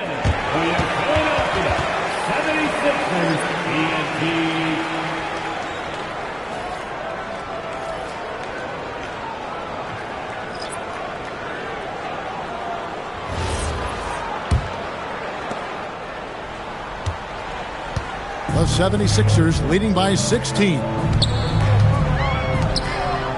DiVincenzo kicks to Jones. And here's Miller outside. Rebound by Calgary. And even though he didn't get a piece of that shot, you love the pressure he puts on the shooter. And sometimes that's all you need to do to force that miss. And Jones now atop the key. Back to Miller. From deep. Another miss by Philadelphia. And even without that three ball dropping for him, the defense should have done more on that last play. Young pass to Hendricks. 4th quarter of play, and over 3.5 minutes have gone by. Well, his production is not in question now if he could just get his teammates involved. 76ers have gone 3 of 7 from the floor in the 4th. That's a 42% mark in the quarter. Philadelphia moving the ball around. The 76ers with another miss. That is fantastic defense on one of the best three-point shooters in the league. Didn't give him an inch of room. Knocks down the three. And guys, he's been a one-man air raid coming at them time and time again. This defense is trying to stay connected to him, but he is on a mission. And we will have a timeout called by Nick Nurse. And that timeout by Coach was carefully measured, wanting to make sure that everybody is on the same page here.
Williams, he's checked in for Trey Jones. Love's check in for Calgary. You see a lot of pick and rolls, but you also, Greg, hear about inverted screens. Can you explain to the viewers what that means? Yeah, that's where your guard actually is the one setting the pick for the bigger player, and having little guys who are willing to put their body on the line. You think of a Steph Curry, a John Stockton, two of the best to ever do it. From deep, and again for three. He's scorching hot, another three. And he's approaching the franchise record for threes in a game. Love with the screen on Miller. Love tried for the putback, but can't get it to go. The 76ers leading by 14. Here's Miller. Puts up a three. That one misses. Edwards inside. He's guarded by Williams. 1:53 left in the fourth quarter of this one. That does not go. And so Miller will bring it up for Philadelphia. Now Williams. And again, another assist. 25 assists. What an unselfish performance. He has been a sensational playmaker. Love outside. Greg, one thing that doesn't show up in the box score, and maybe should, screen assists. They're a big part of the game. Without question. I mean, the art of setting a great screen, I think, is underappreciated. Giving those guys their just due with the screen assist on a made bucket is, I'm fine with that. Weber against Young. Got it to go off the glass. And guys, what we saw here tonight is one side having everything going for them. Huge margin of victory for Philadelphia. And the big difference here was accuracy from three-point range. And once they started sinking shots, it really stretched out the D and created other opportunities. And anytime they got space, they seemed to just knock down another triple. And with this effort tonight, grabbing their 8th win of the year. And you know, looking back at all the contributions tonight, it was a really phenomenal all-around game for Brandon Miller. Well, he had a lot of success making plays for his team and breaking down the defense. Saw the opportunity to put this away, and you could see the killer instinct take over. They are playing with so much confidence. They've been clutch all the way around. There's Philadelphia. They're on a 10-2 run here.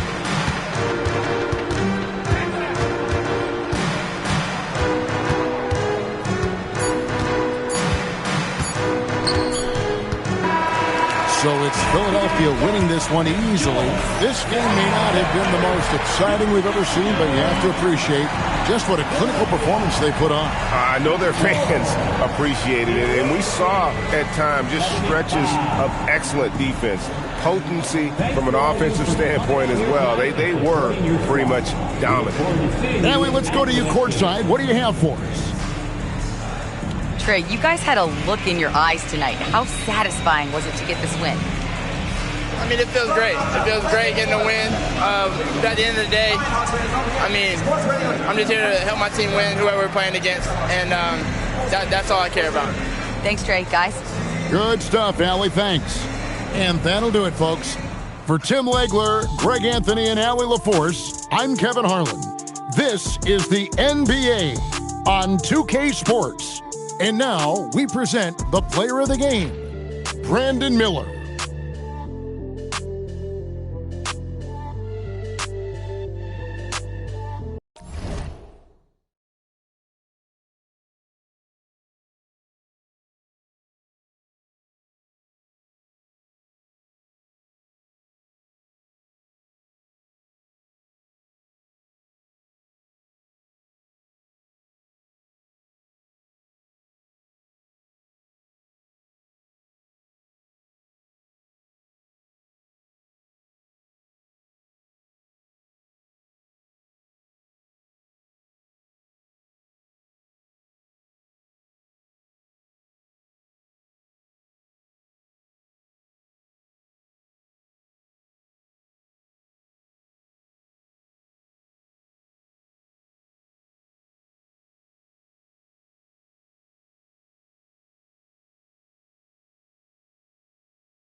A quick peek into the locker room as the...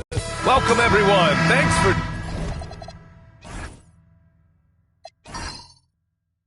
tuning in to 2K Sports for this NBA presentation. Along with Stan Van Gundy and Hall of Famer Grant Hill, I'm Brian Anderson. Allie LaForce will be with us courtside. A look at the starting group for the Pistons. Sarr out there with Isaiah Stewart. Then there's Harper, and it's Hughes in at point. Lets it go from the wing. He hits the back iron and sinks it. And with the All-Star break just behind us, Grant, everyone should be well rested for every game. Yeah, B.A. I mean, you'd be surprised how quickly that rest evaporates. It's much needed, but it only gets you so far. Shot is up. The shot, no good. Good D by Sarr. Here's Harper. And he makes no mistake. Slam dunk. Yeah, good floor recognition from Sarr. Encouraging to see him working on his passing like this.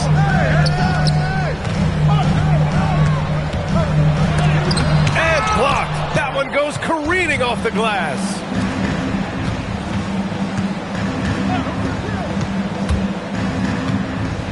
Puts up a three.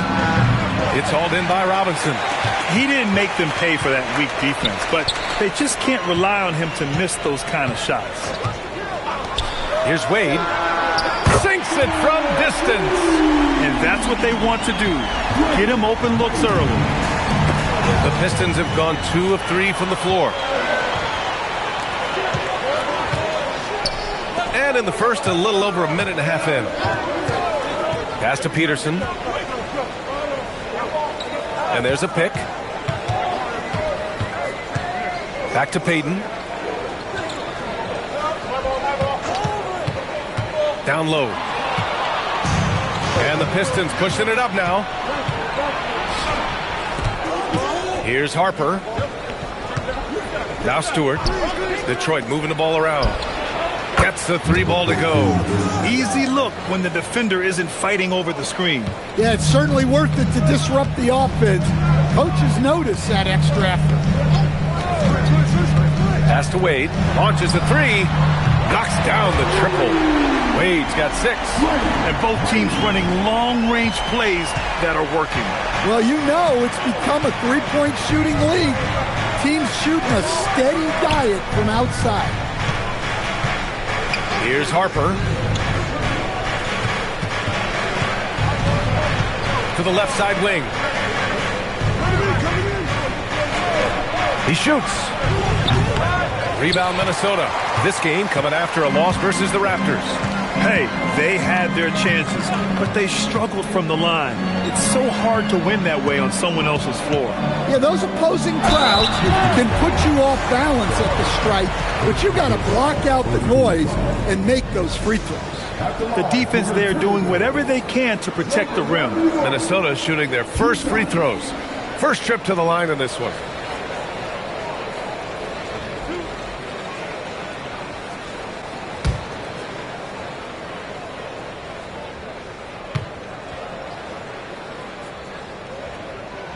Ties it up, and his next one could give him the lead. So both teams changing it up here.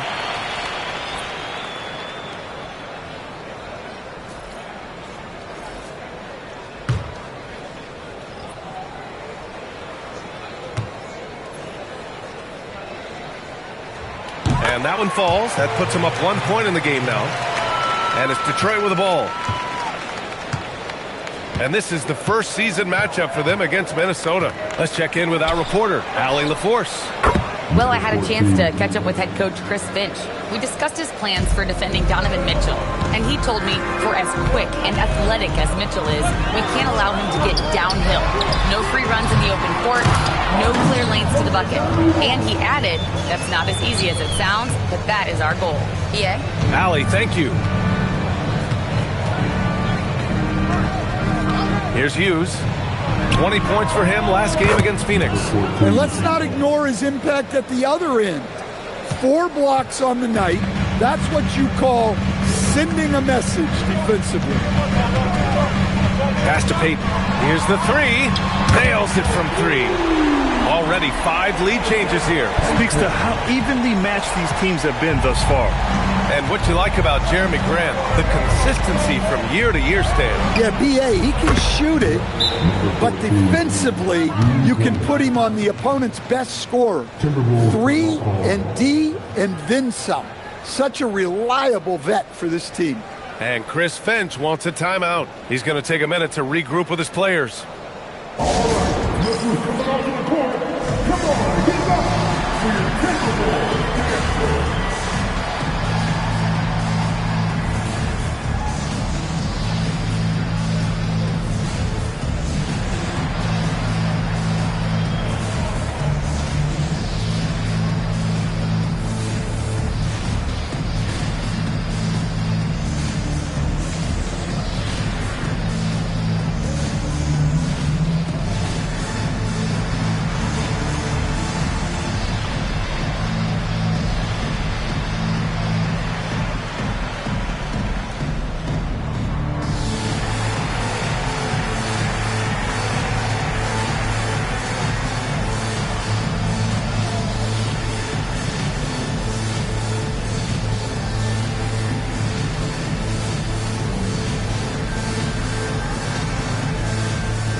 Gordon's checked in for the Timberwolves. Augustine comes in for Peyton. All right, a moment now to bring up last season's top rebounding teams. In the third spot, Minnesota. Well, the commitment they brought to the boards is evident in those numbers. Rebounding's never a glamour stat, but it wins you games. Now here's Augustine. Started by Sarr. And as Sarr gets older, he'll learn how to use his length even more.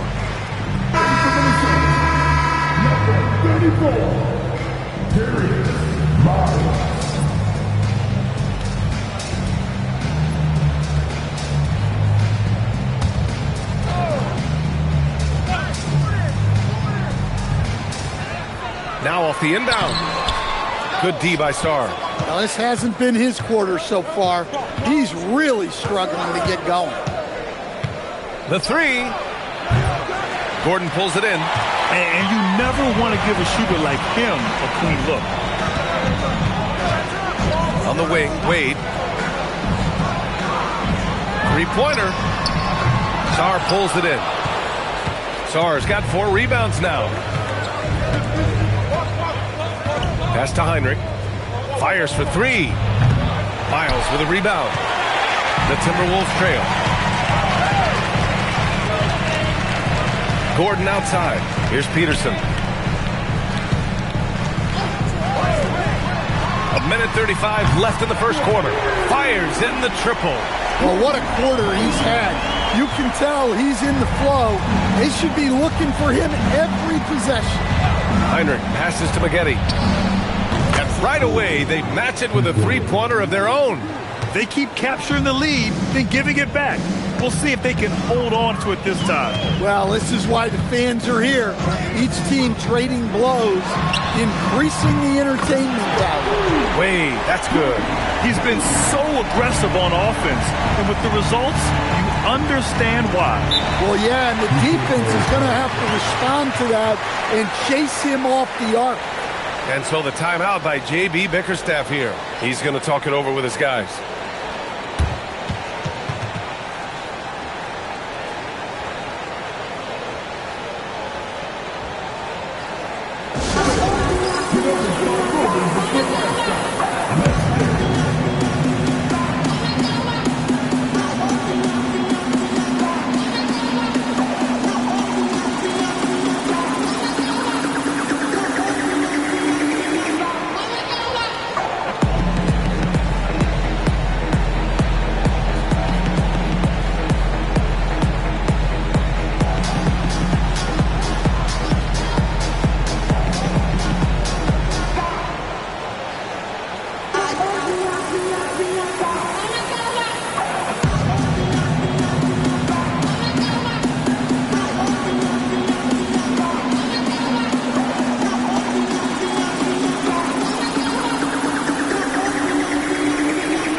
teams making some changes here.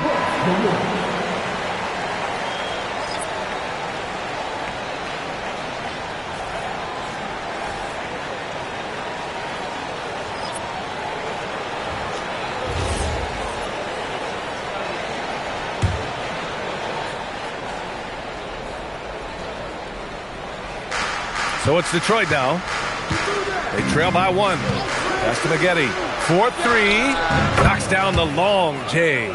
Maggette's got 6 points. One team gains momentum, then the other storms back. Hey, if this is any indication of how the game is going to go, we're in for a treat. Minnesota shooting their 3rd and 4th free throw attempts of the game.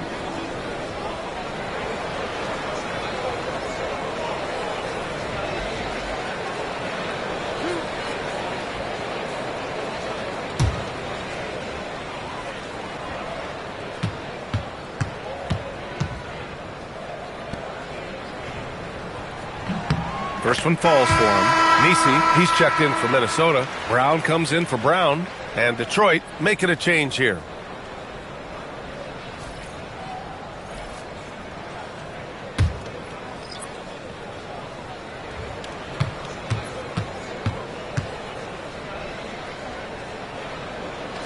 That's also good, so he hits both free throws.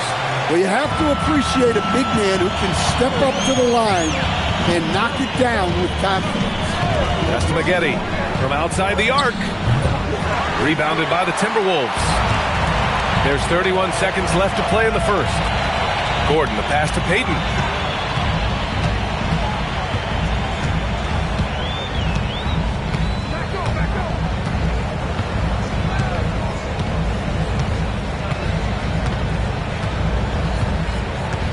Pass to Bargnani. 4 seconds left. The shot no good. Tie game, and some big points being put on the board as we wrap up the first. We'll take a quick break and then get you back to the action.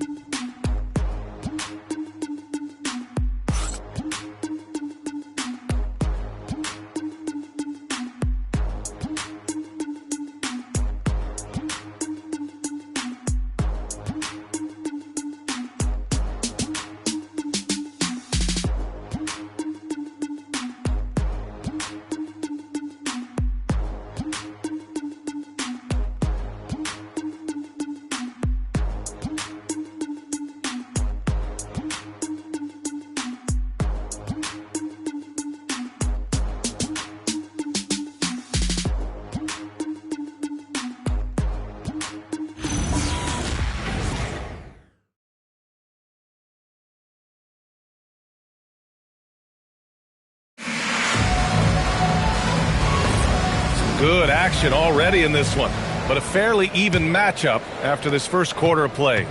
All right, let's quickly break down the game. What we've seen so far from the Timberwolves, guys. Attacking relentlessly, drawing fouls. They won that first quarter at the stripe. All right, and now you want to see them sustain this relentlessness for the entire game because it's clearly paying off. Setting the floor for the Pistons. They've got Nick Richards, and it's Mobley in at the small forward position.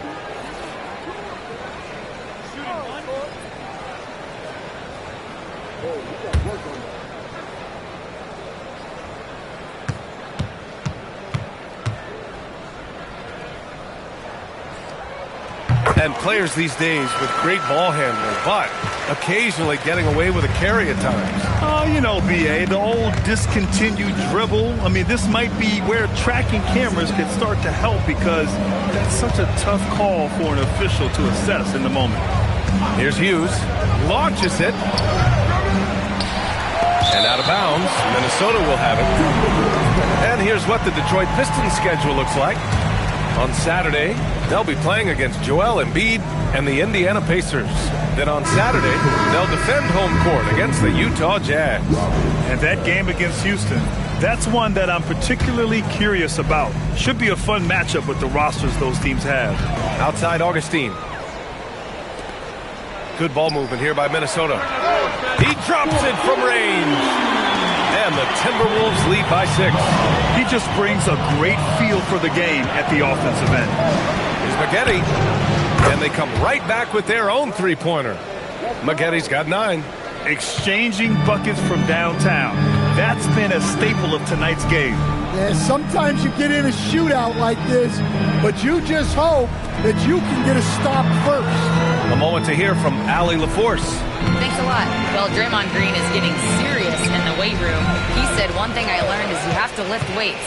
I was always naturally strong, so I was like, what do I need to lift for? These guys can't move me right now.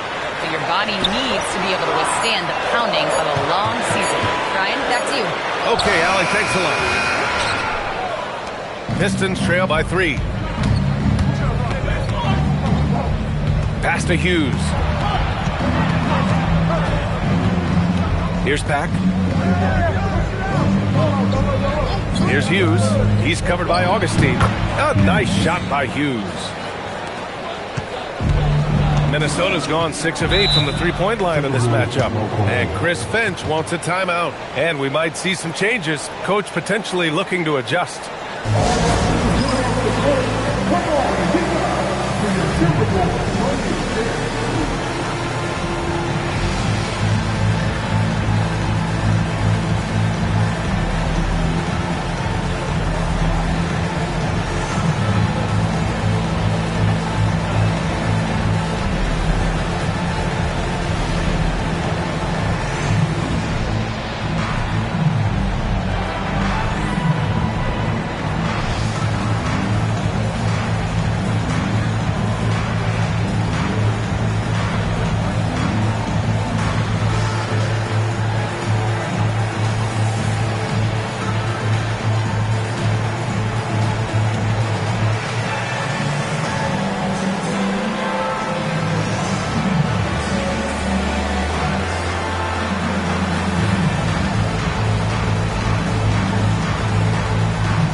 Robinson, he's checked in for Minnesota.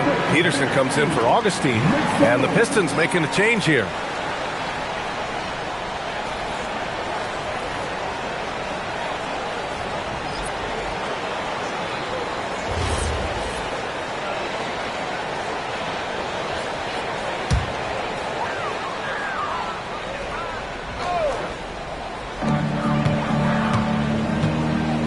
Now Payton.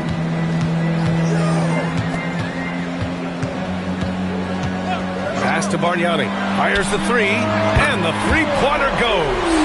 Bargnani's got 8. Easy look when the defender isn't fighting over the screen. Yeah, it's certainly worth it to disrupt the offense. Coaches notice that extra effort. To the middle. Robinson with a steal. Outside Payton. And here's Robinson. Back to Payton. They set the screen.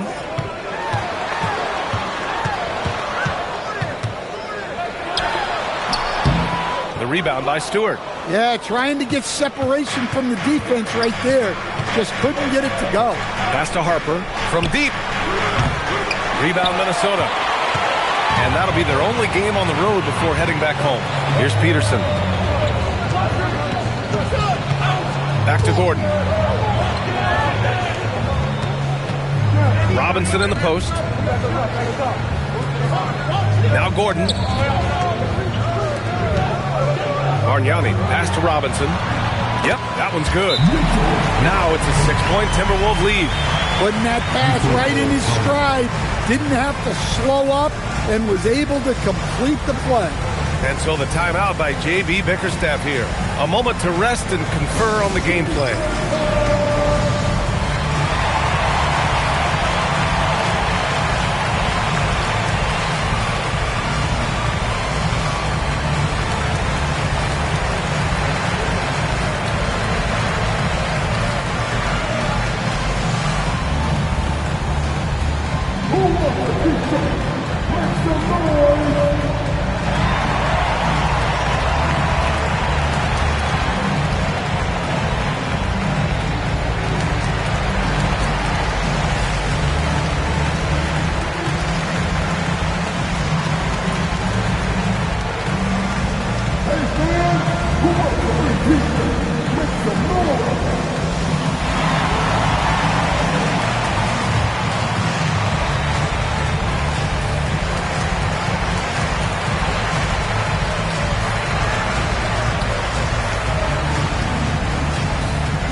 checked in for Gordon. A look now at the leaderboard to see which teams had the toughest defenses this past season. The Timberwolves, third. They made life hard on opponents. One of the best defenses in the NBA last year.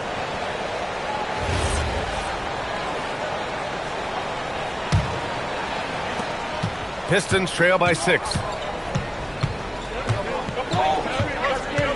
And just over 3.5 minutes played here in the second quarter. Tipped. Robinson with a steal. Outside Payton to the paint. Robinson gets the bucket. Robinson's got 4 points now in the quarter. And he's been an ideal teammate tonight. He's really creating plenty of looks with his passing. Yeah, when there's been an open man, he's found him. And you love to see a guy dishing it like this. Here's Hughes. Sinks the tray. 14 points for him. Well, the defense was a little soft. He felt free to take that shot. Pass to Payton. Back to Wade. The three. Ooh, coming through again. Shooting 5 for 7 now. And they've really been more consistent from the field this quarter.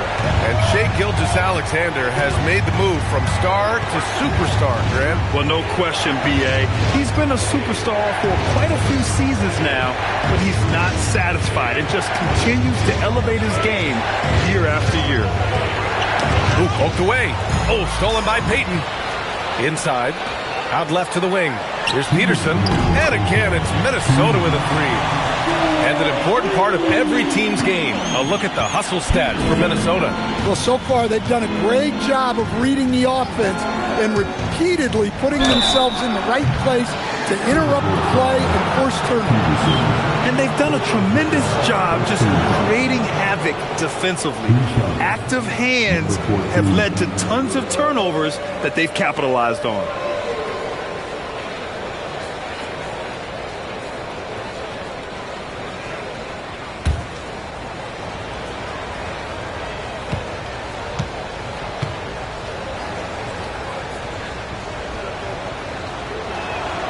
No good on the free throw. And they say that leadership starts at the top, Stan. How does great ownership and the front office permeate an organization? Well, you're absolutely right, B.A. Leadership starts at the top. And the best owners in this league go out and get great people, and then they empower them. They don't micromanage. They get people to work and use their expertise to build the organization.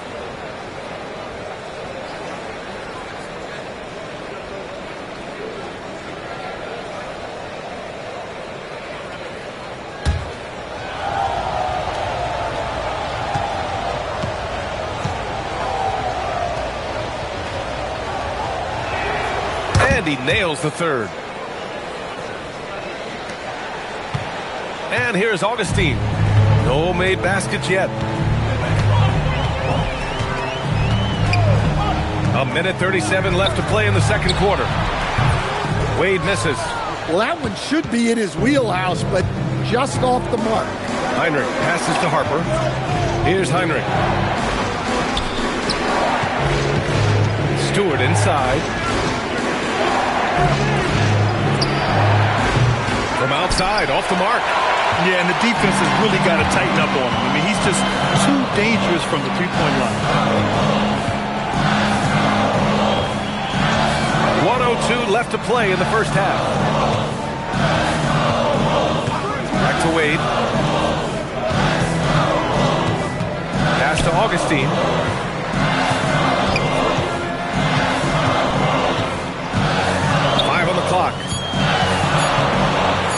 For three, Robinson. And can't connect on that one. His first miss. He's 2 of 3 now. 29 seconds left in the first half of this game.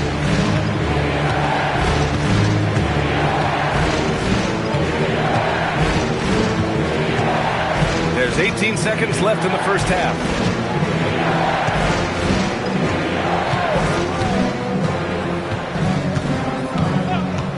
From deep three-point land. An absolute bomb from three-point range. He's got 19. fires from way outside. No good. Misses at the buzzer. And so it's the Minnesota Timberwolves leading by 6 as we wrap up the quarter. And it's mostly due to their superb shooting. They've wasted very few possessions. We'll be right back.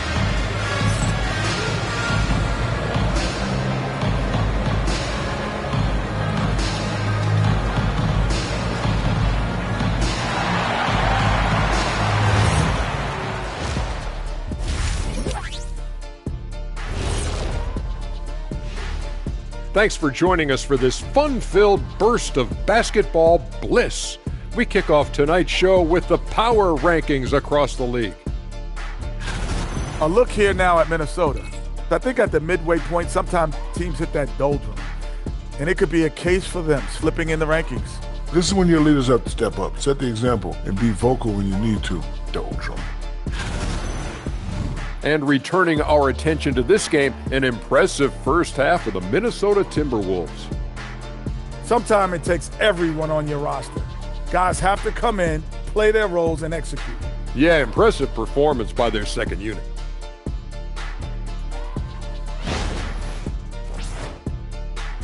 And that is going to do it for us. Let's get back to some second half action with Brian Anderson and company.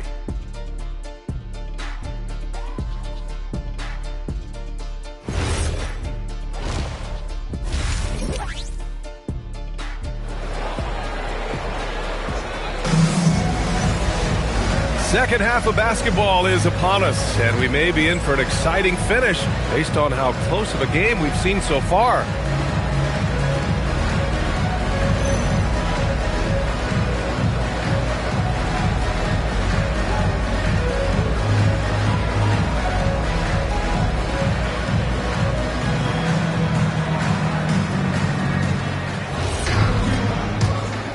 Here's Payton. We've got Elfrid Payton, and it's Robinson in at the 4 slot. And that's the group for Chris Finch as we begin the second half. Just enough of a shot contest to bother him. Pass to Stewart. Robinson with a steal. Here's Wade. Outside Payton. Back to Wade.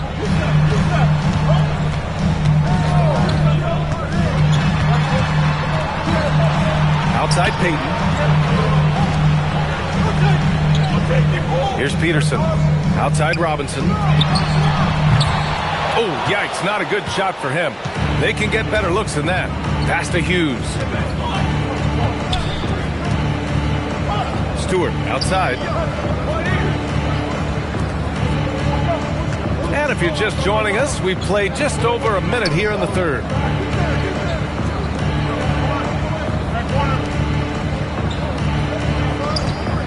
Lets the 3 fly.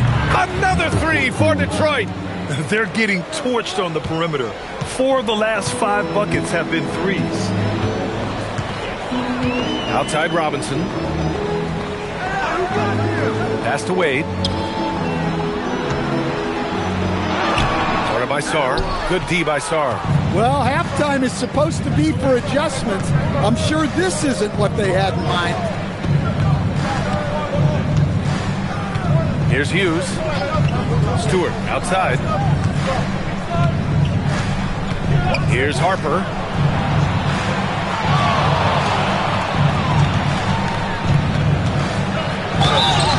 And he got the whistle on the way up, so he'll be headed to the line for a pair. Strength and speed, Coach. A combination that Jonathan Isaac brings to the table. Yeah, Brian, that combo makes him a capable rebounder. He'll grab boards whether he's on the move or stationary. And B.A., he is a devastating defender. And so the timeout by J.B. Bickerstaff here. He'll take the opportunity to regroup.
let's take a look at the leaderboard and see which players were the top shooters from three-point land this past month.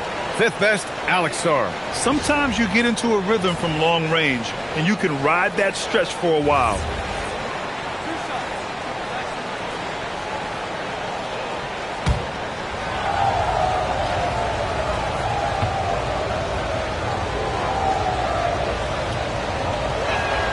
And the first one at the line is good.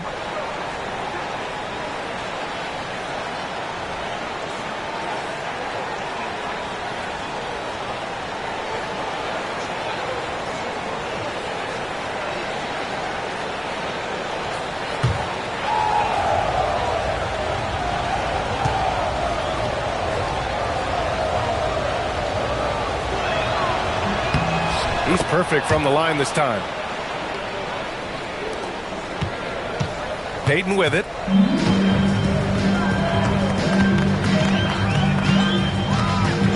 Pass to Wade. There's the three. And he's now 6 for 11 after that one. Well, they have leaned on him offensively with good reason. Efficiency will help you win a lot of games. And they waste no time getting those 3 points back. 25 points in the game. And both teams running long-range plays that are working. Well, you know it's become a three-point shooting league. Teams shooting a steady diet from outside. And Chris Finch wants a timeout. We might see him looking to make some tweaks to the strategy.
The Timberwolves have gotten only 1 of 4 shots to fall in the second half. On the wing, Wade. Now here's Payton. Back to Wade. There's the triple. And another three from Minnesota. Such an effective shooter. If you lose track of him defensively, he's going to make you pay. Jacks up a three. He can't hit that time. And he almost made them regret defending him so loosely. On the wing, Wade from behind the arc. The rebound by Stewart. Pistons trail by 4. Just under 3.5 minutes played here in the third quarter.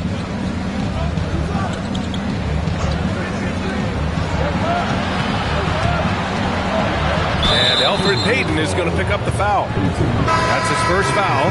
Aaron Gordon's checked in for the Timberwolves. And the switch here also for Detroit. Shannon's checked in.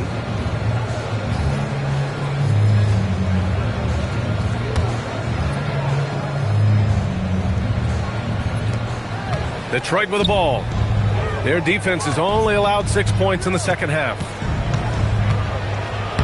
The shot from the low post is good. He's got 27. Minnesota's gone 2 for 5 from 3 since halftime. Screen by Gordon. Pass to Wade. This one for 3. Good.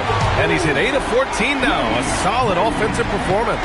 And if you thought the break would slow him down, you were wrong. He remains red hot from deep. Harper misses. He is just so deadly from out there. You expect that to fall. Payton passes to Wade. Back to Payton.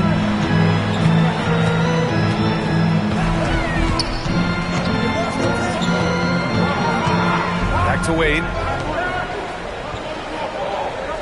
There's the screen. Just 5 to shoot. Outside Payton. Here's the 3. Rebound by Shannon. Pistons trail by 5. Pass to Hughes. Here's Harper. We've got 1:55 left to play in the third quarter.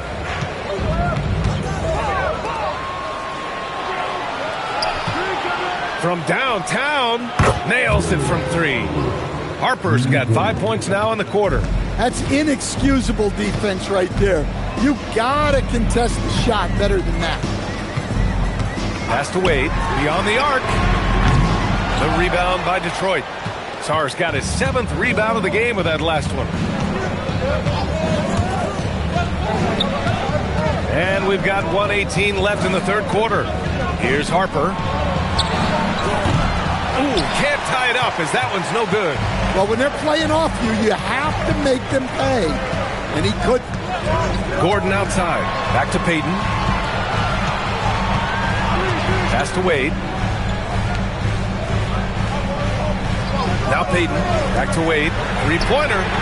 Drops in the 3. Wade's got 12 points in just the second half. Easy look when the defender isn't fighting over the screen. Yeah, it's certainly worth it to disrupt the offense. Coaches notice that extra effort. And he can't answer back. The three-pointer offline. Payton passes to Wade.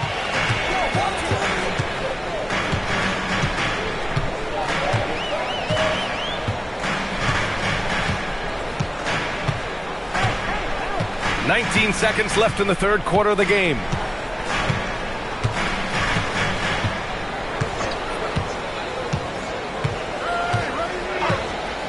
Pass to Gordon. Fires the 3. He can't get it to go. And we've reached the end of the third. It's Minnesota. They lead by 5. And we're coming right back. Be sure to stay with us as we get set for quarter number 4.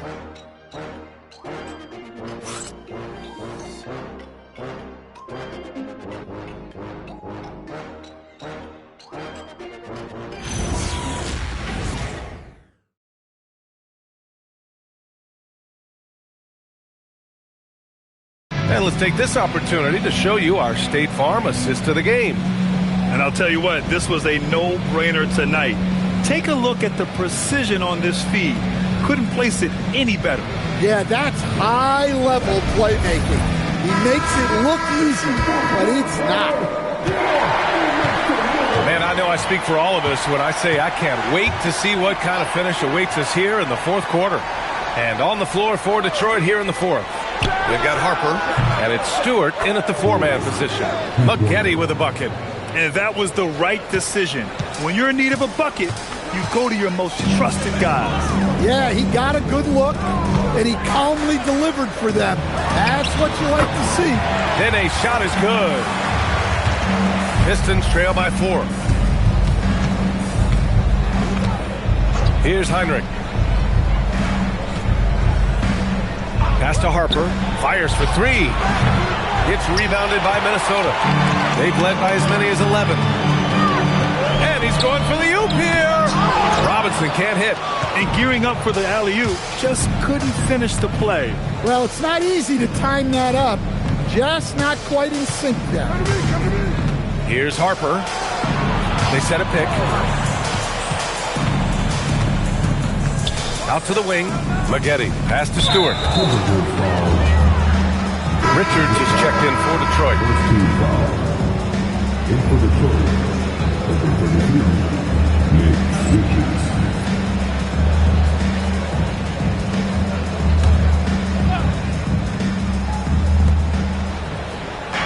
Pass to Heinrich. Here's Maggette from the arc.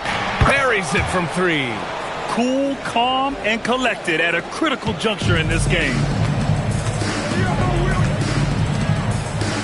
Just over a minute and a half played here in the fourth. Back to Williams. And it goes out of bounds.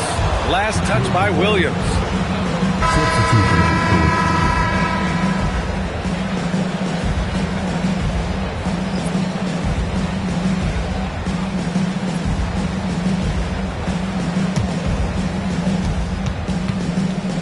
Detroit has gone 2 of 3 from beyond the arc here in the fourth. Heinrich passes to Stewart. Now here's Richards. Stewart outside. Pass to Maggette.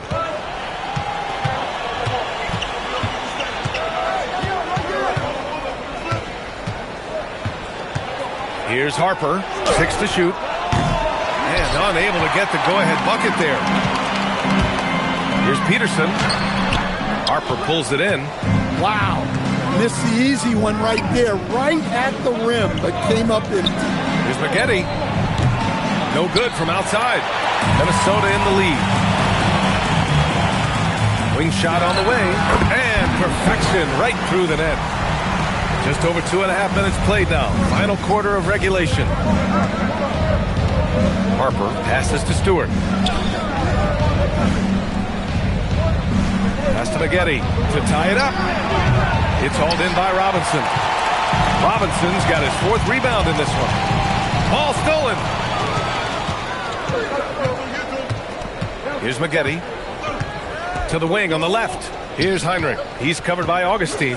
Detroit moving the ball around. Here's Maggette. Lots of room. It's rebounded by Minnesota. Robinson's got 5 rebounds tonight. Miles, the pass to Robinson. Outside Augustine. Kick out to Brown. Pass to Miles. And here's Brown. Back to Augustine. Just 5 on the clock. Now here's Brown. Here's Robinson. Beats the shot clock, but can't get it to fall. Well, clearly it hasn't been his best game offensively, but collectively, they've still found a way to get the lead. 19-footer is good. Well, you love assisted hoops. That's good offense.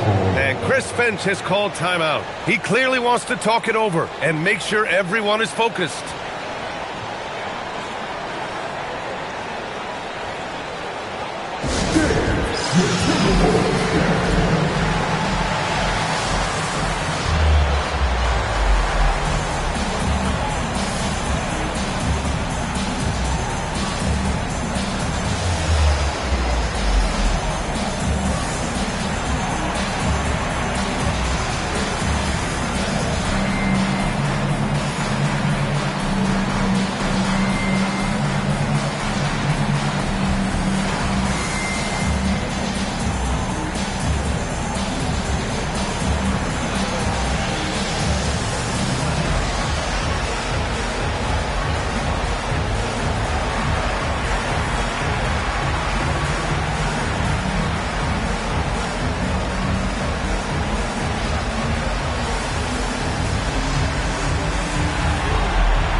Keeping us updated from the sideline, Allie LaForce. I was able to listen in on what Chris Finch was going over with his team. Well, coach is thrilled with their three-point shooting, saying in the huddle, guys, let's keep it up. Continue to shoot it from deep. It's working. They've been on fire from distance so far. All right, appreciate it, Allie.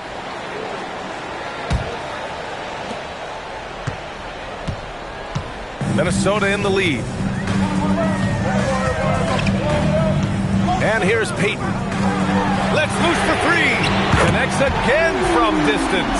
Buries his 10th triple of the game.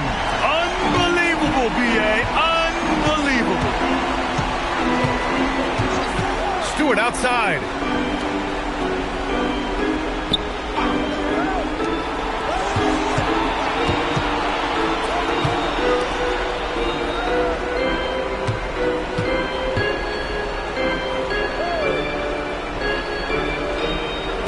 the pass.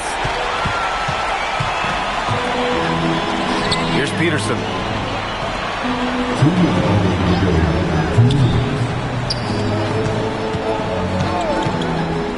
We've got 1:55 left to play in the fourth quarter. And again for three. He's been on the money from deep. Definitely looking to shoot as much as possible.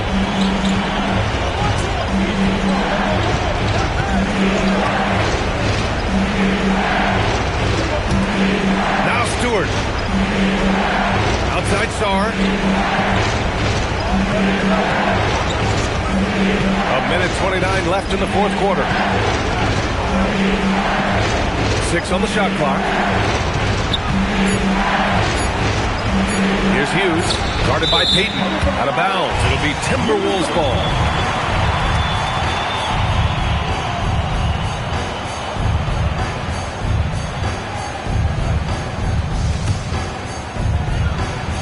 Minnesota leading by 7.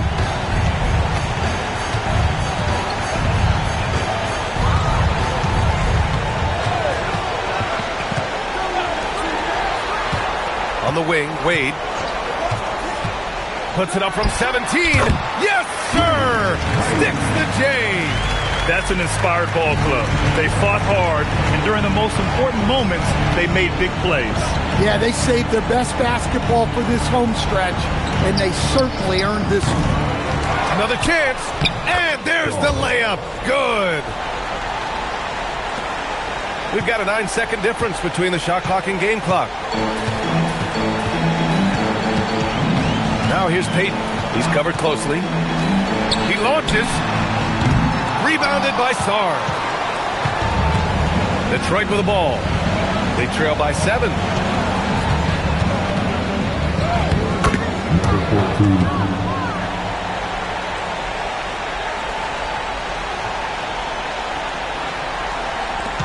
And so they foul intentionally.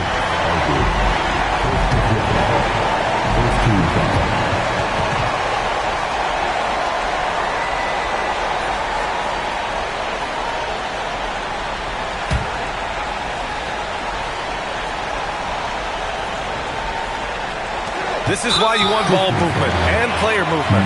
And that's made it hard for the defense to key in on any one individual. At the line for Minnesota, Payton taking 2 shots.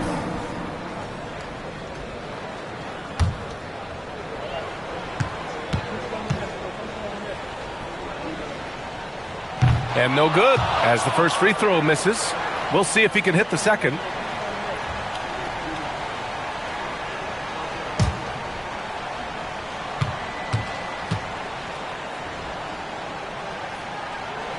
And he can't get the second one to drop either. Coming up empty that time. Detroit calls timeout. They trail by 5. Let's hear from our analyst. Give us your take on the strategy being discussed right now. An uphill battle for them. Everything has to go perfect. Well, I'm sure they'll run a play they believe in. If it works, I say try for the steal, and if you don't get it, immediate foul. Jacks up a 3. That misses. And now they decide to foul intentionally. Yeah, no choice but to foul in that situation. Although, that's not the guy you want to send to the free throw line. He gets the first, and that increases the lead to 6.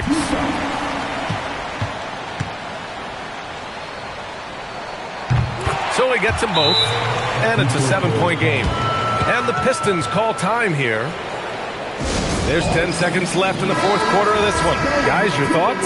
They just haven't put it all together tonight. But they're not going down without a fight. They'll keep game planning and playing until the final whistle. Easy look when the defender isn't fighting over the screen. Yeah, it's certainly worth it to disrupt the offense. Coaches notice that extra effort. And a smart choice right there. I mean, you can't allow them to just drain the clock.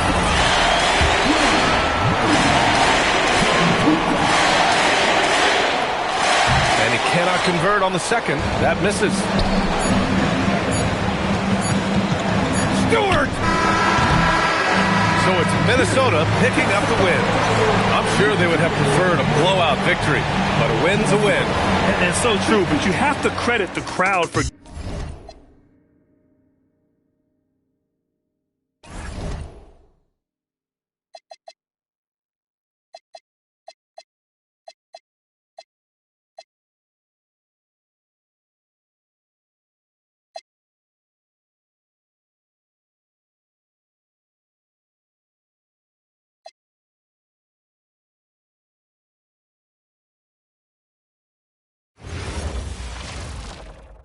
Welcome, fans. Thanks for joining. A chance now to check out the race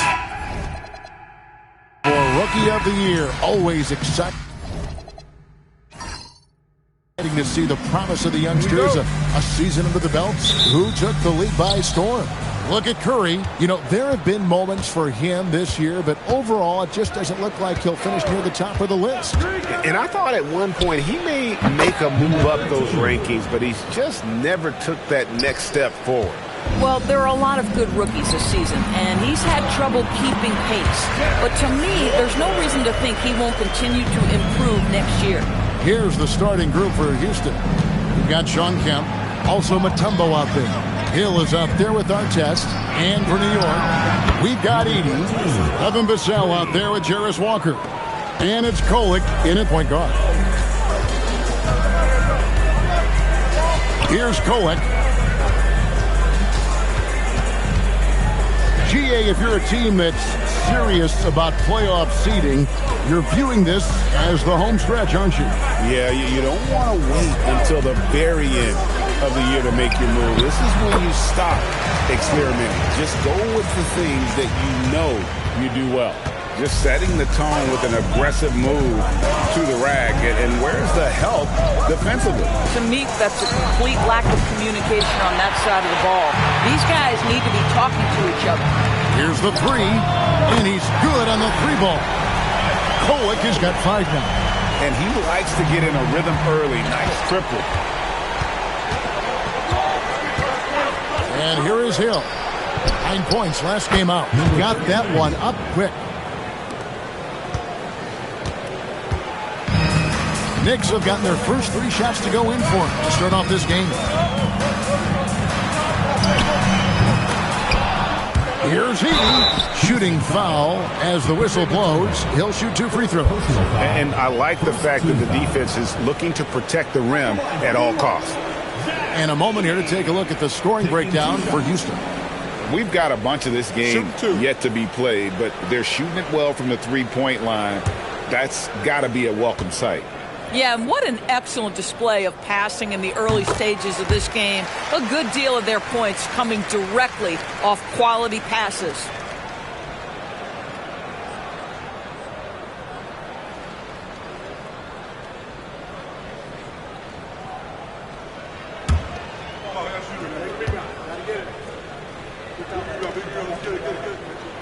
And both free throws good for Edey.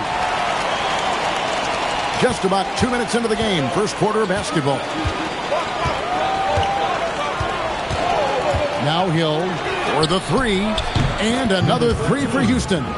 Boy, he is just doing it all right now. And the more the ball goes through the net, the more his confidence grows. Right wing. Edey, a screen. And a little over 2.5 minutes gone here in the first. It's stolen by Mutombo. Hill looking it over. The screen from Kemp to the right side. The 3. And the rebound goes to the Knicks. Moving on after the tough loss they took at the hands of the Warriors. Yeah, I mean, they battled, but at some point the game got completely away from them, and they just could not get back on track. We know they're capable of a much better game than they played. They know it, we know it. Let's see if it affects their confidence. Hill with it. And it's Vassell picking him up. Pass to Artest. Good, and it's Hill picking up the assist. 3 points. Hill's got 5 assists tonight. And the defense is in disbelief here. Triple after triple. And the big fella Alexar showing promise. Craig especially at the defensive end of the floor. Yeah, I mean, great mobility for a 7-footer. That's invaluable for a big man in today's game. And has the makings of a modern offensive game as well. And an eye for an eye. Both teams working to stretch the floor. Well, that 3-point shot just gives you so much room to operate on the offensive end. That's a dozen straight points coming off the triple. Last outing for Houston, it was a loss to the Clippers. Walker is screen on Hill.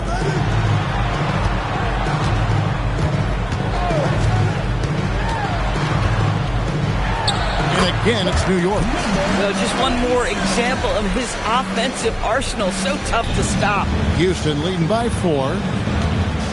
And so now a timeout called by Doc Rivers. He's going to take a minute here to get things straightened out. Last game matched up with the Clippers. A tough loss there. And defensively in that one, they needed to come up with big stops to quiet that crowd. And that's obviously easier said than done. I'll tell you this. It looked like they wanted to get out of town as quickly as possible. The problem is their defense went with them.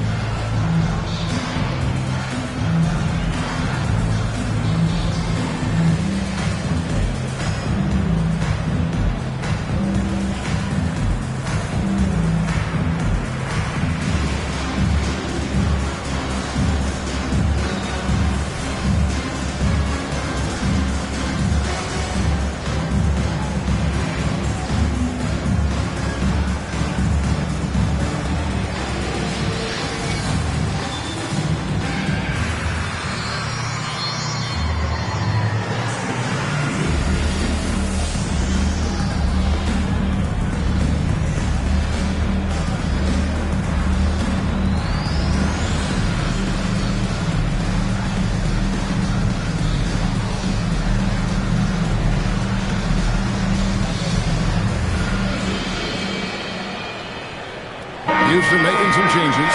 Rodgers checked in for Kemp. And it's Anderson in for Hill.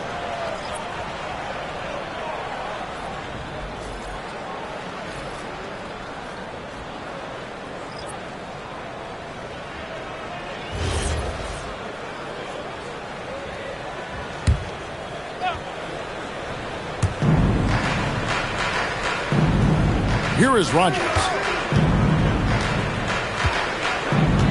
Anderson outside. From outside, off the mark. New York trails by 4. Now let's take a minute to talk to Allie LaForce courtside. Allie. Thanks, Kevin. Success hasn't changed Austin Reeves' underdog mentality. He said it doesn't shift at all. There's a good majority of people that probably still don't think that I'm that good. It's a common theme for my life. What pushed me to get here are the people who doubted me. I always have to keep that in mind. Kevin? Keeps that chip on his shoulder. Thanks a lot, Allie. Pass to Edey. It's good. He makes his first shot of the game. So far, both teams scorching the nets. You gotta love it. Well, you love it when you can get off to a fast start offensively. You hate it, though, when your opponent does the same. To the wing right side. Knocks down the 3 ball. He's got 18. And how about the last 5 made shots have all been 3? The defense is just giving up a barrage. From deep, Maxey. That one's in. His first shot this game. And Maxey wasting no time, clapping right back with his own dribble.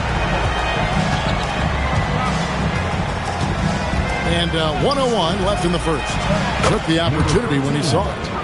21 points in the game. The defense a step slow, and you can see the results. Curry with him. Last game he had 13. And Maxey gets it to go on the assist by Curry. And an eye for an eye. Both teams working to stretch the floor. Well, that three-point shot just gives you so much room to operate on the offensive end. Trying to answer back, but that 3 is off the mark. Guarded by Rodgers.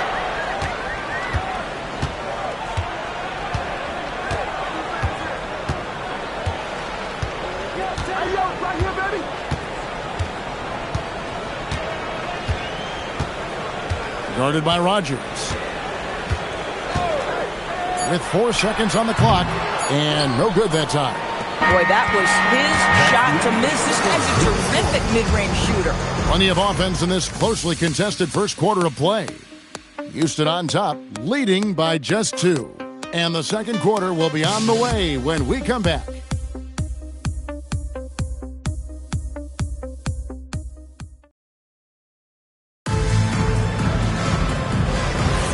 Some good action already in this one, but a fairly even matchup after the first quarter of play. And looking at what we've seen from Houston, what do you guys think? I know it's early, but all those 3-pointers, boy, do they add up. And that's what has them ahead in this game. Their floor spacing has been just tremendous. Taking a look at the Rockets. They've got Ellis, Charlie Villanueva out there with Kemp. Then it's Matt Barnes, and it's Anderson in at the point.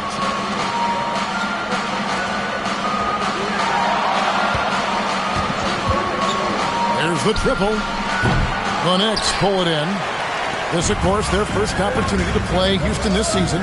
And last year, an entertaining season series between the two ended up battling to a draw. It's a fairly even matchup, and both sides want to take that lead into the league's upper echelon. So let's see what signs we see of progress tonight. Second quarter, and we're just over a minute in. It's tipped. Here's Kolek. 7 points in the game. Out left to the wing.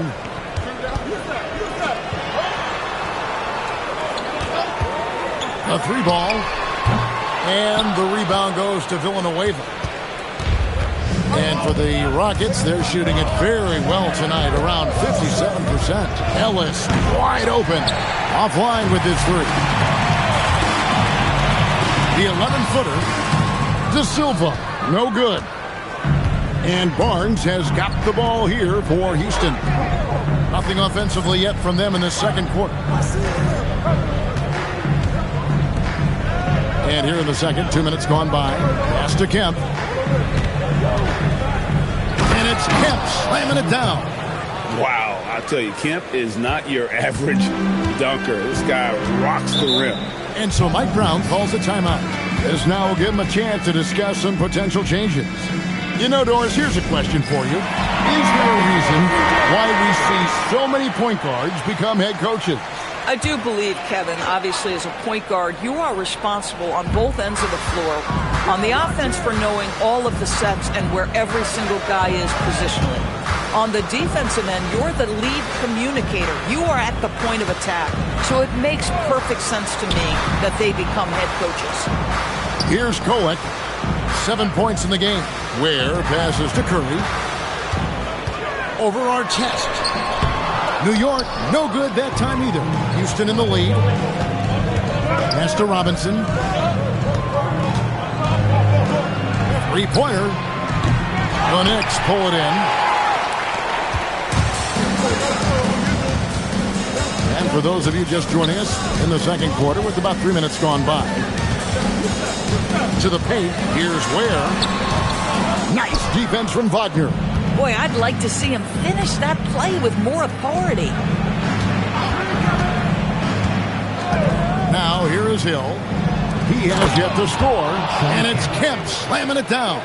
Oh, beautiful setup there. One thing you can say about Kemp, no pass is too high for him to go get. Right side to Walker, pulls it up. Shot is good off the back rim and in. Walker's got his second basket of the game. Houston's gone 0-3 from beyond the arc to start the second quarter. Well, one thing the fans have come to expect from Jared Allen, Doris, some acrobatic finishes. What's amazing, Kevin, is you might be looking at the rim and there is no Jared Allen in your vicinity, and then a second later he's flying by and finishing. He's got great instincts.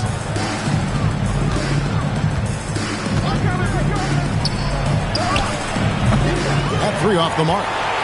And the way he was able to reach out towards that release had an impact. Well, no question. He altered that shot, and most of the time, that's just as good as blocking it. And he hits it to tie the game up. He has 7.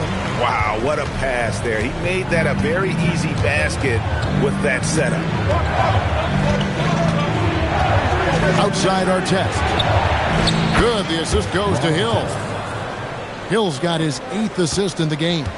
Love the distribution from George Hill. Listen, we know he is such a heady player who knows where to put the pass. Inside. And the basket for the 4th time from the field. He's a healthy 4 for 6. And really, it's been a major aspect of their offense in the early stages here. Their success working the ball inside and getting points from close range. Lets it go with a 3. And another 3 for Houston. Yeah, that's too good a look to give them from behind the arc. New York trails by 4. Maxey deciding where to go with it. From the arc. It's rebounded by Houston. Not quite enough defense that time around. Just lucky he was off. And it's Artest missing. And you don't want to give up that kind of look too often. There's the pick. The three. And Tyrese Maxey, good for three. Maxey's got his third bucket of the night. Boy, this guy doing his job, spacing the floor. He had 2 triples in the first, and he just gets his third to go. Lets it go from deep. That shot is good. He has made 8 while missing only 4. That's 67% shooting. They've given up a lot of three-pointers here today. And so Mike Brown calls a timeout. Coach is going to talk some things over with the team. Might be seeing something to adjust.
Checked in for Houston.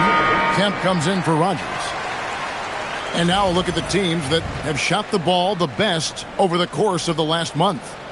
And really, the basketball IQ has just evolved. Just the way they move the ball and share it. They always find good looks.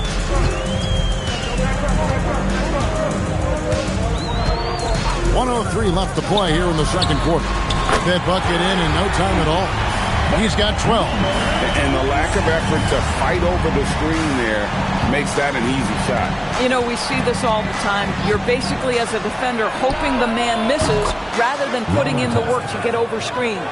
And they're getting their points now almost exclusively from the triple. 4 of their last 5 makes are from beyond the arc.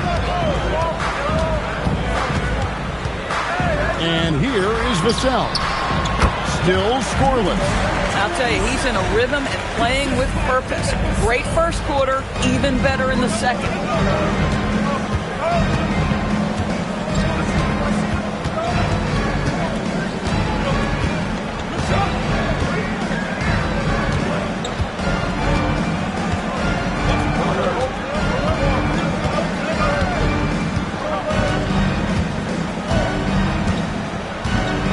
Kemp a screen on Vassell. Shoots the 3, and again it's the Rockets from deep. And so many teams now look to establish the perimeter to set up everything else. No doubt it's a growing trend, Greg, and he is highly accurate tonight. And some good action through the first 2 quarters as we reach halftime. Rockets lead by 5. And we'll be back right after halftime for the start of the third quarter. We'll see you in a bit.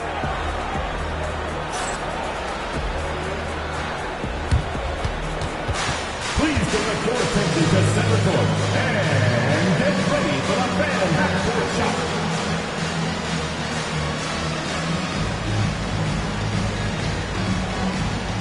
Drums, please. They're thinking about the shot.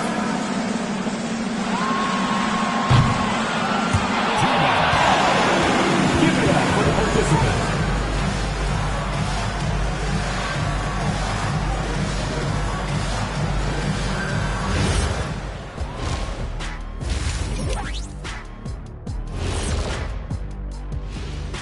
Thank you for joining us. Getting right to the story, things are going well for Houston. They're clicking from outside. Hard cuts to the ball and a few bone-jarring screens. Man, they have a high quality of looks. They've been cashing in on those. We'll see if the sharpshooting continues. And with the playoffs approaching, let's take a glance. Again, it's kind of like an eclipse. Don't stare exactly at it, but let's look at the power rankings. You know, for the Rockets, I mean, they've established themselves as a competitive team.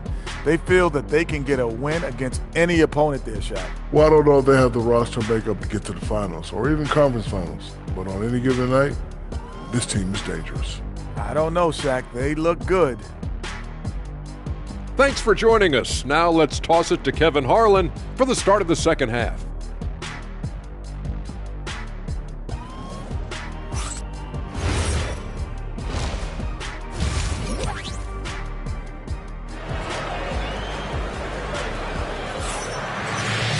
And we've got second half action for you. Thus far, a pretty evenly contested game. New York trails by 5. We've got Walker.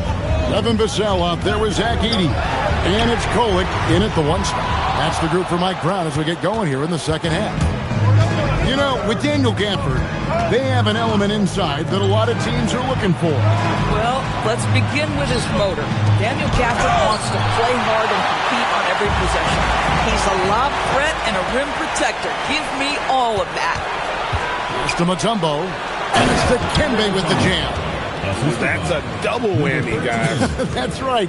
A great defensive play, then the emphatic stuff. Let's see if that serves as a momentum builder. What a great sequence for this group. All sorts of time. He clangs that one off the back iron, and down it falls. 16 points for him. I love the spirit he's shown tonight, particularly on the offensive end.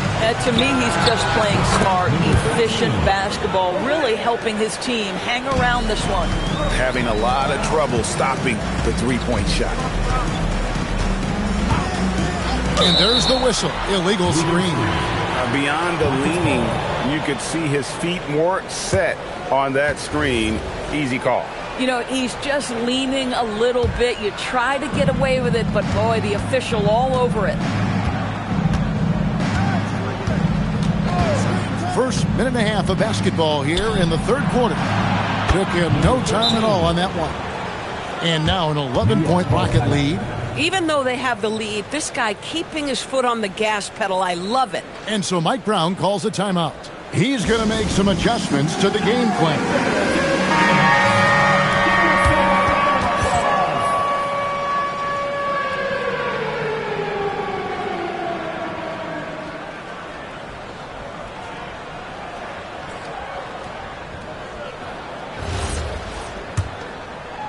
Just over a minute and a half played here in the third. New York's gone 6 of 11 when they're taking the three-point shot tonight. Very respectable. Outside, Walker for 3. Buries it from three-point range. Walker's got 7 points in the game. Boy, nice pass. A little ball movement, little player movement. That's how you play this game.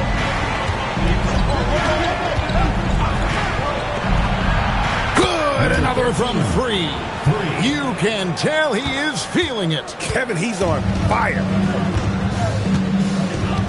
Let's go to the sideline and see what Allie LaForce has dug up for us. Allie, take it away. Thanks, guys. It's important to focus on what matters. All-star and multiple champion Draymond Green said winning has taken a backseat nowadays with a lot of these kids. They care about all the wrong things. I hope they understand that this league is about winning games at the end of the day. Back to you. It's all about results. All right, Allie, as always, we thank you.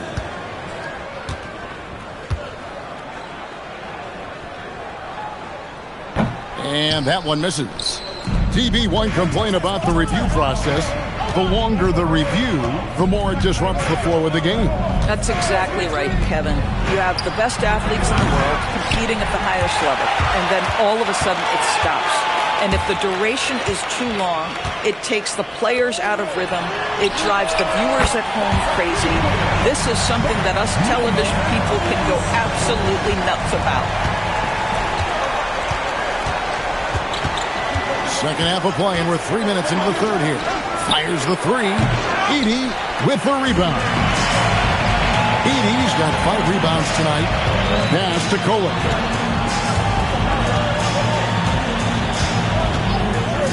Fires for three. Knicks with a new 14. The second effort. He lays it in. He's got 23. Offensively, it's been a perfect quarter for him. He hasn't missed a single shot. And so now a timeout called by Doc Rivers. Looking for a breather and maybe adjusting a thing or two.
Making a change here.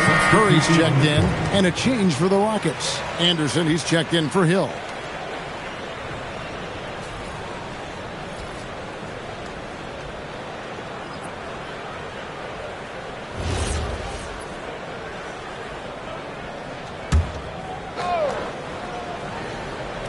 Just over 3.5 minutes through the third quarter of play now. Anderson outside.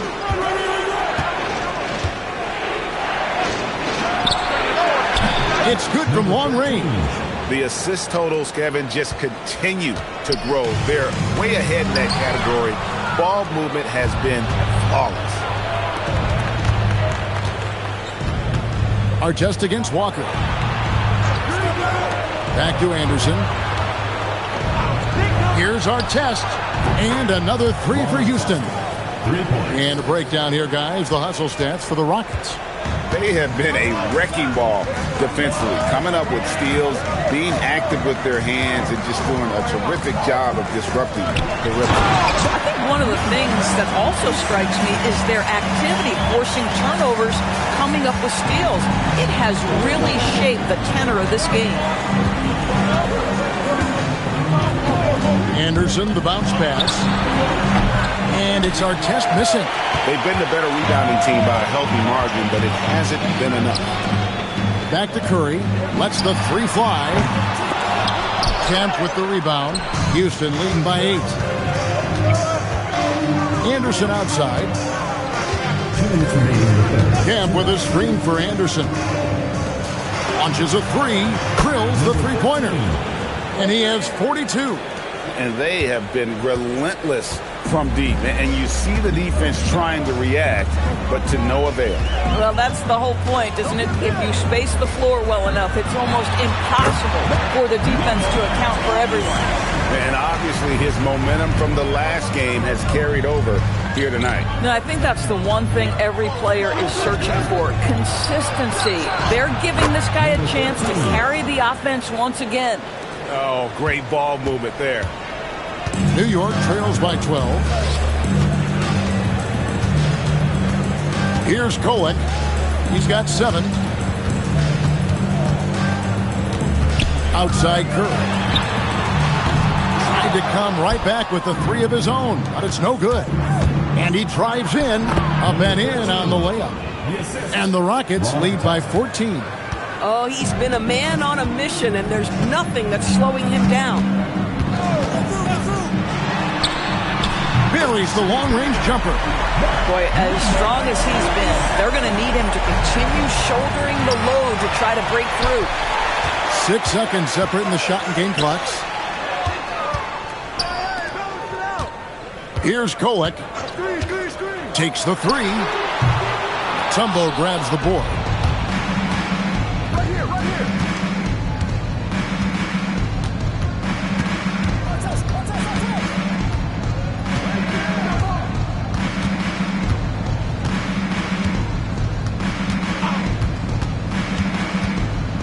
Mutombo is screen on Curry. 4 seconds left, and Houston again with the bucket. You can't just stop when there's a pick set up. Gotta fight over it as a defender. You know exactly what that takes. It takes energy, it takes activity, it takes intensity. And so it's Houston, 13 points up at the end of the period. And we'll see if they can keep up their tremendous shooting they've been dialed in so far from the field. We've got more in store for you right after this.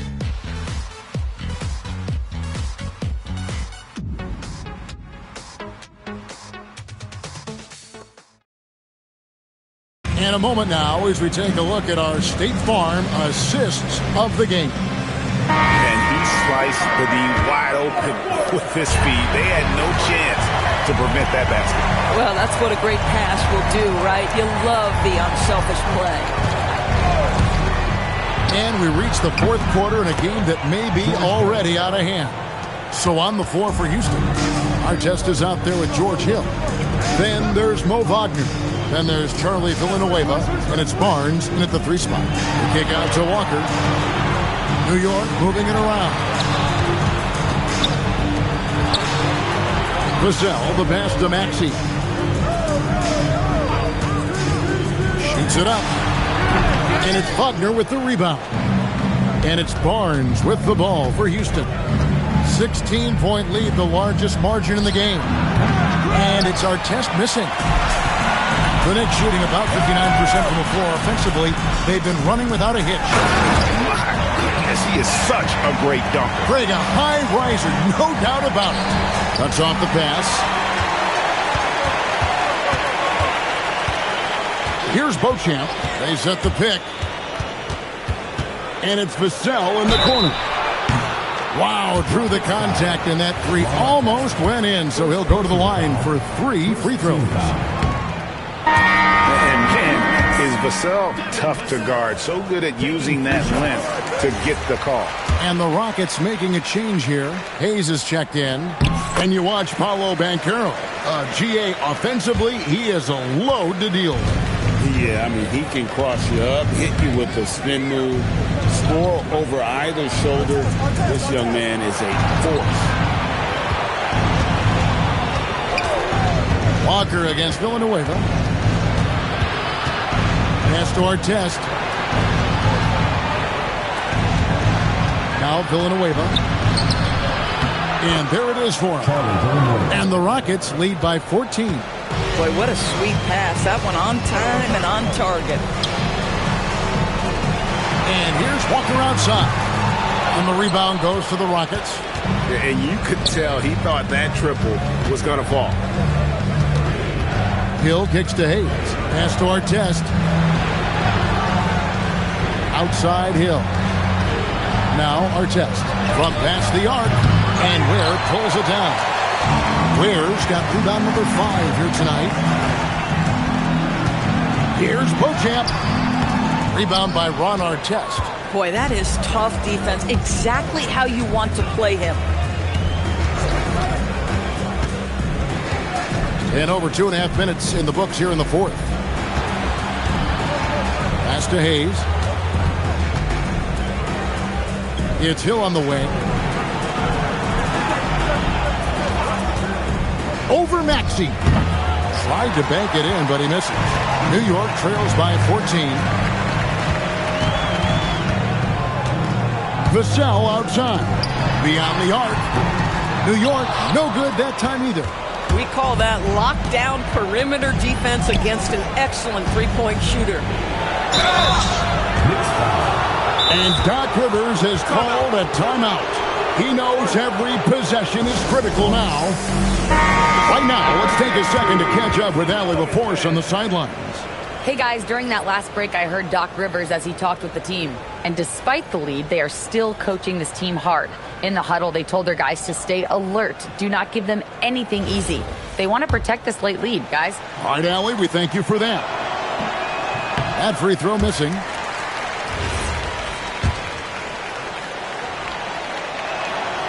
And no good on the second free throw, so he goes 0 for 2 there.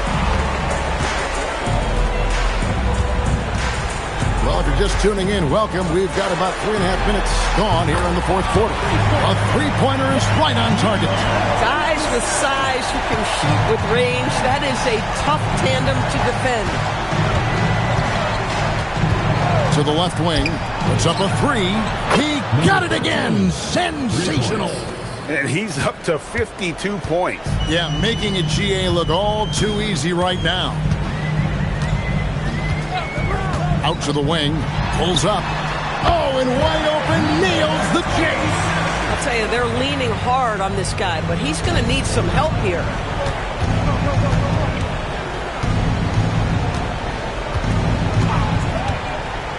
Outside our test.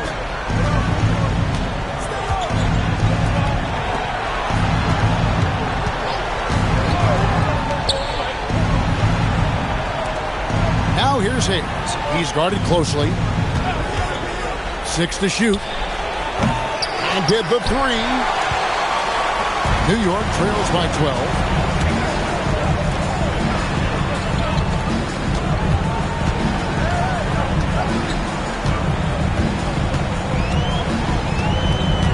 With a screen on Kemp. The long shot, no good. The Rockets have gone 3 of 7 from the floor in the fourth. That's a 42% mark in the quarter.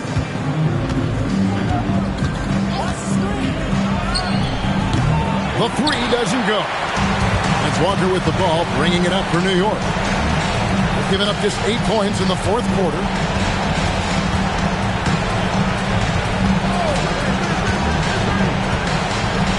Here's Vassell. From outside, three, good.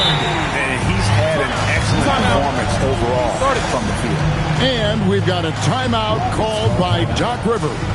He's not taking any chances and wants to huddle him up right away.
Hill, he's checked in for the Rockets.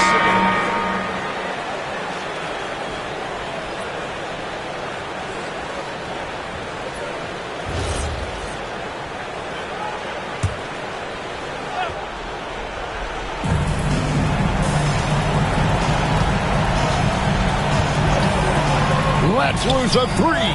He drills the three. I've always appreciated the unselfish nature of George Hill. He always has his eyes surveying the floor. Edey with a screen on Kemp. Covered by Artest.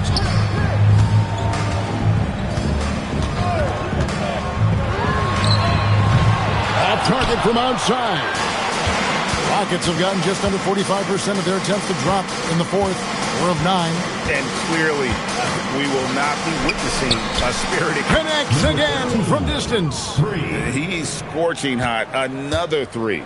And he's approaching the franchise record for threes in a game. 8-second difference between the shot clock and the game clock. Vassell. No good from 3.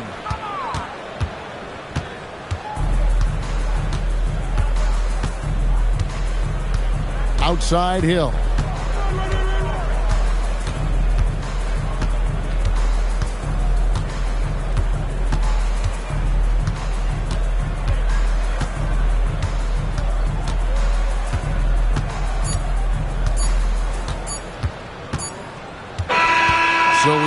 Houston taking the W here. A solid win on the road for them. This building was dead silent by the time, GA, this one wound down. And that's what you want.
It's the NBA on 2K Sports. Most of the season behind us, Grant. Talk about the mindset for teams right now. Well, if people tell you the standings don't affect the mindset, BA, they're lying. Everyone is asking themselves how they can improve or maintain position. You just don't want to backslide now. So the Hornets starting five. Mikal Bridges is out there with Fears. Then it's Andrew Wiggins, and it's King in at the power forward. Fires from deep, and King pulls it down. Here's Spears. He's guarded by Sabonis. Bridges outside. The kick out to Wiggins. Some nice passing by Charlotte here. Puts the fadeaway right on the money. Look, when you play as a team, good things tend to happen for you. Here's Oklahoma City now. We played just over a minute here in the first. Wembanyama, screen on Bridges. A quick shot there. It's off target. Defense dodged the bullet that time. Total breakdown. Back to Wiggins for three. First shot won't go. And the shooter had very little space on that attempt. And guys, that's exactly the kind of high-impact defense they want to see out of him. Well, Grant, you look up and down this Thunder roster. It is just loaded with winning players. Yeah, B.A. Guys who are going to make the right play. Defend their spot, move without the ball. I mean, they've built something special in OKC. Piece by piece. Grant, LeBron has had so much recognition over the years, but truly, he might not get enough credit for what he's meant to the NBA. Yeah, you might be right, B.A. Truly a global ambassador for the game of basketball. He set the standard for what a superstar can be, really, in any sport. Free throw good, Wembanyama. The Hornets are led by head coach Charles Lee, who was a two-time champion as an assistant, Clark. Yeah, that's exactly right, B.A. He won a title as an assistant coach with the Bucks in 2021, then another as the top assistant for the Celtics in 2024, and that's exactly why Lee was brought to Charlotte, to establish and build a winning culture. That one's no good. One of the most popular players in the world the moment he entered this league, Wembanyama continues to grow his fan base. Bridges, left side. Two shots, two makes. Off to a good start. The value of good ball movement isn't lost on this squad. And from the sideline, let's catch up with Allie. Well, I had a chance to catch up with Oklahoma City's head coach. I asked him what his thoughts were on Cade Cunningham, and he said Cade is extremely talented. He's got great size. He plays under control. He's one of those guys that makes his teammates better. It's easy to see why he initiates so much of their offense. Guys, back to you. As always, Allie, we thank you. Oh, ferocious on the attack. Once Wembanyama gets into the lane, the defense is done. Oh, wasted no time on that one. Don't want to let him get into a rhythm from out there. The Thunder have gone just 2 for 4 from the floor.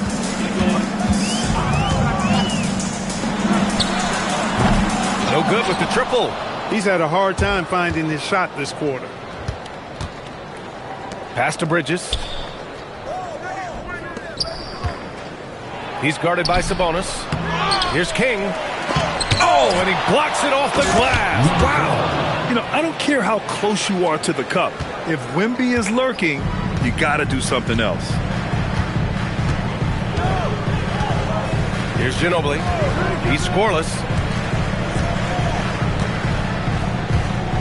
And we're just over 3.5 minutes into this first quarter. No luck on that one. He's lost his rhythm completely this quarter, but he's determined to stay after it. It's stolen by Wembanyama. Finished off the break. He's got 5. Great teamwork on that drive, punctuated by a strong finish. That is the perfect fast break, guys. Getting a hoop before the defense can get set. Foul beyond the arc, and he almost hit the shot. He'll go to the line for 3. When you think about the skill of Cade Cunningham, Grant, and his height, what a combination. You know, B.A., whether it's scoring inside or seeing over the defense or just feasting on smaller guards, his 6'6" frame is certainly an advantage. And timeout called by Charles Lee. I think right now he might be looking at some adjustments.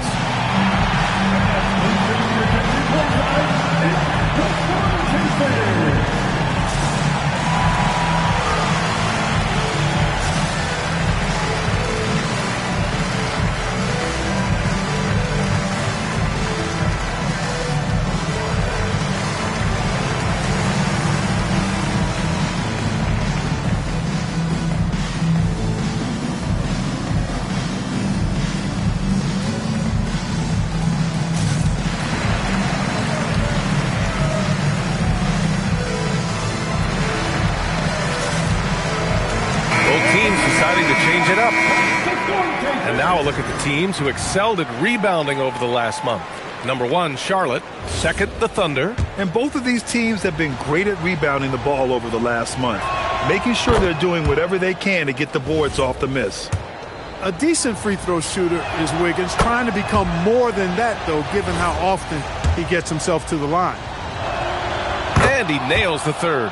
He's about as calm as you can be at the stripe. And here's Sabonis. He'll bring it up for the Thunder. 4-point game. And this is the first season matchup for them against this Hornets team. There's the steal. Out to the right wing. Pass to Price. Takes a three. Hits a three-pointer. You got to appreciate the consistency. Night in and night out, he brings it. Henderson scanning the floor. Over to the wing. Puts one up from 19. It's good. Off the glass. He has 7. Gotta fight harder to get over those screens. Well, I'm going to credit the screen. I mean, that's a good, strong pick he lays there. And they've settled in quickly today. A nice flowing rhythm to their offense. Yeah, they're lasered in. I mean, really making the most of their possession. To the left wing. Sinks it from distance. He's been excellent in this period. Even though they're down, he's keeping them close. Charlotte leading by 4. Bridges outside. Shot from the low block. Again, Charlotte. Adds to their lead. They've been able to rely on him all night. So Mark Daigneault will call a timeout. He's going to gather the troops and talk it over. Coming off a win against the Blazers. They were lights out from beyond the arc, and they spaced the floor beautifully in that one. There's all kind of talk in the game today about stretching the floor, because when you do that, everything else just becomes a little easier.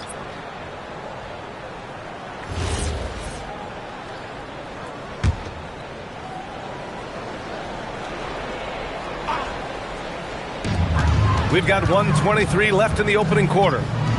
Wembanyama up top. Here's Ginobili. He's guarded by Bridges. Really left him alone that time. What a pass by the fearless Manu Ginobili. Great teamwork. Outside Butler. Takes the 3. Oklahoma City grabs a miss. That's exactly how you have to defend him on the perimeter. Can't allow any space. And he comes up with a bucket. And they may have talked about shot selection coming into this. 44 seconds left in the first quarter. Pass to Bridges. The 3 is up. Offensive rebound.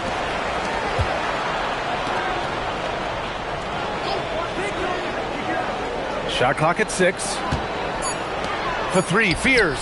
And he buries his first look. And they keep trading punches. Both teams in a groove early. Hey, guys, this is going to be fun now. I mean, we've got ourselves a shootout on tap here. Here's Ginobili. He's guarded by Bridges. From deep, Wembanyama. And another 3 for Oklahoma City.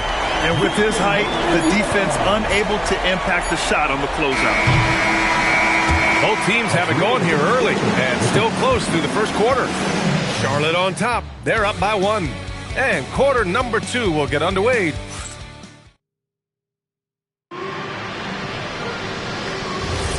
And some good action in the books as we get back to a game that's been pretty close so far here. And a chance for a moment to check out the scoring breakdown for Charlotte. Everything working for them inside so far, guys. Tons of high-quality shots that they're knocking down inside. And on top of that, they've been dialed in from deep. And if they keep it up, it could be a big night for them. This is how the floor looks for the Hornets starting the second. We've got Butler. He's out there with Tari Eason. And it's Fears in at the 1. Here's Ryder. The three-pointer off the mark.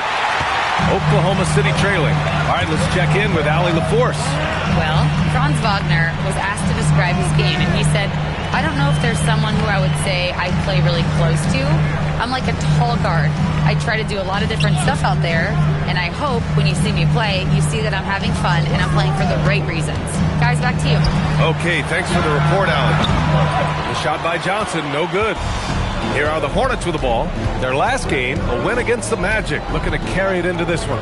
You have to respect their ability to stay consistent away from home, keeping their cool and making quality shots. Well, efficiency is critical, and I love how they ran their offense and got quality shots out of their sets. Nice ball movement by Oklahoma City. Pass to Henderson. We're about a minute and a half into the second quarter now. Drills it from deep.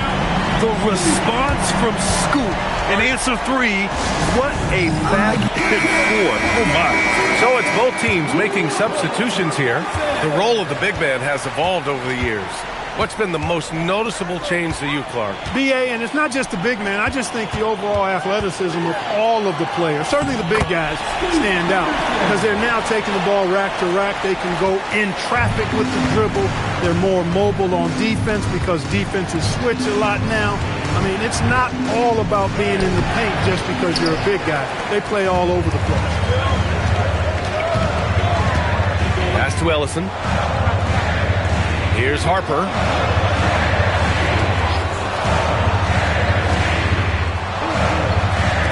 Here's Ginobili.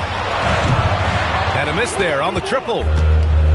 Charlotte has gone 4 of 9 so far from the perimeter. To the right side. Now here's Easton. Pass to Ryder. Second quarter play, almost 3 minutes gone here. He buries it from 3. Hey, it's clear and obvious why they're winning. Fantastic shooting from deep. Here's Harper. Here's Bogut. Hasn't gotten one to fall yet.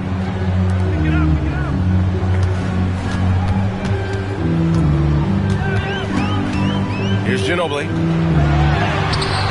And Fears pulls it down. Yeah, still close, but with their tough play on the boards, we're certainly seeing the effort. Just under 3.5 minutes played here in the second quarter. Here's Ryder. Off the mark there with a 3. And here's Henderson. He'll bring it up for OKC. They've only given up 6 here in this quarter.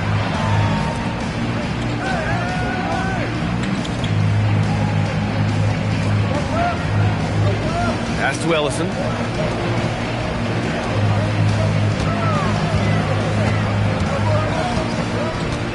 Here's Bogut.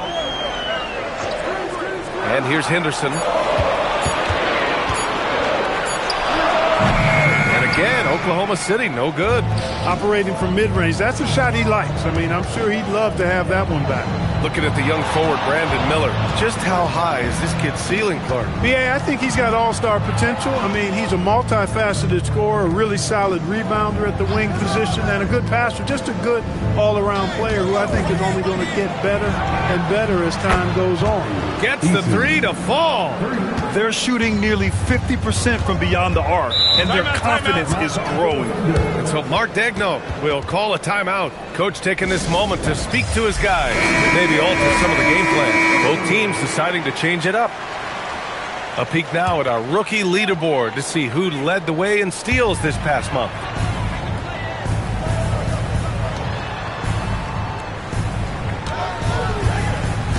Wembanyama screen to get back on track. And Henderson is good for 3. Henderson's got 8 here in this quarter. And after a scoreless first quarter, he's finding his offense. Here's Price. He has 6.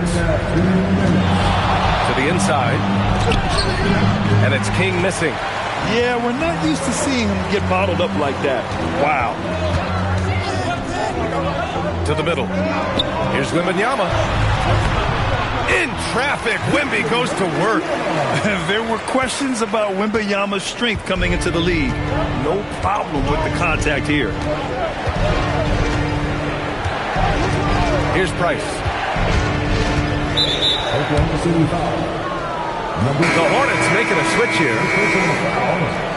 First team foul. Substitution on the court.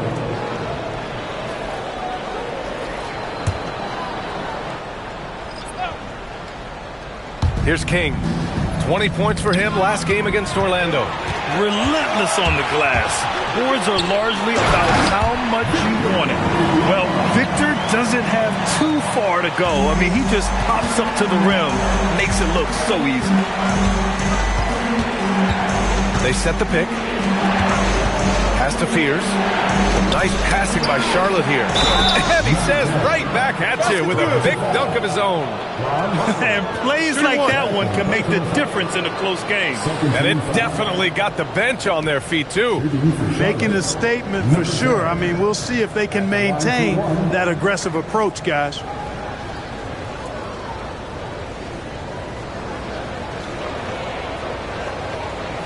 One shot.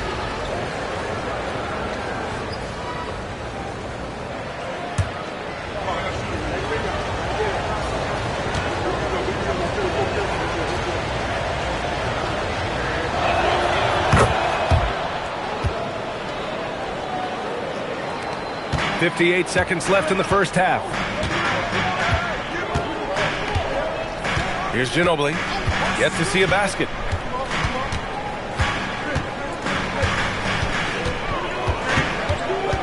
To the wing, right side. Here's Harper. Off target from the wing. Charlotte has gone 6 for 12 from deep so far in this game. Pass to Fears. The three is up. On target from range. And now it's a 4-point Hornet lead. What a job Wiggins has done with his passing skills. Significantly improved over the years.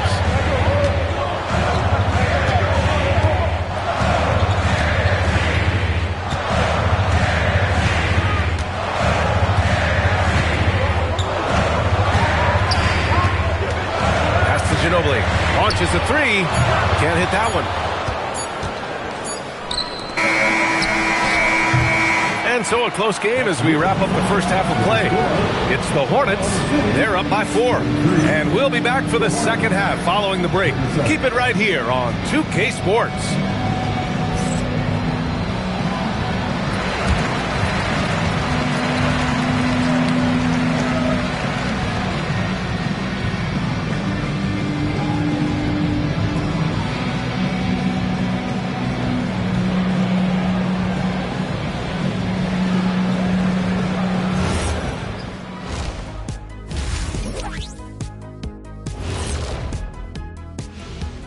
Welcome, folks. It's halftime, and the Charlotte Hornets are in the midst of a very close game.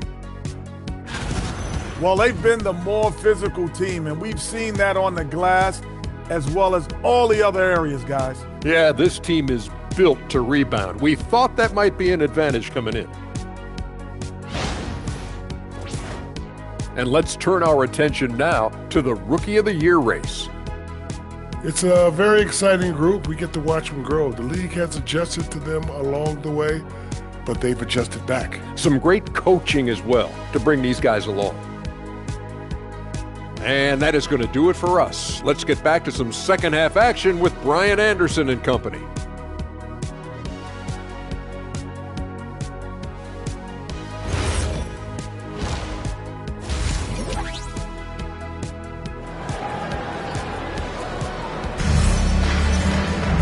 And if you're just joining us, we've played through the first half in a game that's been fairly even so far.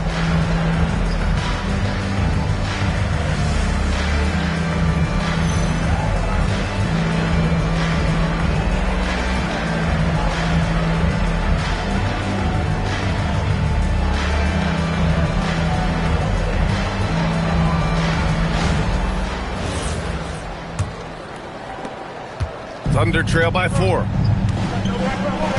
Wembanyama out there with Harper. And it's Sabonis in at the 5, roaming the paint. That's the group from Mark Dagnall starting the second half. Knocks down the triple. Coach is loving the ball movement. Charlotte has gone 7 of 13 from downtown so far in this game. Pass to Fears. Here's Wiggins.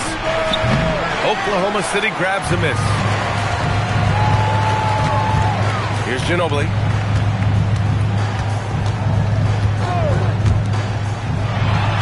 Oh, not wasting any time and taking the shot and hitting it. He's got 15. A hard-fought matchup. 7 lead changes thus far. And these teams have been sparring from the get-go, neither able to land the knockout blow. And with a little over a minute gone by, the second half is underway. The 3-ball. Nice D from Bridges. And let's swing it over to the sideline and hear from Allie. Thank you, B.A. Coach Mark Dagnall talked about the Thunder's system of player development. He said, we try to do things that serve both the team and the individual, and then it's easier for guys to commit to it. And if that happens, then you have an environment that can be pretty powerful. Back over to you guys. Turning potential into production. Thanks a lot, Allie. Inside. It's stolen by Wembanyama. Pass to Ginobili. 2 minutes into the second half of play now. Lets it go from deep. And no good. Yeah, you know, he usually makes you pay from that range. Here's Fears. He's got 6. And there's the screen. Wiggins from long range. So Mark Dagnall will call a timeout. Coach probably just checking to make sure everybody's on the same page here.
Looking at the 2K leaderboard.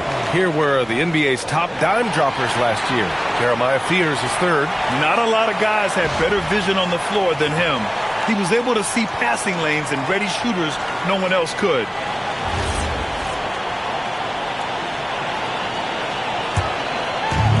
The Thunder have gotten 2 of 4 shots to go since the break. A little under 2.5 minutes gone by in the third quarter. Here's Harper. No points yet. And there's the lob.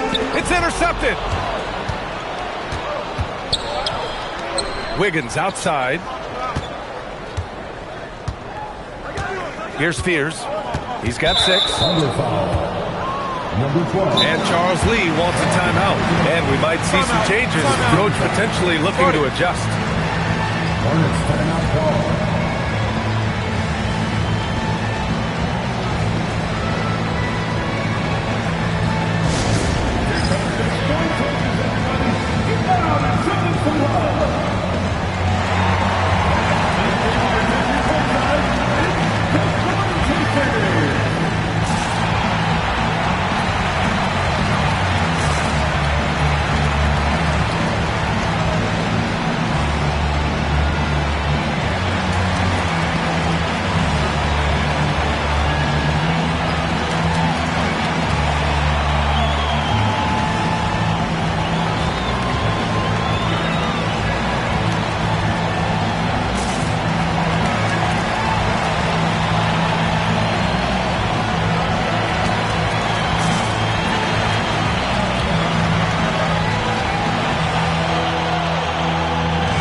their defense, they weren't all that disruptive. You'd see the occasional steal, but overall, they allowed opposing offenses to remain pretty comfortable. They took care of the ball, stayed in control. It was very hard to turn them over.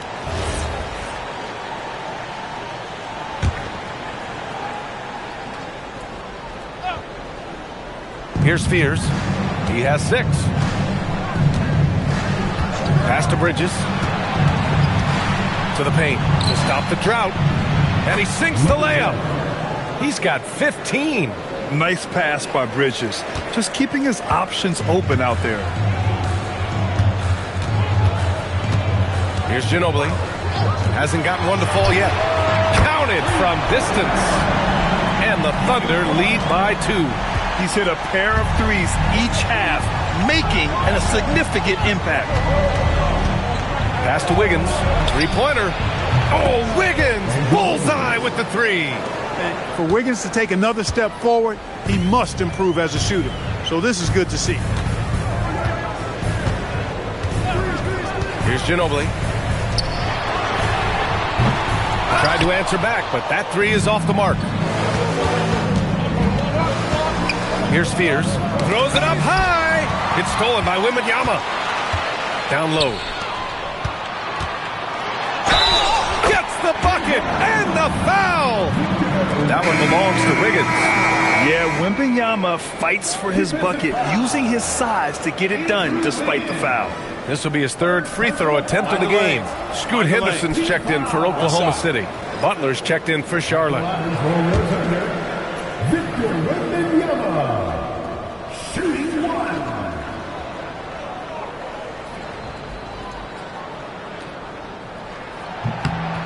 Already an elite player in this league. The scary thing about Wembanyama is that he's only going to get better. Charlotte trailing. Here's Spears.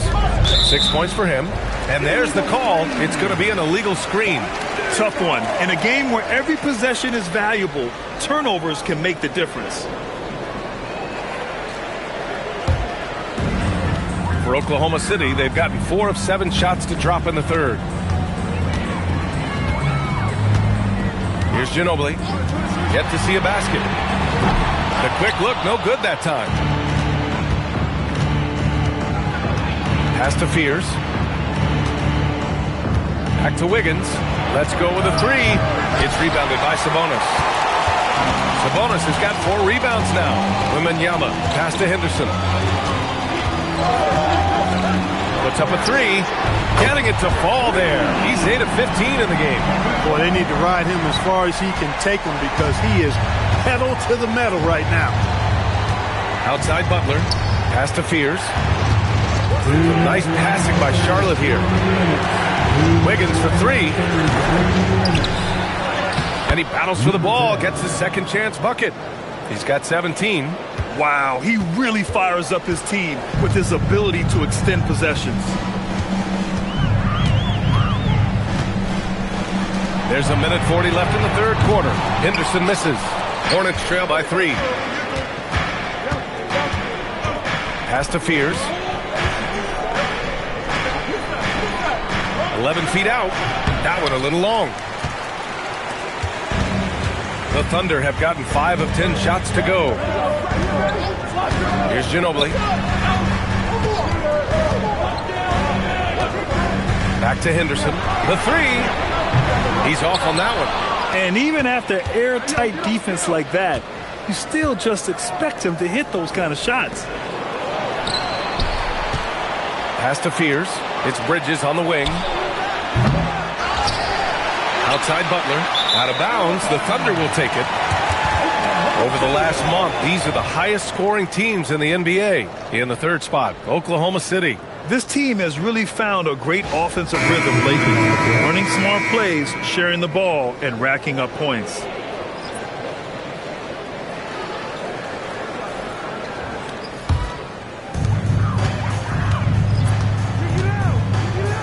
.44 seconds left in the 3rd.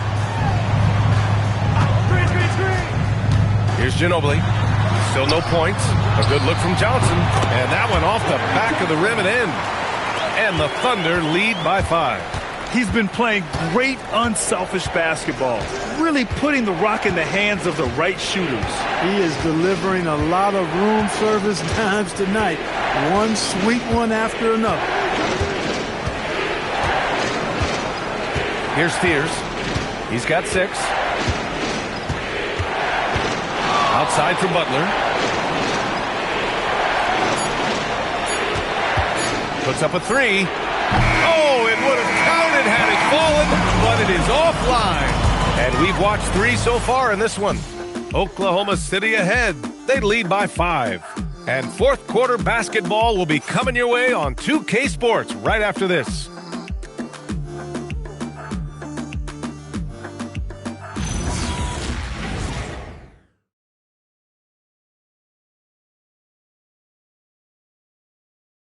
And it's time to bring up the State Farm assist of the game. And I'll tell you what, this was a no-brainer tonight. Take a look at the precision on this feed. Couldn't place it any better. Served him up a tasty room service dime right there, boy. We've reached the fourth quarter in what has been a very competitive game. Should be an exciting finish. On the court for the Hornets, we've got Mikal Bridges, and it's King in at the 4 to the middle. Here's Price. And he was fouled while in the act of shooting, so he'll take 2 free throws. And a closer look here at the scoring breakdown for the Thunder. Well, you know, throughout this game, they've shot the ball extremely well from downtown. Their shooters are getting open and letting it fly. And also, I just love how they've been moving the ball side to side on the perimeter. Great passing, unlocking their offensive potential. And he knocks down the first one. Scoot Henderson's checked in for Oklahoma City.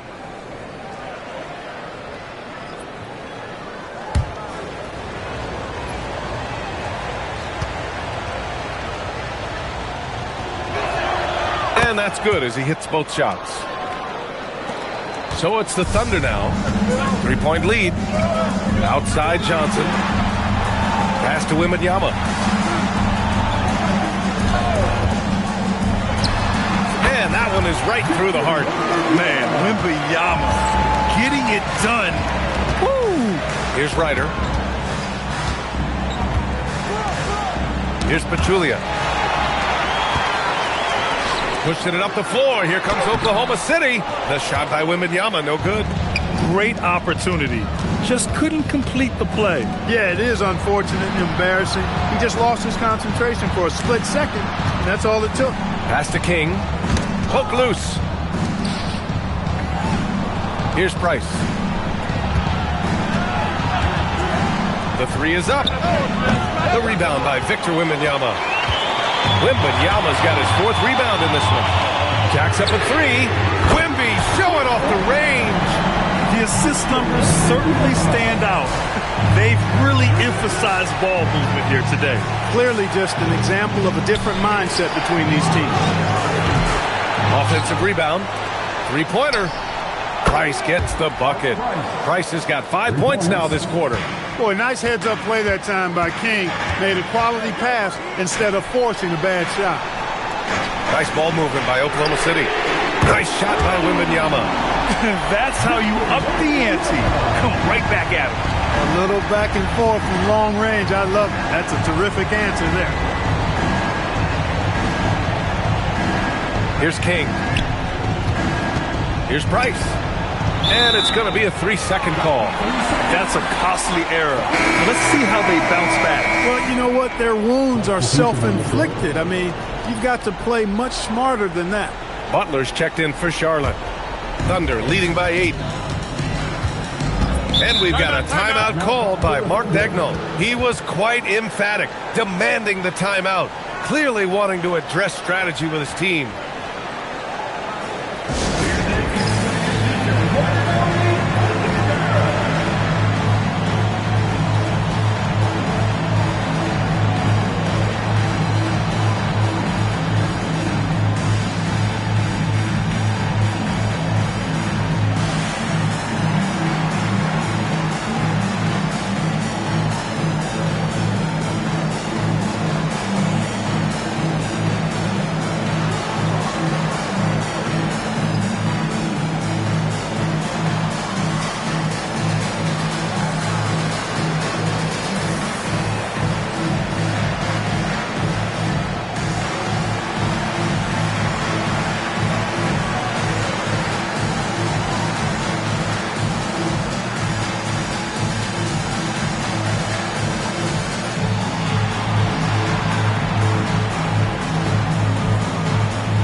And let's send it over to Allie LaForce. Hi, guys. Well, Mark Dagnall was just reviewing the plan with his team. He said, keep it going, guys. Ride this wave of momentum. We're playing great right now, but we can't let up. Guys, back to you. Okay, good stuff. Thank you, Allie. Henderson outside.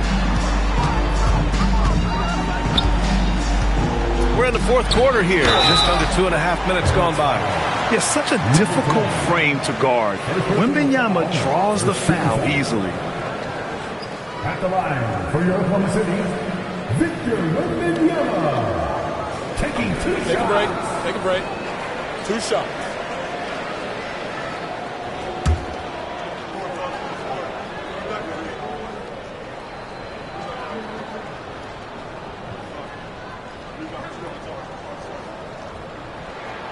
And he drops it first. And Clark, the Defensive Player of the Year award tends to go to shot blockers, insinuating that bigs really have a greater impact on that end of the floor. Well, you know, the counting stats favor big guys. I mean, when you think about block shots and defensive rebounds, clearly big guys would tend to corral numbers in those areas. But still being on that back line means they're involved in a lot of plays, and they've got to do more than just block shots and rebounds. So to answer the question, generally, I'd say yes. He's one of the league's best free throw shooting bigs. A performance like this certainly proves it. From 9 feet out, and no good, trying to use the glass. Thunder leading by 10. Here's Ginobili.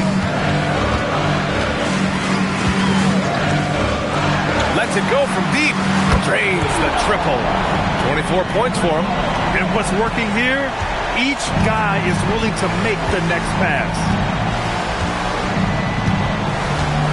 There's a screen, and they call an illegal screen here. The screener was leaning a bit right there. His feet may not have been planted.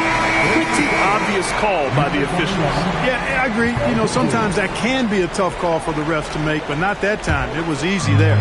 Bridges, he's checked in for Charlotte. To the left side wing. Here's Ginobili. Yep, it finally drops after rolling around the rim. They're making it look easy out there, just having fun. Yeah, offensively, they've just been rolling. Impossible to stop. Three-pointer, Bridges. The Thunder pull it in. Wembanyama's got his 6th rebound on the night. Driving to the basket, and it's thrown down hard with both hands. Yeah, big man with point guard skills. Wembanyama is terrific at getting it to his teammates. Bridges outside, and it's Charles Lee calling timeout here. He wants to make sure everyone is aligned, given the situation right now.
Wiggins outside. Some nice passing by Charlotte here. Oklahoma City foul.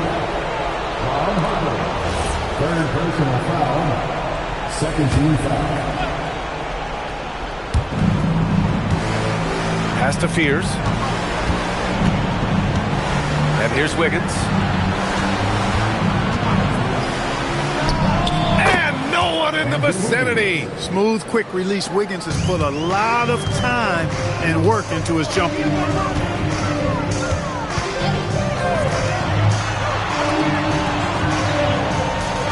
Here's Ginobili.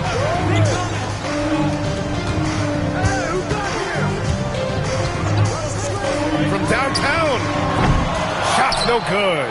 Hornets trail by 15. Here's Spears. Andrew Wiggins. The three is in. No hesitation from Wiggins, shooting with confidence and conviction.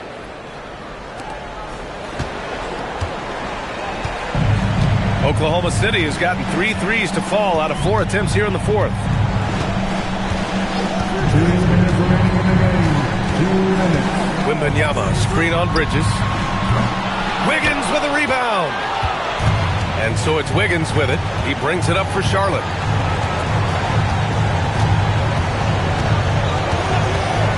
Fires the three. Another chance. And up and in on the layup. Some loud hustle points right there. My goodness. 1:36 left in the game.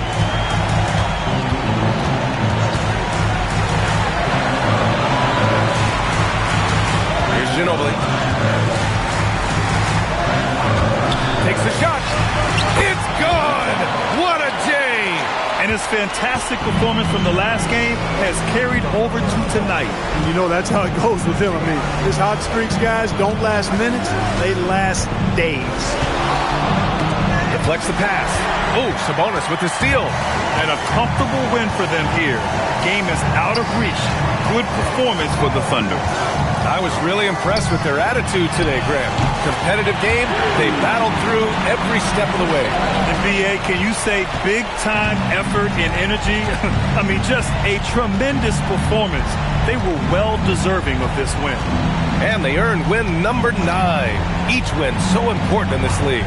And even the opposing fans can't deny this was a sensational game for Victor Wembanyama. Well, his defense was tremendous tonight. Really, really high level. He was a pest, forced the opponents into a lot of turnovers.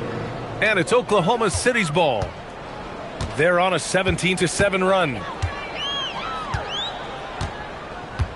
Henderson outside.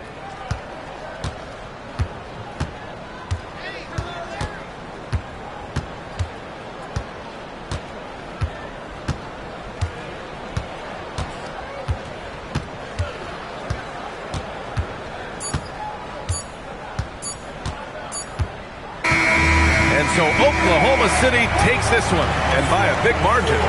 Even early on in this game, they appeared happy to be playing at home. And it makes a huge difference. Once they started to get into a groove, you never really felt like they wouldn't come out on top. All right, let's send it down to Allie. LeBron, that one. All right, thanks, Allie. And that's going to do it tonight, folks, for our broadcast.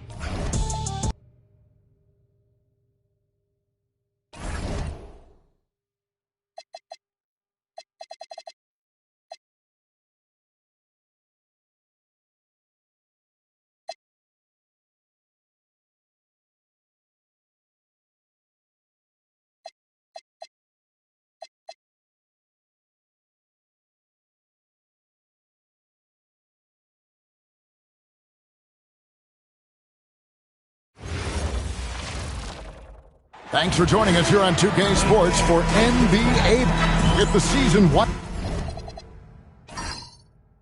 winding down, GA. What's key for a long playoff run, do you think? Kevin, one thing is health, right? When you look back at past NBA champions, lots of times it's the teams that were able to survive the year without any major injuries.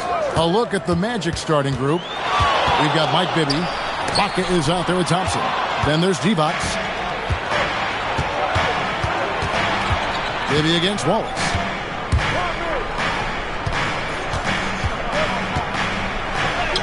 That one's in, his first shot this game. I know what they say, defense wins championships, but you need some bucket getters too now. Pass to Bryant. Here's Batista.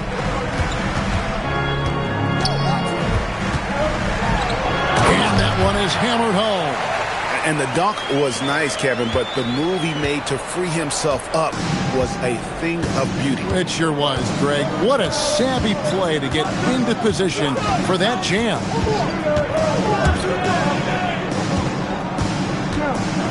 Driving the lane. Divac trying to free himself up. And that one, good. Well, he is looking confident. Love how they're using him so far. Yeah, when he gets engaged this early in the game, it's bad news for the defense. He can roll this start throughout the rest of the game. Here's Batista. His shot is good, making him a perfect 2 for 2 from the floor. And once he got to the 10, I think he was surprised to find himself that wide open. Easy possessions like that literally are just a gift. Just dream of them. He'll gladly take those. Wallace against Bibby. To the inside. And here we go with Wallace. Nobody back. And that's up-tempo basketball at its best. So much easier to operate in the open court when a steal triggers the break. Wallace against Bibby. Jacks up a 3. Nailed from three-point land. He has 7. And the lack of effort to fight over the screen there makes that an easy shot. Yeah, as soon as these guys feel contact, they are just disappearing like they're not even there. You got to show some fire and keep defending. And really, despite that miss, they've had a solid start offensively. Thompson, a screen on Wallace. Off target from outside. And you could tell he thought that triple was going to fall. Bryant dishes to Wallace. Pass to Batista. And the 3-ball is good. Out to a hot start. 4 makes and 5 shots to begin this ball game. And so it's Thompson with it. He'll bring it up for the Orlando Magic. Trailing by 2. This game against Cleveland is the first time they've met this season. And although they were the better team last year by overall record, this was a competitive matchup for them. Wallace, the pass to Bryant. Here's Batista. And foul on the shot, so he'll get a chance at the line. Cleveland shooting their first free throws of the night right here. The first one falls. Taking 2 shots. That's also good, so he hits both free throws. And what an advantage. You really feel like you can always trust him when he's at the line. Defended by Trent. Orlando moving the ball around. Divac, a screen on Wallace. Bibby dishes to D-Box, and it's blocked. Now we'll hear from Allie LaForce, and she's got a story for us. An update. Allie? Well, Jason Tatum keeping the main thing the main thing. He said there are players that get caught up in the lifestyle, and they choose that over the game. The money is a plus, yes, but I truly love the game because I love basketball, not for the things that come with it. Back over to you. You'll love to hear it. Hey, Allie, thank you very much for the report. And the call is going to be, yes, it is, an illegal screen. When a pick like that is questionable and creates that much of an advantage for the offense, you have to blow the whistle. You got to blow the whistle when it's that obvious. Great call there by the official. Hardaway's checked in for Cleveland. And a switcher also for Orlando. Knipples checked in for Thompson. Batista. The Cavaliers again can't hit. The Magic trail by 4. 2 minutes remaining in the first. Now, here is Bibby. Still without a basket. 3-pointer. Gets it to go from beyond the arc. We've got 1:48 left to play in the first quarter. Hardaway against Bibby. Back to Hardaway. And good, and it takes a nice bounce off the right iron and down. 1:29 left in the first quarter. Orlando's gone 2 of 4 from beyond the arc to start the game. Here's Bibby. 17 points in his last outing. Here's Ibaka. Oh, he misses the dunk. Cleveland leading by 3. And 1:01 left to play in the first. Bryant with a screen on Ibaka. Batista passes to Hardaway. Outside Bryant.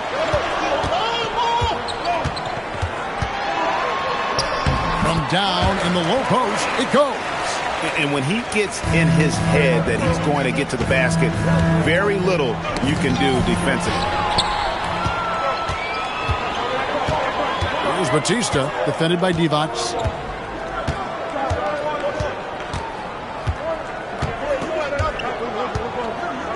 Here's Batista.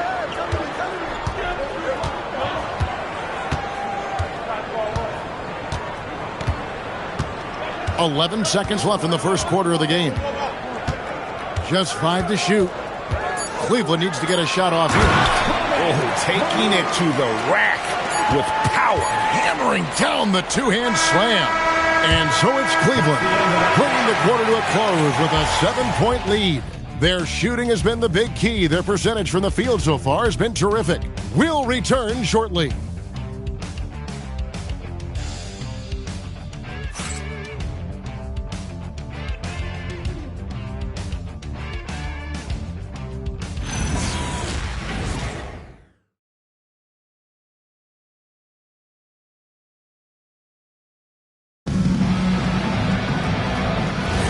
And thanks again for tuning in. If you're just joining us, we've played through 1 quarter of action so far. And a chance to catch up on some numbers here. The scoring breakdown for the Cavaliers. Well, they're off to a good start getting it inside and scoring at close range. Solid fundamentals so far in this one. And the other thing, I love how they're playing up tonight, getting into ball handlers and forcing some turnovers. This is how the floor looks for the Magic start in the second. We've got him and Thompson. Gnipple out there with Dragic. Then it's Scola. And it's Divac in at the pivot spot, manning the middle. Hardaway for 3. And it's Orlando with the rebound. Defeated by the Hornets in their last game. They'll try to put that one behind them. Painful to watch, guys. You could see their frustrations mounting, unable to get into any kind of a rhythm whatsoever. It seemed like any time they strung together a few baskets, they just went ice cold so quickly. An efficient score, Kobe White effective with or Greg without the ball in his hands. And that's a rare quality. A guard who can break you down off the bounce, but also willing to give it up and then zip to an open spot. It just makes him so difficult to defend. Sinks the three-pointer. Defensively, you have to live with Thompson making those, because if you get up too close at the arc, Ahmed will blow right by you. Out to the right wing. Here's Dragic. And they pick up 2. No settling for an outside shot there. They went right to the hoop. The Cavaliers leading. Outside Jackson, and stolen by Scola. Again, the Magic score. I love the ball movement there. He put that on a silver platter. Just served him up. And timeout call by Kenny Atkinson. He's ready to talk things through with them. Both teams will make substitutions. The Cavaliers shooting a smooth 58% from the field. Everything going according to plan for them on that end. Batista, that's good. And obviously his momentum from the last game has carried over here tonight. He's just riding the wave of momentum right now, getting to his spots and keeping things simple on the offensive side. Wallace against Bibby. High, arcing shot, and the layup is good. Making the floater look this smooth is not as easy as it looks. It's a challenging shot. Wallace against Bibby. Wallace the pass to Batista. Wallace a screen. Driving in, and he uses both hands to jam it in. The finish was nice, but the setup was better. Yeah, GA, the pick working to full effect before the stuff. Yeah, you like the pick to set up the open shot, but when it leads to a dunk, okay, even better, you'll take it. Defended by Trent. To the paint from short range. Good on that shot. And with that, the Cavalier lead is cut to just 1 point on the basket from Serge Ibaka. Trent passes to Wallace.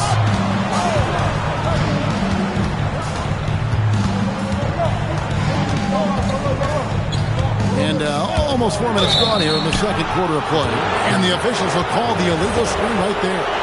Beyond the leaning, you could see his feet weren't set on that screen. Easy call. Look, guys get away with this all the time, but on this occasion, he got caught. Fires the three. It's in, and he's a very efficient 5 for 6 on the game. And it just seems that every pass they make is leading to a score. Just great ball movement. Bryant outside. And right away, they match it with a three-pointer of their own. Bryant's got 5 points so far.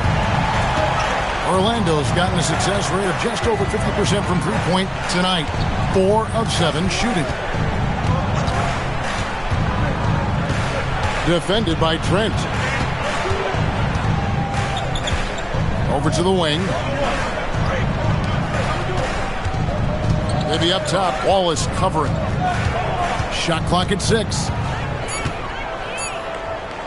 From outside the arc, Bibby misses. And not allowing the shooter even an inch of breathing room on that one. I'm sure they'll think twice about shooting against him next time.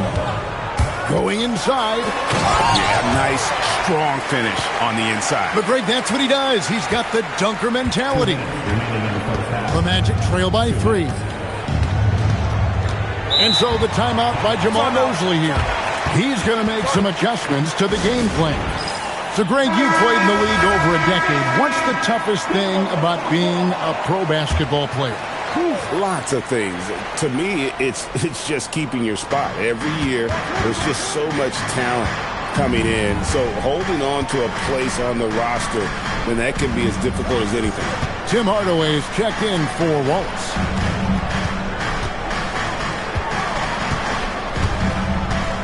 Devon's a screen on Bryant. The Magic again can't hit. Cleveland leading by 3. Batista passes to Hardaway. Outside, Bryant. Back to Hardaway. It's stolen by Divac. And now here's Dragic, the fast break chance. Divac kicks to Ibaka. And he drops in the layup off the glass.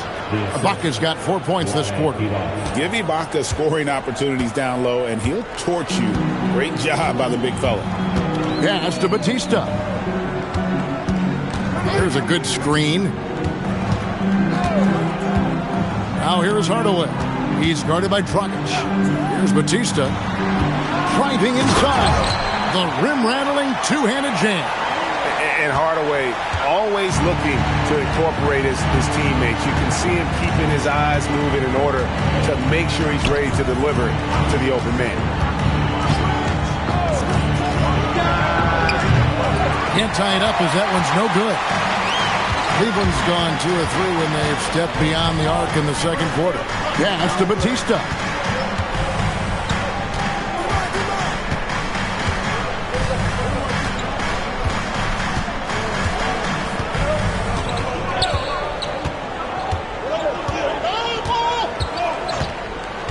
Here's Malawach inside, and he takes the feed in stride and slams it home. Just a textbook lead pass right there, putting it right where it needed to be. So that'll be it for the first half.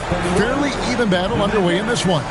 Cavaliers lead by 5. And Allie LaForce has got something now for us from the floor. Allie, take it away. Well, Jason, you hold the lead going into halftime. What's been your advantage so far? For most of the half, we were really good defensively.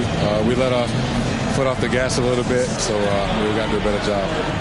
Keep the pedal to the metal, guys. All right, Allie, thank you for that interview. And we'll be back with more basketball in just a moment. Please bring your attention to center court. And get ready for the fan half-court shot. Drum roll, please. They're measuring up the shot.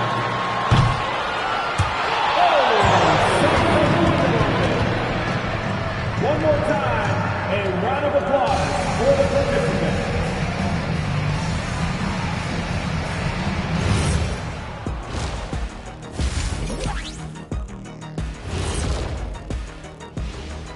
Good to have you with us. With the season in its latter portion, let's look at the Eastern Conference playoff race. I think for Cleveland, they've been just solid at times, and at other times they've been awesome. Fun team to watch when everything. And let's dig into the first half now. Things looking pretty good for the Cavaliers. I know my partner here appreciates the brute force, especially on the glass, right, Shaq? And that'll do it for halftime. We send you back to Kevin.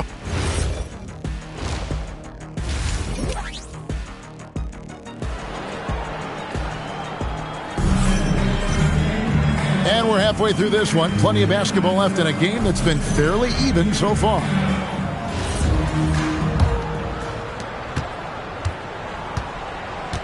Now Bibby. They've got Gary Trent. Also Wallace out there. Malowaj out there with Bryant. And it's Batista in at the power forward. So that's who's on the floor for the Cavaliers. More good work on the glass there. When it's all said and done, I think rebounding might tell the story in this game. I mean, he is tearing the defense apart, and let's face it, they have not brought their A game on that side of the ball. The screen from Thompson. Defended by Trent. And Ibaka slams it in. When he needs to, Ibaka can elevate. Don't doubt this man's explosive. Bryant outside.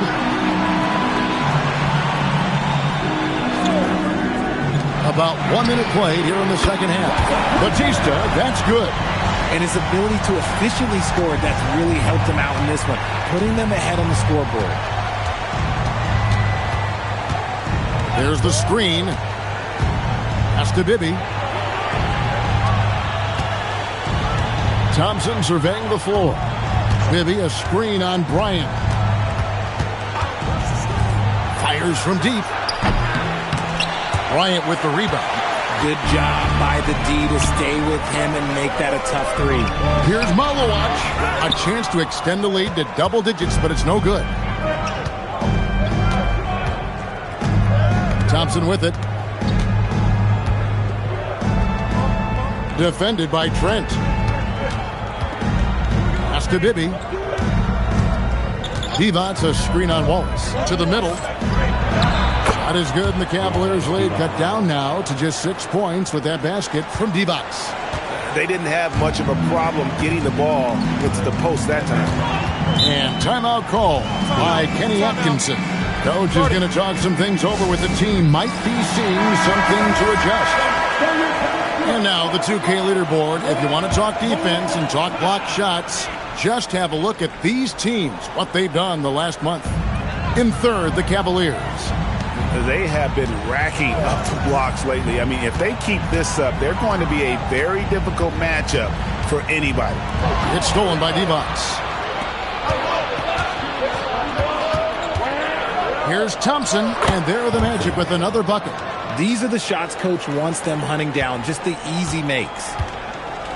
And here's Wallace. He'll bring it up for Cleveland. 4-point game. Well, Greg, we know at his peak, Joel Embiid. Not entirely surprising that his lower extremities took a toll. And so the timeout by Joel.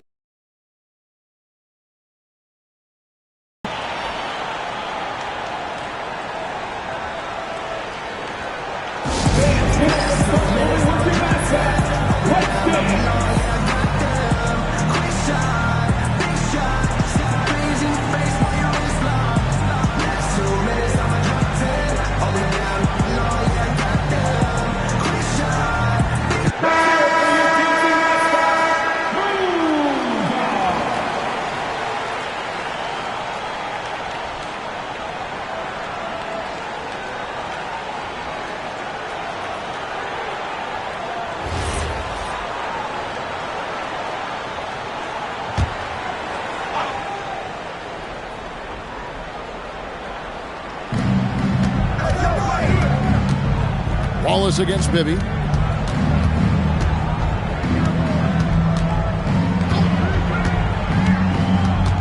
Defended by Trent. Pass to Ibaka.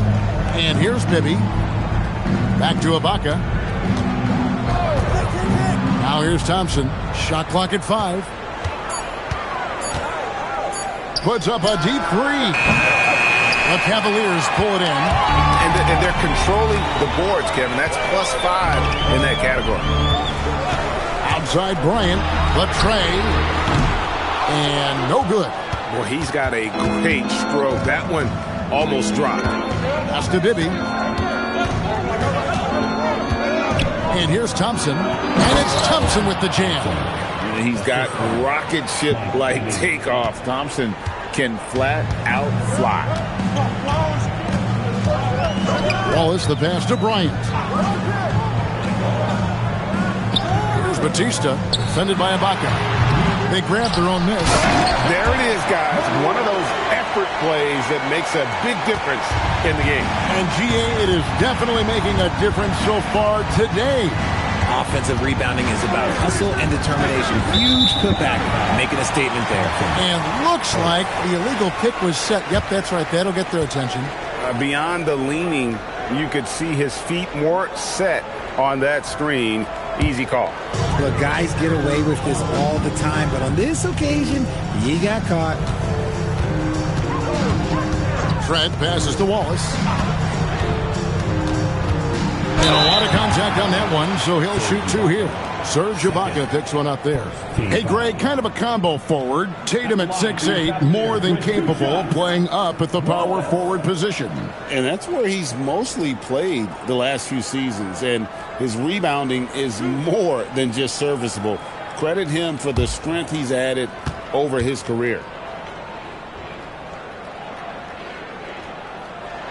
And he knocks down the first one.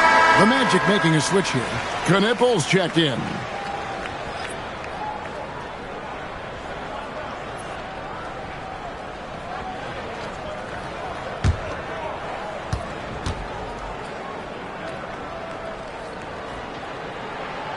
So after making the first, he goes 1 for 2. The Magic trail by 8. Pass to Ibaka. People have said, Greg, he is a system unto himself. In fact, he said it about himself. James Harden's ability, GA, to break down defenses remains in rarefied air. And even as he's lost a step now, his supreme skill level ensures he remains a threat on a nightly basis. That free throw, no good. A native from Congo, Ibaka isn't just a solid defender and shot blocker, but a more than capable offensive threat as well. And the Cavaliers making a change here. Hardaway's checked in. That one is no good. The Cavaliers leading by 8. Back to Bryant. 1:57 left to play in the third. Got that one up quick. And he has 28 points for the game. This quarter has been all his. I suggest they keep the ball in his hands. And that'll be 2 free throws coming up. Officials on the call with the foul. It's on. Come on, Malowatch. And look at how the offensive approach has been going here so far for the Cavaliers. The name of the game in the modern NBA is making threes. Spacing the court, and that's exactly what they are doing tonight.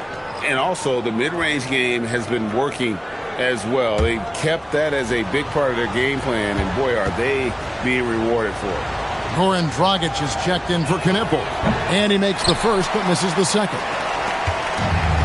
Cleveland's gone 5 of 8 from three-point land. 15 points and a deep ball for them tonight. Bryant dishes to Hardaway. Pass to Malowatch. And that one is stuffed right through. Ooh, he put a little extra on that one. He does. He doesn't usually finish soft either. Obviously, he can when necessary, but not that time. And so the timeout by Jamal Mosley here. He's going to have a discussion on the sideline.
the Cavaliers making a change here.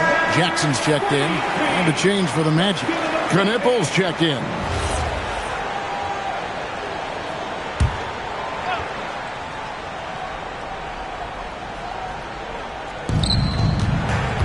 Outside Dragic.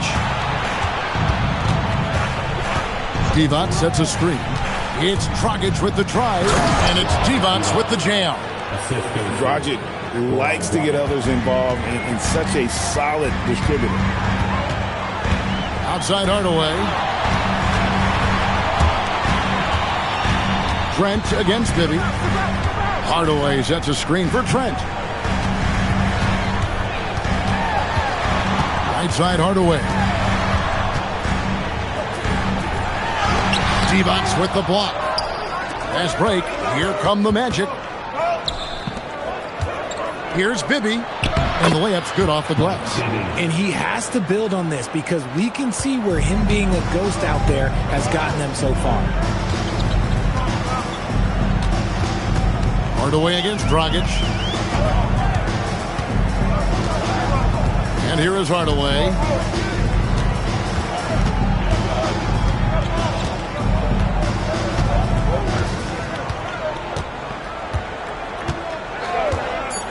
Jackson in the corner. The third quarter comes to a close. Cavaliers on top. They lead by 7. And we'll be back with you right after this.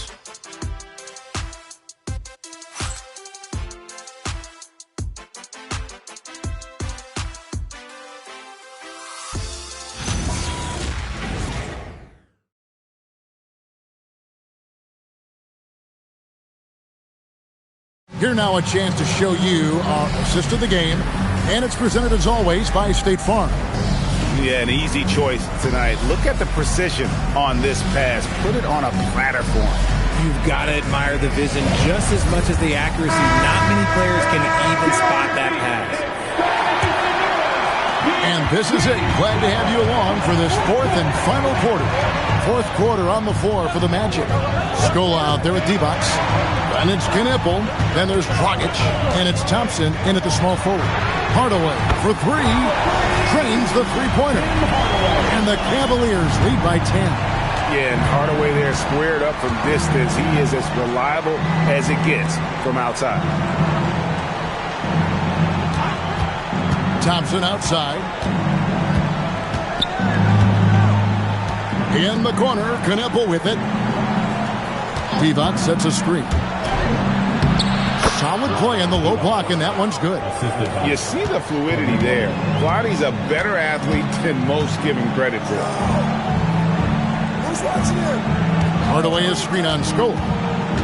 Here's Jackson. And that one is off. And so it's Thompson with it. He'll bring it up for the Magic. Trailing here by 8. Pass to Dragic.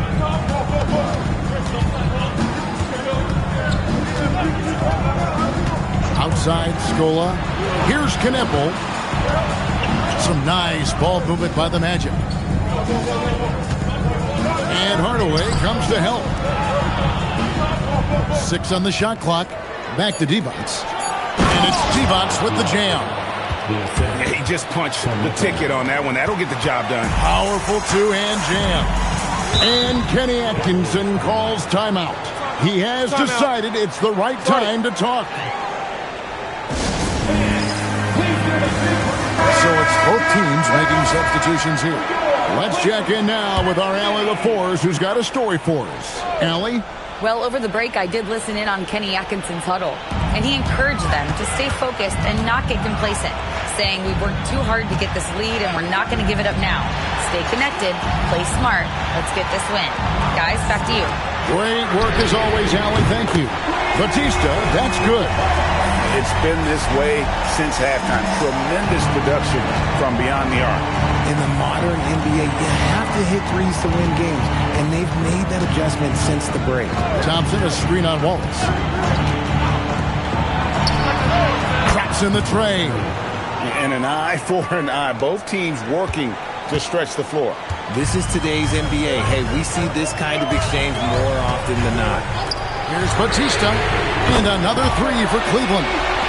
Man, the triples keep falling, guys. That's 3 in a row. Wallace against Bibby. Thompson, a screen on Wallace. There's the 3. A putback. He hangs in there and cashes in on the second chance points. And of the last 6 baskets, 5 have come on the interior. This is just smash mouth physical basketball, guys. Bounce pass Wallace. Batista. And another 3 for Cleveland. 12 straight points off of 3-pointers, and the D looks shell-shocked. And we've got a timeout called by Jamal Mosley. He's very aware of the timing here and the significance of getting things squared away with his team. Bibby against Wallace. Pass to Thompson. Shoots the 3. Rebound by Wallace. And you know what? If you're the defense, you got him right where you want him. Let him keep shooting those threes because he's been brutal in this half. No clue where that pass was going. That is a brutal turnover. Over 3.5 minutes through the final quarter now. To the left side wing. Defended by Trent. Sinks the triple. He's got 19. And he's on his way to putting up a big 3-point total. Pass to Batista. Wallace with the screen on Ibaka. It's stolen by Ibaka. Now, here is Bibby.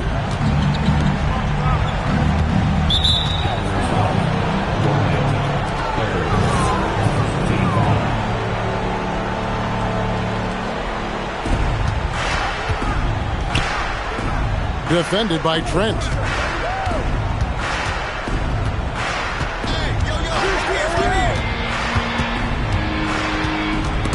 Stolen.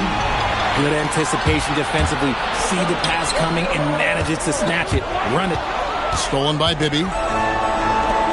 Launches it. The 3 goes down. Wow, look at the damage this young man is doing from deep. And there's another one. And the defense has to know that taking away his 3 is the #1 priority. And he's hurt them all game long with that shot. It makes no sense. Really the best result they could have hoped for on that possession. They get back all 3 points they just gave up and are close to putting this thing out of reach. There's a minute 47 left here in the fourth quarter. Wallace down low. Bibby covering. Oh, what an assist. Leading him to the bucket. And really a good job spotting his teammate near the bucket and then just pinpoint passing for the finish.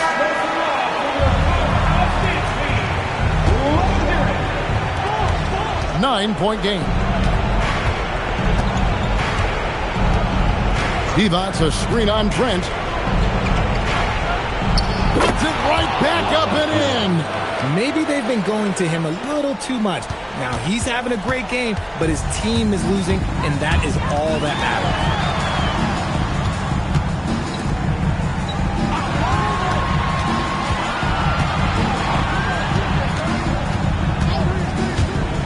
Ibaka against Bryant. Plenty of space. And that one is good. Pick works well there. Not much resistance from the D. Yeah, that just comes down to a lack of effort. The defender has to do a better job fighting through the screen. Defended by Trent. 46 seconds left in the fourth quarter of this one. Thompson. Ibaka in the post. It's off target. Give the defender credit. Willing to challenge the shot. Lots of other guys just let them score there. On the wing, Wallace. Bibby covering. Here's Wallace.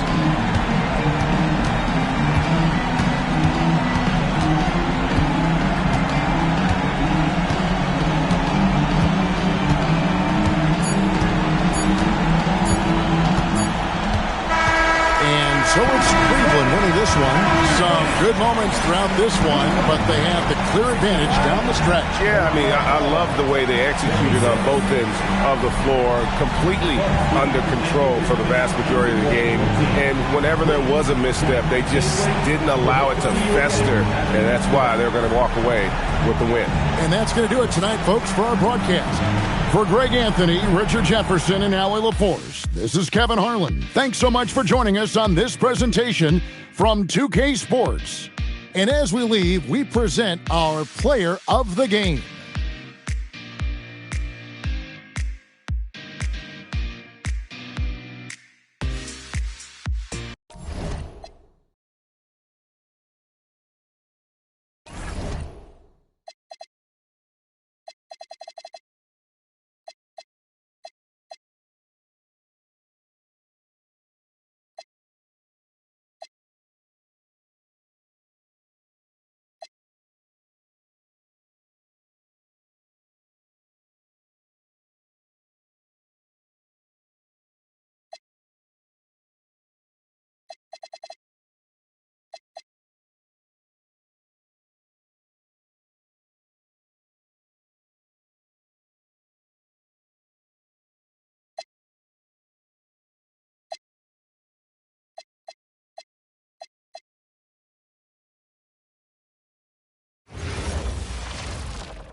And a peek into the locker room. Players, hello basketball fans. You've got it on 2K Sports as we get set to bring you exciting NBA action. Brian Anderson here, joined by Grant Hill, Tim Legler, and our reporter, Allie LaForce. And now the Los Angeles starters. Anthony Black out there with Nicholas Batum. Then there's Anthony, then it's Smith, and it's Christopher in at the 5 down low. You know, Zach LaVine is so energetic out there on the floor. You gotta love a guy who consistently plays at a very high effort level like that. Grant, since he's come into the league, what's jumped out to you about Hero's development? Well, I've liked seeing his growth in running the pick and roll. He's not just a jump shooter anymore. He's a guy that can anchor an offensive unit, B.A. Black outside. For 3, Anthony. No good there. And so it's LaVine with it. He brings it up for Phoenix. They defeated Detroit in their last game. And I love the aggressiveness they showed at the start of that game. They were really ready to attack the rim. Well, that gave them a huge edge in the game because free throw shooting often determines the outcome.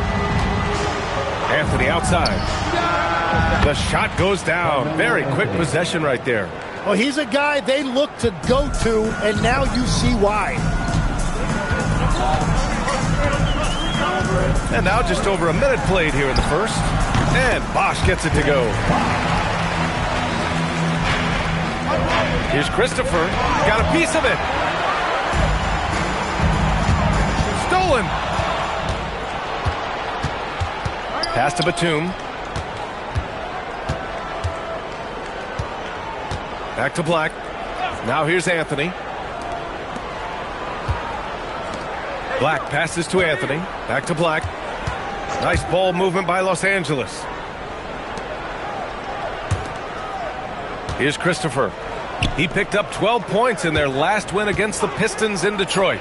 And he was a monster on the glass. Really helped them control that part of the game. I love this approach. Getting him involved early, and it's already paying off. And we knew coming into this game, we expected him to be very involved early. Los Angeles has gone 1 of 2 from three-point land so far. LaVine against Batum. Smith outside. Here's Anthony. Oh, wow! I almost can't believe what I saw. Incredible. I'm speechless, man. I'm speechless. Pass to LaVine. Pure from three-point range. LaVine's got 8. And we've watched it for years, the floor-stretching ability of LaVine. On the wing, Anthony. Over flag. And there's another one for the Clippers. Well, if he's going to be covered like that, he has to continue to take that shot. Levine with it. Give him 8 points now. Out to the right wing. Here's Topic. And the Suns get another 3. Two teams tonight trying to elevate to mid-season form, Greg, and really start to push to control each game. And that gets more and more difficult as fatigue mounts. The travel miles climb and games just tighten up. But you know, BA, you just got to push through all of that and keep playing your best ball. Here's Topic. Pass to Bosch. Up and over Smith. And the dunk to finish it off. A beauty. And this is something he does all too well. Great position for the putback there. And I like how he doesn't think twice about passing it out. Just going right for the slam. Well, defensively, you've got to put a body on him. That guy will ruin you on the offensive glass. Anthony misses. And even though he couldn't send the shot back at him, he certainly altered it. And sometimes that's all you need to do to force that miss. And he probably thought he was going to bury that one. Pass to Black. Now Smith from outside the arc. And Los Angeles another 3. And Smith has such confidence rising up from deep. This is what's going to make him so dangerous here in the pros. And so the timeout by Jordan Ott here. We might see him looking to make some tweaks to the strategy.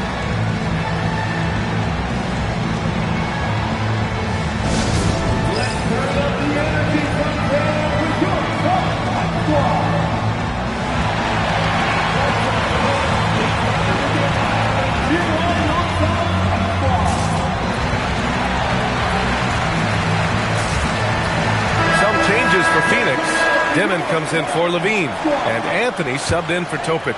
Carter, he's checked in for the Clippers. Simons comes in for Black. Stolen by Carter. And here they come. Here's Smith. Banked it in off the glass. Smith's got 5. Simons has a shoot-first mindset, but he also takes great pride in making plays for others. Pass to Bosch. Here's Dimon. Now here's Anthony. Here's Dimon. From deep. They get it again. And stolen by Anthony. Outside Carter. And here's Simons. From about 19. And Anthony gets it to go on the assist by Simons. 14 points for him. All right, guys, a breakdown here of the hustle stats for Los Angeles. Well, their hands resulting in plenty of steals in the early going, keeping the opposition there off balance. And I like how they've played defense, turning turnovers into points. Those are huge. Anthony outside. Back to Simons. Nice ball movement by Los Angeles. Smith passes to Anthony. And right away, they match it with a three-pointer of their own. Their ball movement on this run has been tremendous. It's led to a lot of good, clean, open looks. Pass to Flag. And looks like an illegal pick was set. That gets the ref's attention. Yeah, they need to really start taking care of the basketball. I mean, just careless play since the opening tip. And a new group getting ready for the Clippers. Wendell Carter, he's checked in for Christopher. Salon comes in for Smith. Dick, he's checked in for Anthony. And Black subbed in for Simon. Stolen by Carter. Here's Salon. Outside Carter.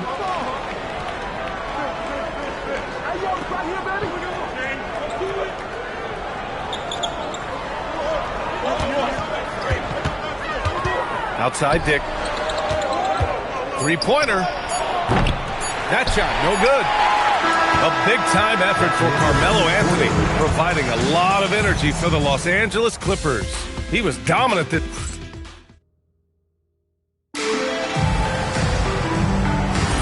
And thanks again for tuning in. If you're just joining us, we played through one quarter of action so far. What do you guys think about Los Angeles here in this one? Oh, what a first quarter. You love their willingness to make the extra pass.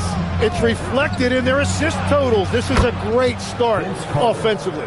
So, on the floor for the Clippers, they've got Anthony Black, and it's Carter in at the 2. And Grant, you played a half-decade in Phoenix. What stands out the most? Well, B.A., a great city with great fans. And that exciting run in 2010 where we made it to the conference finals. Here's Levine for 3.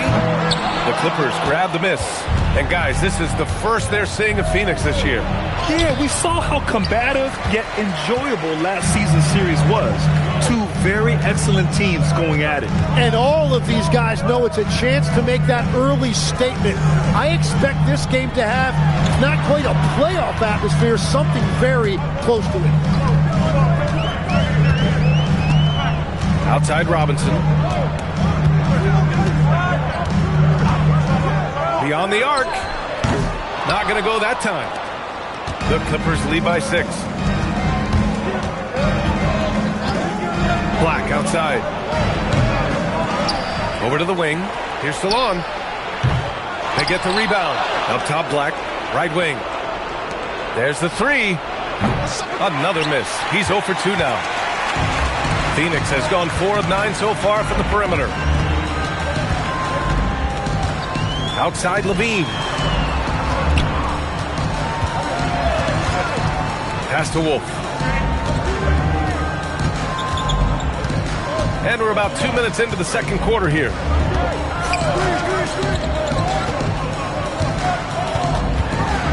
Just 4 to shoot. Here's Boozer. The rebound by Carter. Yeah, he's got for missing that one, especially. Cameron Johnson stays even. He said, I just try to come in and do my job every game, no matter what that looks like. And as somebody who shoots a lot of threes, some days can be better than others. So you just ride the waves while you can and focus on that next play. The next shot and your results, they'll be the results. Back over to you. Thank you, Allie. And so the timeout by Jordan Ott here. He might have seen something and needs to review with his guys.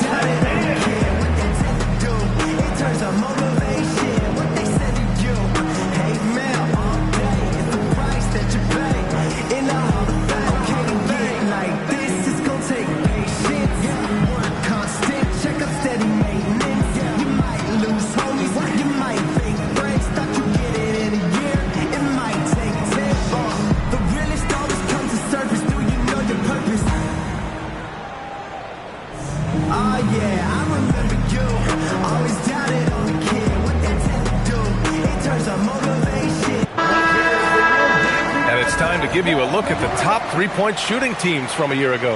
The 4th spot held by Los Angeles. That kind of efficiency from range is generally an indicator of a dominant offense. And we're just over 2.5 minutes into the second. Pass to Anthony. Outside Levine. Stop the drought. It's hauled in by the Clippers. Batum, pass to Black for 3. It's rebounded by Levine. And it's Levine with the ball for the Suns. No points yet here in the second quarter for him. Pass to Flag. Reed to screen on Smith. And here's Flag outside. Oh, can't get it. Misses his first attempt. And the defense got away with one there. I mean, that's a shot he typically makes. And it's Cole Anthony with a foul. That's his first foul of the game. Anthony's checked in for the Clippers. Substitution on the court. And in the second quarter, a little under 3.5 minutes played already. Black passes to Batum. Now here's Anthony. And the Clippers miss again. And this is exactly who you want taking that shot. He just missed it. And here's Levine. Give him 8 points now. Topic for 3. Anthony grabs the board.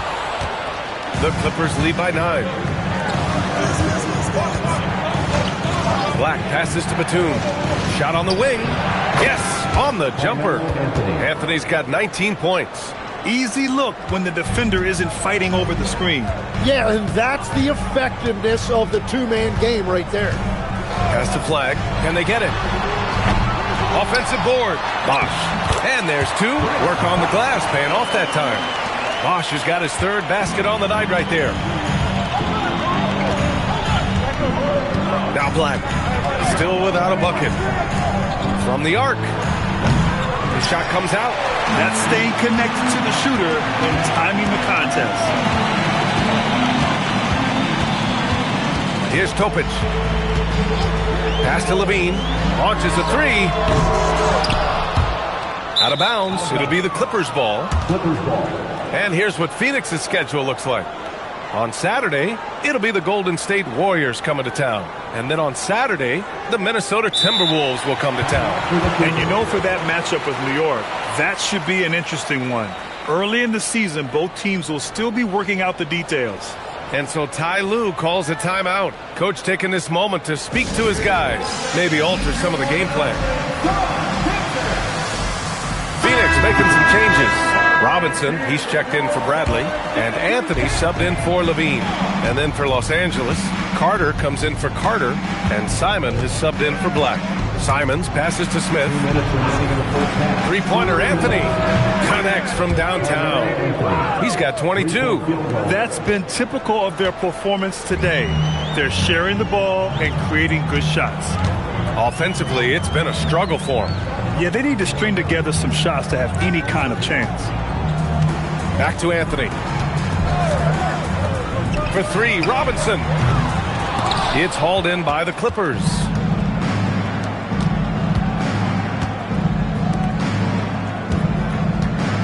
Simons passes to Anthony. And again, it's the Clippers converting. And he was dominant in their last outing. And the same thing here tonight. He is in a terrific groove right now.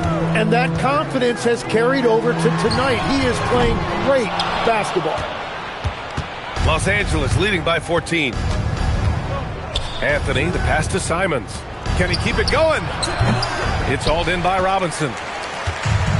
And Phoenix shooting around 33%. Not the best offensive efficiency. Pass to Flag. Fires the three. That one doesn't drop. And lockdown defense against one of the best three-point shooters in the league. Whew. About 7 seconds separating the shot and game clocks. Anthony, the pass to Simons. Now Anthony launches it. Gets the three ball to go. Anthony's got 10 points now, just in this quarter. And just totally relentless, only increasing the intensity level. Yeah, he can taste a win right now. He's just trying to close it out. Anthony feeling it out a bit. Will it go? Oh, nice D from Carter. Well, protecting the rim, plays like that really bolster your defense. And so it's the Los Angeles Clippers looking in total control with this 17-point advantage as the buzzer sounds. They just can't miss right now. Every shot they're taking, you assume is going in. And more NBA action on 2K Sports coming your way right after this.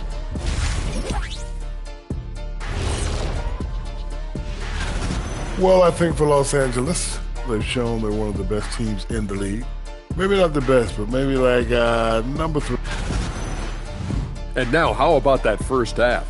Talk about a dominating display for the Clippers. Whoa! That's it for us.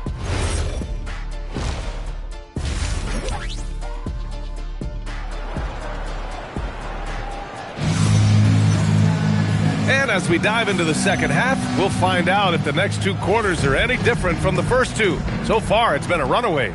Boy, you got to like what Carmelo Anthony has done in this game. Through the first 2 quarters and change, his perimeter shooting continues to be spot on.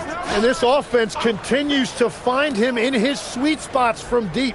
We've got Zach LaVine. He's out there with Topic. And it's Bosch in at the power forward position. That's who's out there for Phoenix. Suns trail by 17. Pass to Flag. This one for 3. Christopher with a rebound. Los Angeles has got 7 of their 16 three-point attempts to go in. Batum, the pass to Black. Nice ball movement by Los Angeles. Here's Smith. A deep 3. Unable to get that one. It's never easy from that distance, but we see him drill those and shoot around all the time. Well, that's not a horrible shot for him to take, but you could still probably find a higher percentage shot. And here in the second half of play, we're just over a minute in. And Bosch gets it to go. And one thing about this game, Grant, on any given night, you can see an upset. Yeah, I mean, BA, it just shows how hard it is to be consistent night in and night out. Every team in the league has quality players. So if you're off your game even just a little, that could be enough to lose it for you. Phoenix has gone 1 of 2 shooting from the perimeter since halftime. And so the timeout by Jordan Ott here. He's going to take a minute to regroup with his players. They're rushing things offensively, and their impatience has led to carelessness. And if you're looking for proficiency in scoring over the last month, look no further than this group.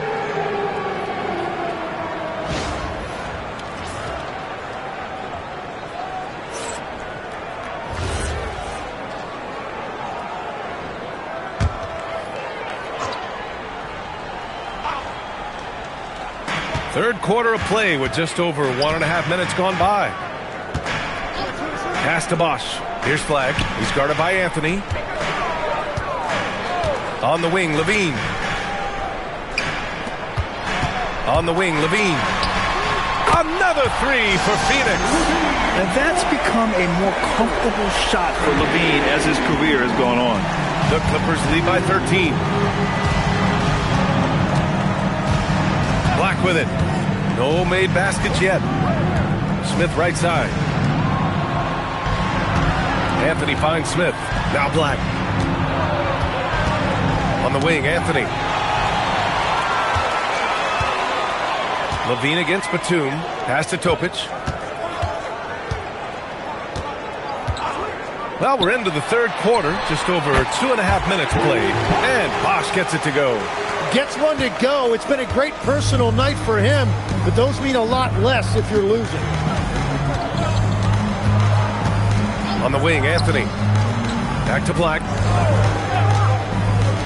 Pass to Anthony. Wide open look. Yep, count it. Anthony's got 4 points in the quarter. What a performance for him on the offensive end. He's been fantastic the entire game. Here's Topic. The shot. That one a tad offline, but it drops in for him. Bosch has got 14 points. On fire to start the second half. 4-5 from the field. Anthony outside. Black passes to Smith. Some room here for Anthony. Again, Los Angeles. His efficiency has been a big factor in helping them capture this lead. Suns trail by 13. Pass to Topic from deep three-point land. It's rebounded by Los Angeles. Christopher's got 4 rebounds in the game. And here's Black. Three-pointer, Anthony. Doesn't go that time. He was torching them from deep in the first half, but he has not made one here in the second. Here's Topic. Here's Bosch. And the sweet roll that time on the rim. That one falls. Bosch has got 9 points here in the second half. Yeah, he's leading the charge for them. But let's be honest, he needs more help if they're going to get out in front. He's doing everything he can to keep them in this game, finding good looks, and continues to make plays offensively, having a very efficient quarter. Pass to Bosch. The three. Knocks it down from distance. Bosch has got 12 now in this quarter. He is totally locked in offensively and doing everything he can to bring his team back. Well, we get to see future Hall of Famer in Kyrie Irving tonight, Grant. What's his best skill? I'll be honest, B.A. I've never seen a guard finish like Kyrie around the rim. He makes really difficult buckets look too easy. And so Ty Lue calls a timeout. I think right now he might be looking at some adjustments. Phoenix making a switch here. Anthony's checked in. And a switch here also for the Clippers. Carter's checked in. Black outside. Back to Smith. Nice ball movement by Los Angeles. Anthony misses. Suns trail by 10. Let's go now to the sideline and catch up with Allie LaForce. Hey, a lot of conversation in the NBA about expansion. Commissioner Adam Silver said there are clearly markets out there that are very interested and will run through a process. I'm looking forward to it. There's an enormous amount of interest out there. It's on the league to look at it holistically. BA? All right, Allie, appreciate the report. Shoots, and they cash it in right away with a quick shot. Anthony's got 37. Well, he's having a big scoring night, but he's doing it extremely efficiently. This is impressive. Out to the right wing. All sorts of time, and it's good. Off the back rim and in. After a brutal first half from the field, their shots are finally starting to fall. Los Angeles leading by 10. 54 seconds left in the third. For three, Anthony knocks down the long J. Anthony's got 40 points. Yeah, so good to see Smith passing the ball like this, wanting to improve as a distributor in the NBA. Pass to Bosch. Fires for three. It's rebounded by Los Angeles. Christopher's got rebound number 5 here tonight. Outside Carter.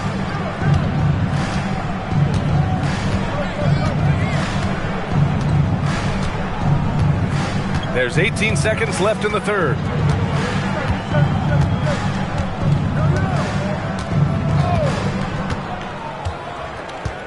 Five to shoot. Back to Smith. There's the triple. That shot off the mark. And here at the end of the third, it's a double-digit ball game. The Clippers on top. They lead by 13. All right, let's take a look at our assist of the game presented by State Farm. And he definitely deserves the award. Reading the defense like a point guard. And it's such an advantage to have a big man who can facilitate at a high level like that. And with the fourth quarter upon us, time is running out for this game to become competitive. And so in the game for Los Angeles, we've got Smith, Anthony Simons out there with Nicholas Batum, and it's Salon in at the 4. Plenty of space. And it's flag missing. I know he's on a cold streak, but he can't let that get in his head. If he can just make a couple of buckets, though, this can all be put in his rearview mirror. And let's face it, when you're down this many points, you simply can't let him get that good of a look. One more miscommunication at the defensive end. Just brutal. It can't happen. Topic for three. It's rebounded by Salon.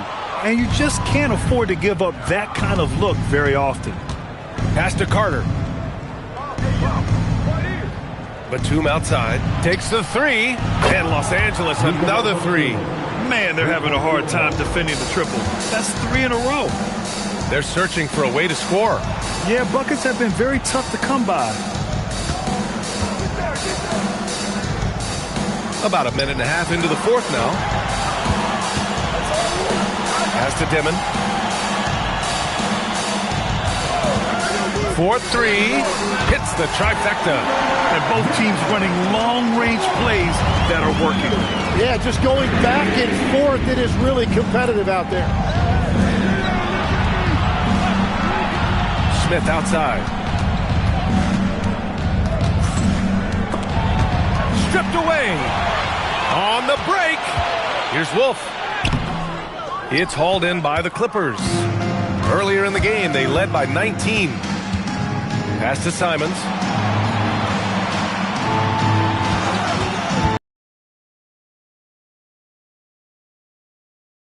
Another three. Nice find there from Simons. Solid at recognizing when his teammates are uncovered. And Jordan Ott decides to call timeout. He wants their game plan to be crystal clear at this point. Both teams will make substitutions.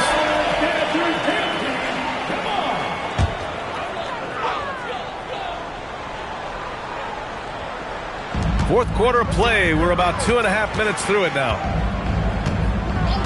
Outside Levine. Pass to Topic. Here's Bosch. The three ball. It doesn't go for him. Black outside.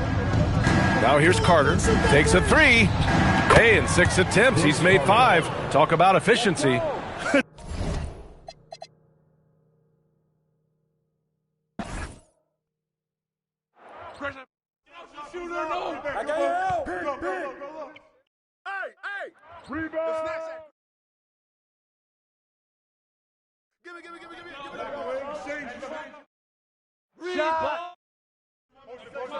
Don't get pissed. Step out. Big coming. Screen, screen, screen. Screen, screen, screen. Switch, switch, switch, switch, switch. Get through, get through.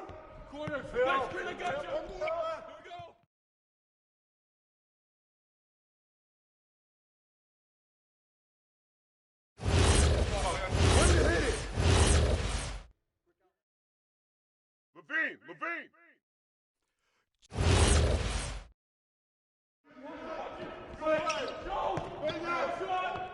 New play. Yep.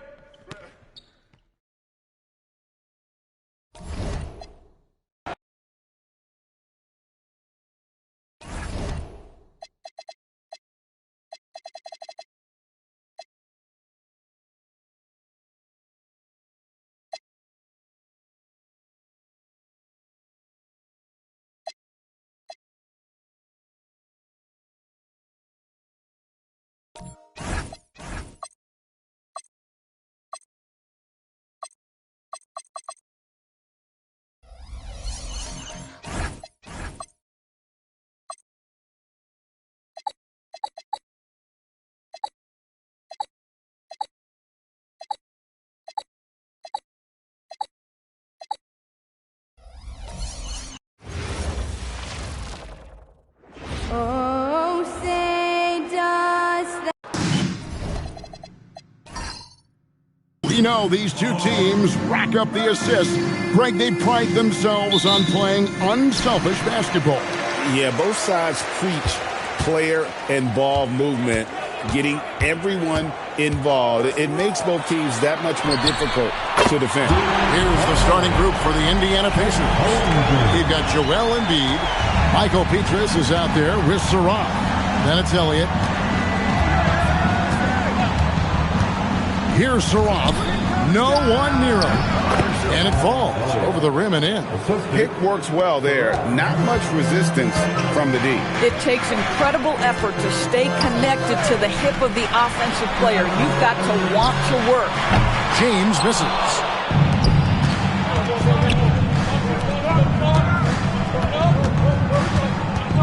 Embiid with the screen on James. Connects on the 17-footer.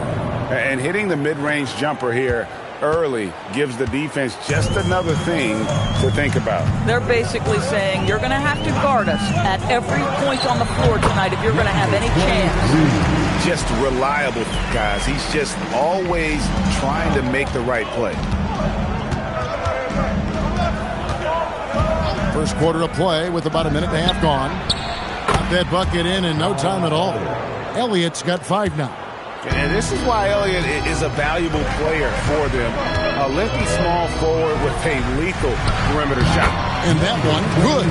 Good way to start this game. If you want to get him rolling as early as possible. He's a guy who, if he gets hot, he can carry your offense for long stretches. The 3. LeBron grabs the miss. The Lakers have gone 3 of 4 from the field to start out the game. Back to Smart. It's tipped.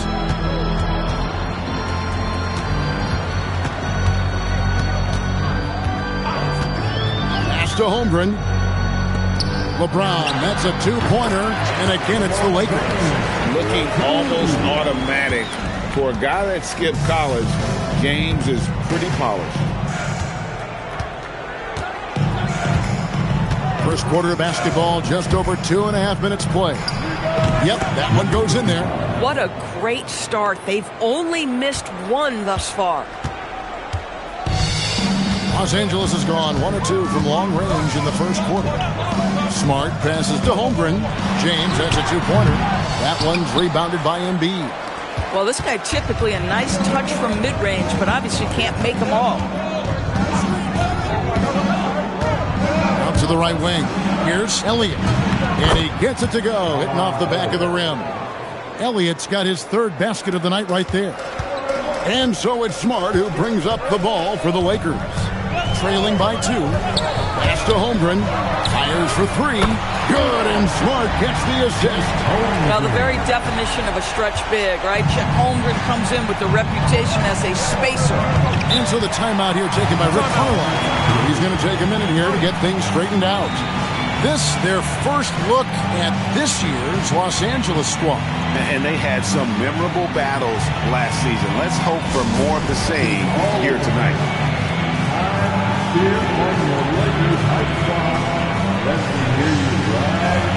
Los Angeles making a switch here. Good, Shafino's checked in. The Pacers also with a sub. Korver's checked in. Just over 3.5 minutes gone here in the first. Pass to Petrus.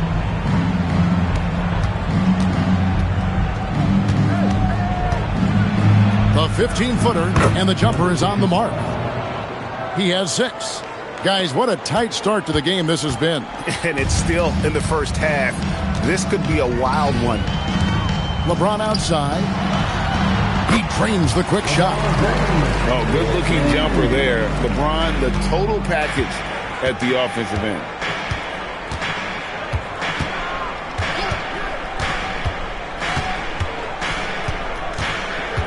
Down low. Embiid with the bucket. Doesn't get much easier than that. That is nice work.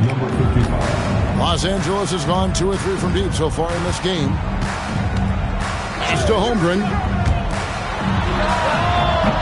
And again, it's the Lakers from deep. Boy, nice decision by Chet Holmgren there. He is very capable of finding the open man and putting it on time and on target.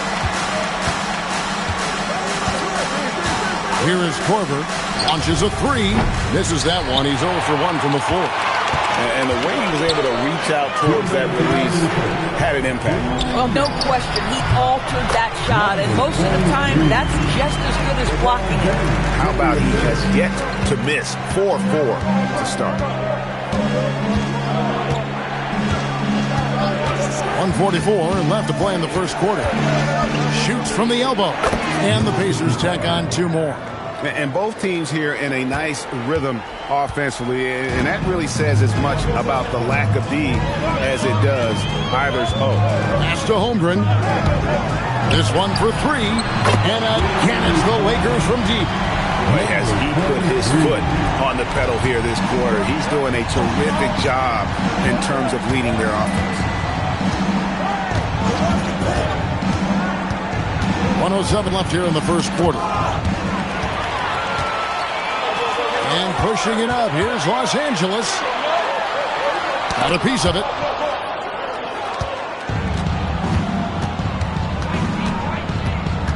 Pass to Petrus.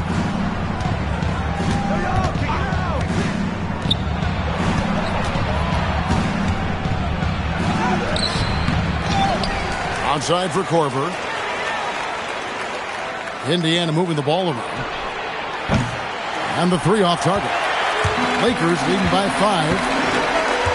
Pass to James.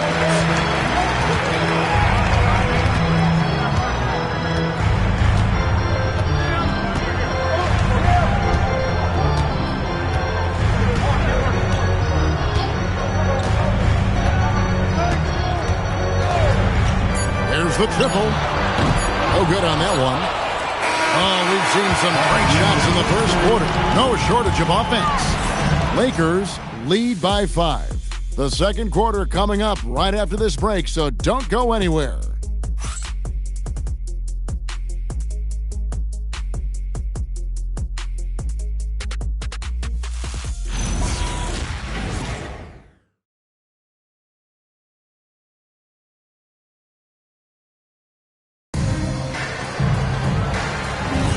And for those of you just tuning in, the second quarter of action is where we're at right now.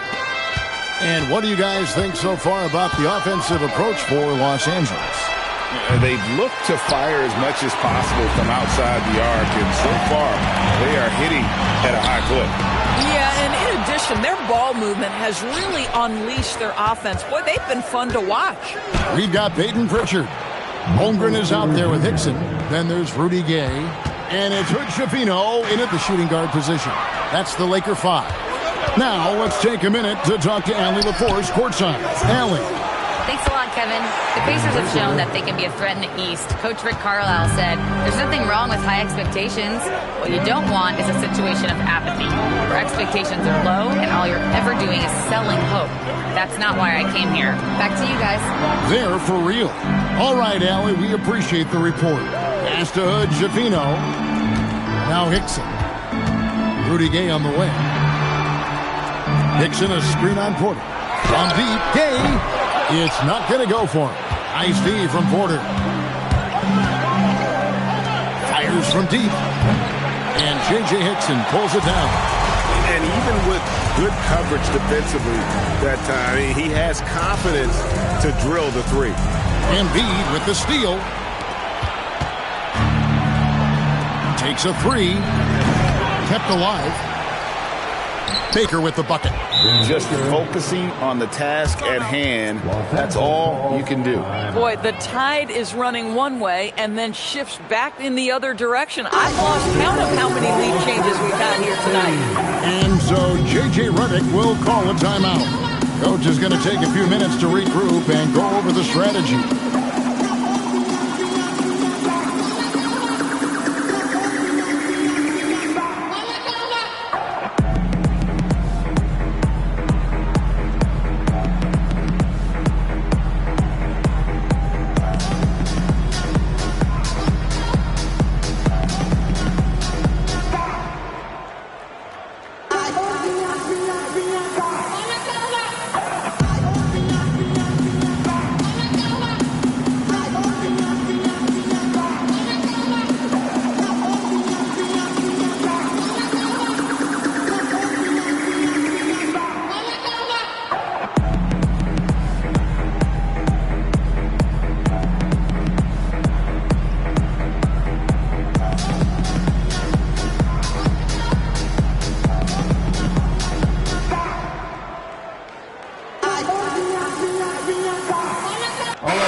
These players have been vacuums on the boards recently, leading the league in rebounding the past month. Second, Joel Embiid. He must be spending a lot of time in the weight room because he's shown such strength under the basket. The Lakers trail. Outside, Smart. Picked by Gay. And the Lakers with another miss. The game has been very close in a lot of areas, but rebounding has been the one differentiator thus far. Pass to Hood-Schifino. Back to Smart. Here's Ferry. Holmgren in the post. Gay outside.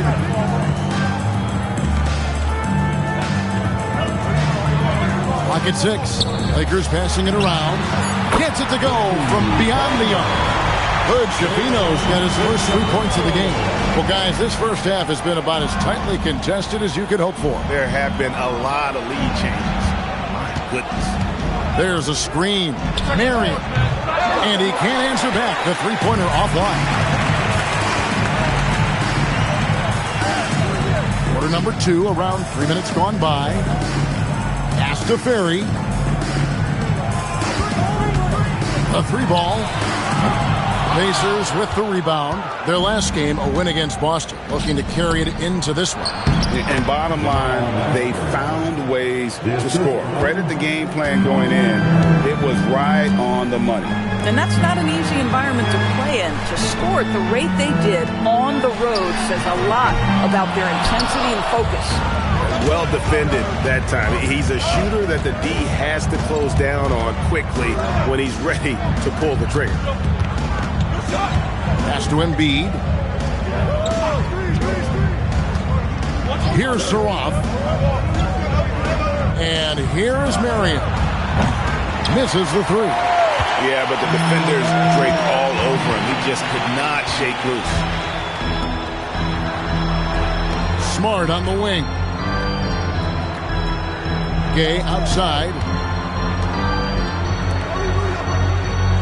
And Greg, the way the floor is spaced now, how much would you enjoy playing in this current environment? I'm lacing up my kicks as you say that. It would have been a lot of fun.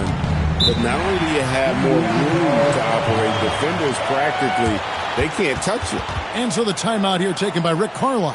He's going to take a few moments here to check in with his team and regroup.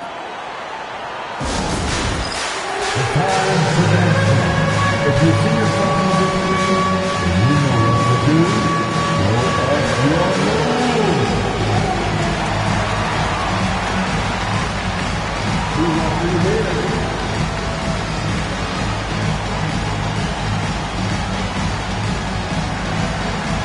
Get on move.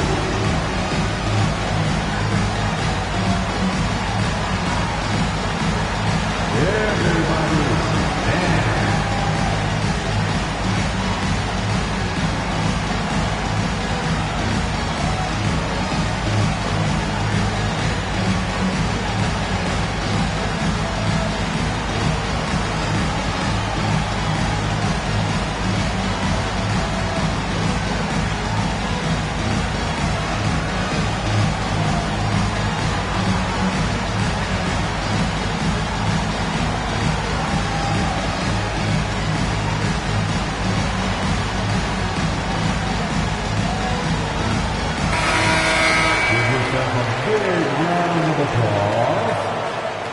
Substitution on the court.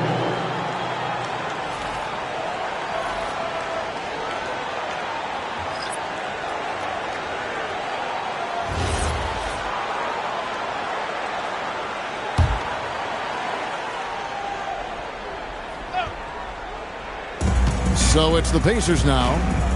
They've only allowed 5 points in the quarter. Pass to Elliott. Here's the three. Ashik pulls it in. Looking at Los Angeles, they took the win in their last game against Miami. Three-pointer.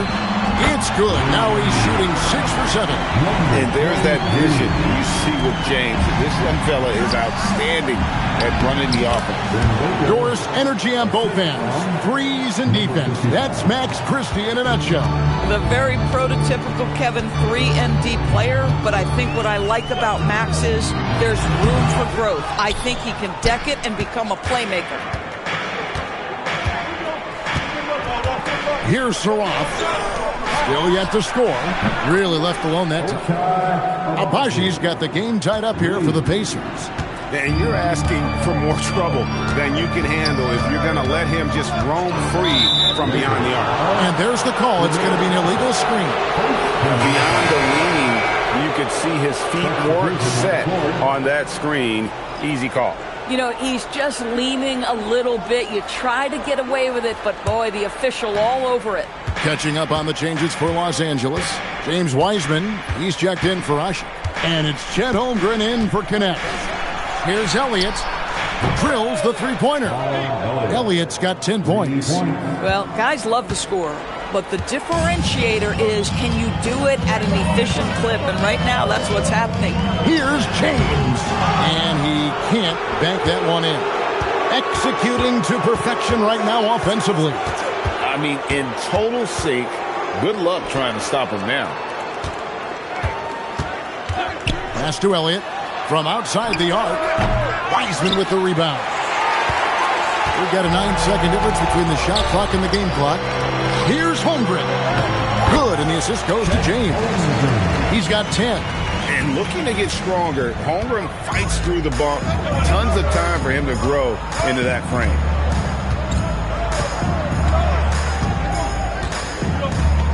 Good shot. 20 seconds left here in the second.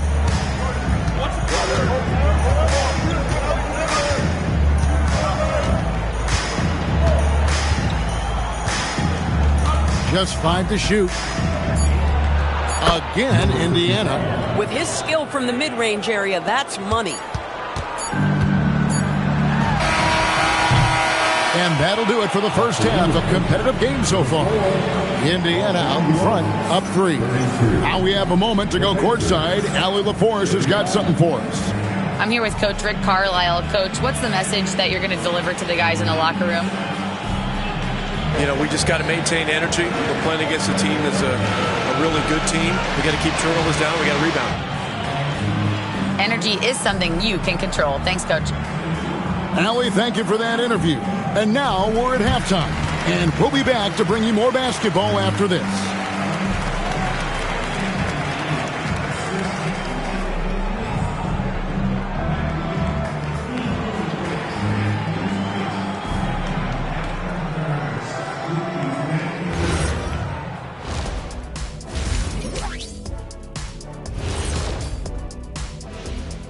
Hello there, everybody. It's halftime, and right now the Indiana Pacers are in the midst of a good battle. I like what they're doing. Playing with physicality, they've worked hard to gain the edge in areas like rebounding. Yeah, that's the difference in the game.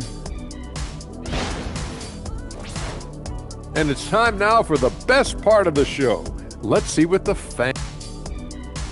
And that'll do it for halftime.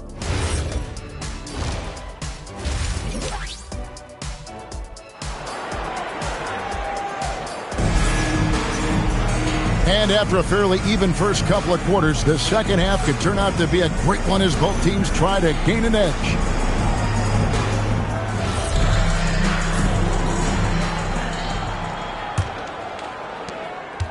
Pacers leading by 3.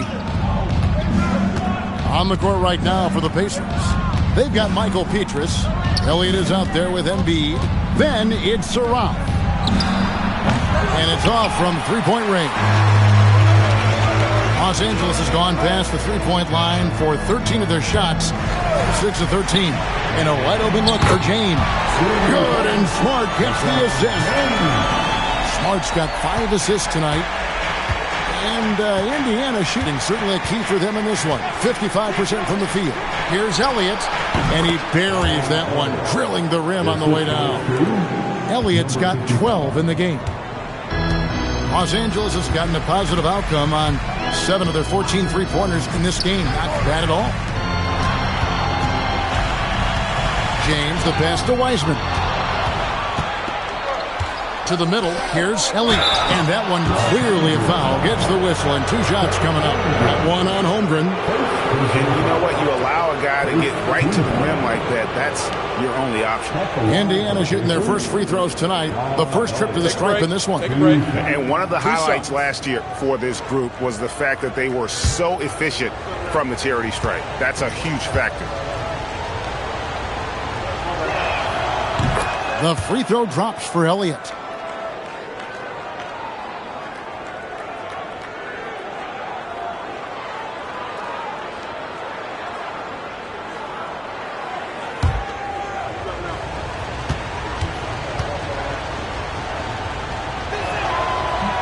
That one misses.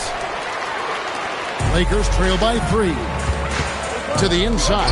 Embiid with the steal. With the drive. Rebounded by the Lakers. And typically he has the touch to finish when he's in tight, but not sure on that possession. Outside, Smart. Beyond the arc. Count that as his 7th field goal in 9 tries. He's shooting 78%. Oh, he is red hot right now. Defense has got to lock in. And so now a timeout called by Rick Carlisle. This now will give him a chance to discuss some potential changes. Welcome to the floor, the legendary fantastic Lakers.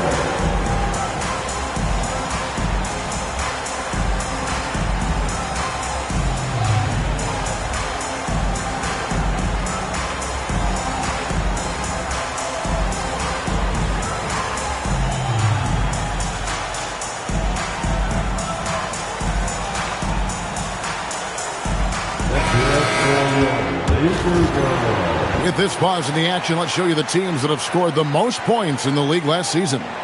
The Lakers in 5th. I just loved how this team attacked their opponents. You could see their confidence grow as the year went on, and the points really started to pile up. Here's Saraf. Scoreless thus far. Elliott misses. That's 1 for their first 4 to start the second half. Again, the Lakers. He's hot coming out of the break. 3 up, 3 down. Indiana trailing here. Elliott a screen on James. Over to the wing. It's up a 3. Elliott the bucket. Elliott's got 6 in the quarter. Well, after knocking down a couple in the first half, that's his first triple here in the second. And so J.J. Redick will call a timeout. He's going to take this chance to talk to his guys. Here's Smart.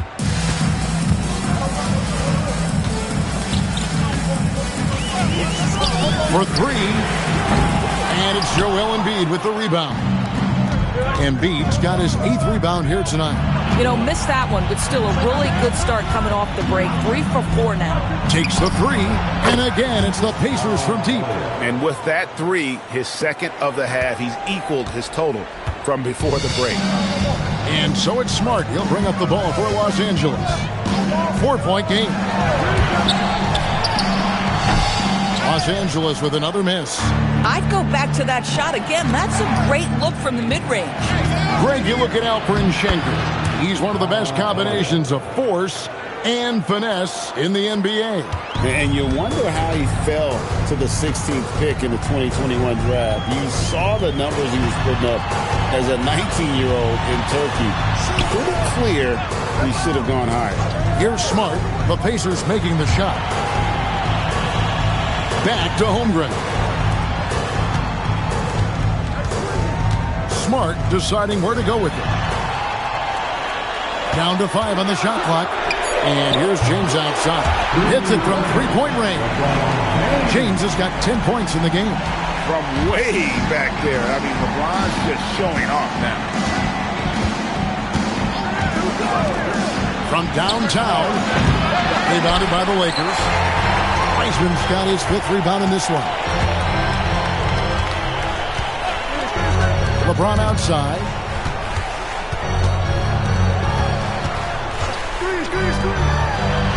Holmgren with the bounce pass. Wasted no time on that one. And now just a 1-point Pacer lead. Boy, what a quarter he's had. Go ahead, young sir. Keep the pressure on. Out to the right wing. Here's Elliott, and it's good. That bucket takes him to 9 for 14. Wow, unconscious has he been this quarter. They're riding that hot hand. Pass to Holmgren for the tie. Good, and Smart gets the assist. Smart's got his 7th assist here tonight. A big man with impressive range. Holmgren can hurt you from deep when given the chance. And so the timeout here taken by Rick Carlisle. He made the decision to huddle up with his guys and talk about strategy. Pritchard, he's checked in for Smart. And Indiana with a change here too. Baker, he's checked in for Saraf. So it's the Pacers now. Embiid with the screen on Pritchard. And they call an illegal screen here. When a pick like that is questionable and creates that much of an advantage for the offense, you have to blow the whistle. I don't think there's any question. There are so many rules that favor the offense these days. You've got to be able to equal things out when an illegal screen is set. The Pacers making a change here. Abaji's checked in. Indiana's gone 2 of 5 with the 3-point shot since coming out of the break. Pass to Elliott. Launches it. And James pulls it down. Well, he's got a great stroke. That one almost dropped. Offensive rebound. Wiseman.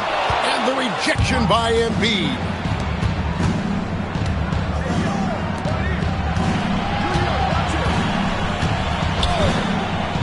.121 left here in the third quarter.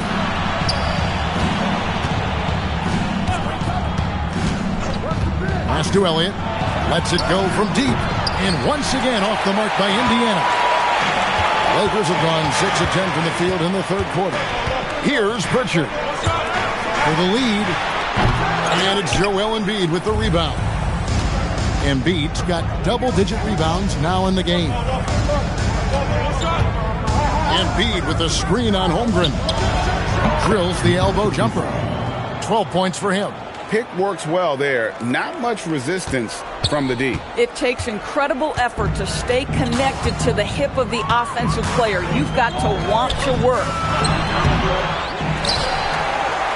Pass to Wiseman. And out of bounds as the Pacers gain possession.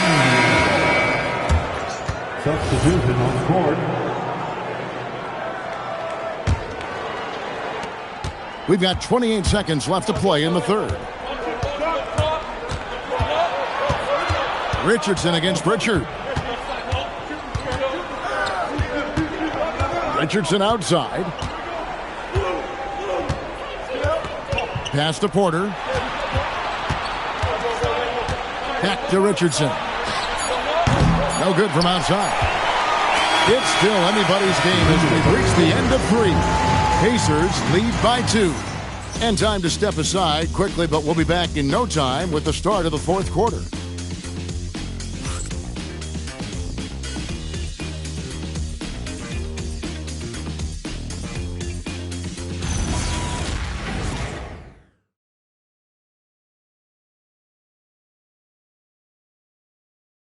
And let's take this opportunity now to show you our State Farm assist of the game. And I'm glad this was the pick because I love this pass. Such a great dish. That's what I call court vision. Well, making the game easy for your teammates. All about putting them in a position to score. That's pretty. Well, this has been a great contest so far, and I imagine the fourth quarter could have even more action in store for us. Rudy Gay is out there with Hickson. Then there's Smart. Then it's Omer Asher. That's who's in the game for the Lakers. A three-pointer is right on target. He's got 25. And really, as the three-pointers keep dropping, you get the sense that the frustration is mounting for the defense. Here's the screen. Surratt can't hit. And if they know what's good for them, that's the way they'll defend against him every time he takes the ball on the three-point line. Boy, you'd like him to finish a little stronger there. Porter in the corner. Curls it from outside. And the Pacers lead by 2. And shots like this are why people are just so high on Porter. Has such a quick release on that jumper. Pass to Gay. Back to Hickson.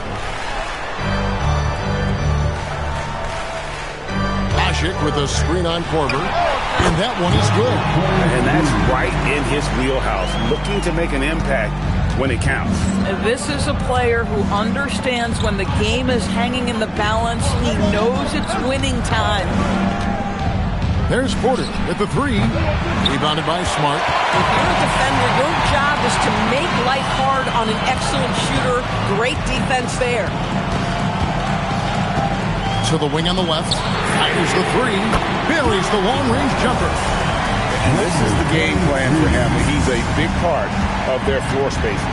And right now, Greg, he is doing a great job delivering for this team. Productive and efficient. Surratt, the 3 from Korver, gets the three-pointer to fall. Korver's got it all tied up now for Indiana. Just under 2.5 minutes gone here in the final quarter. To the wing right side. And again, it's the Lakers from deep. Boy, his offensive game has changed the tenor of this basketball game. Pass to Elliott. Here's Baker. They set the pick. Here's Surratt. Three-pointer. The shot off that time. Korver against Smart. Lakers passing it around. Now here's Hickson. It's rebounded by Indiana. Baker's got 4 rebounds now tonight. To the paint. Pass to Surratt. Tries again, and they call the foul, so he's got the and one chance here to make it a three-point play. Yeah, coach's pet peeve there, no box out. And to me, this is a common theme that's running through the league right now. Guys looking to leak out rather than box out. Catching up on the changes for Los Angeles. James Wiseman, he's checked in for Usher. Holmgren comes in for J.J. Hickson. And James subbed in for Rudy Gay. And until he cools off, I'd keep the ball in his hand. Here's Saroff. Pass to Petrus. Lets the three fly. It's Chet Holmgren with the rebound. Holmgren's got rebound number 8 here tonight in the game. Outside, Smart. Now Holmgren.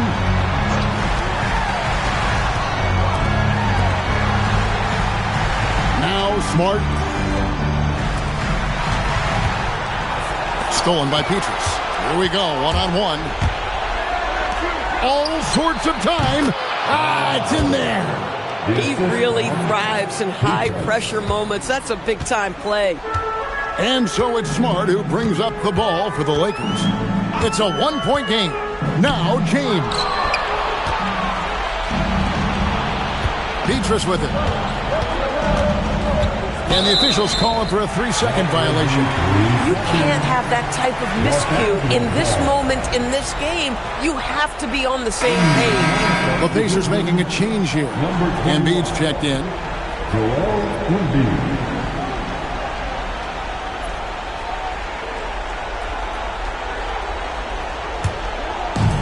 The Lakers have gone 5 of 7 from the field since the beginning of the fourth. Strong work at that end of the floor. Here's Holmgren, beyond the arc. Embiid with the rebound.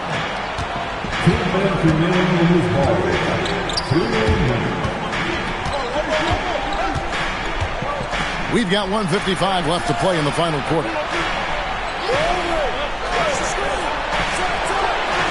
No luck that time on a shot that would have put him on top. Oh, it hurts.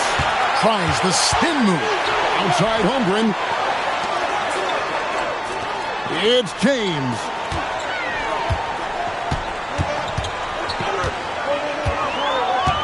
And play stops. Whistle on what looks to be an illegal screen. Beyond the leaning, you can see his feet weren't set on that screen. Easy call. You know, he's just leaning a little bit. You try to get away with it, but boy, the official all over it. It's time to send it over now to our reporter, Allie LaForce.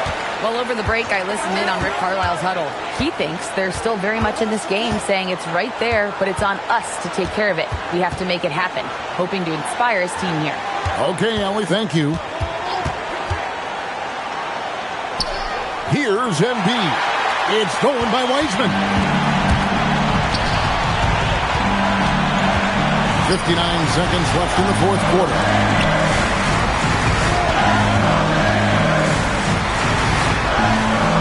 James.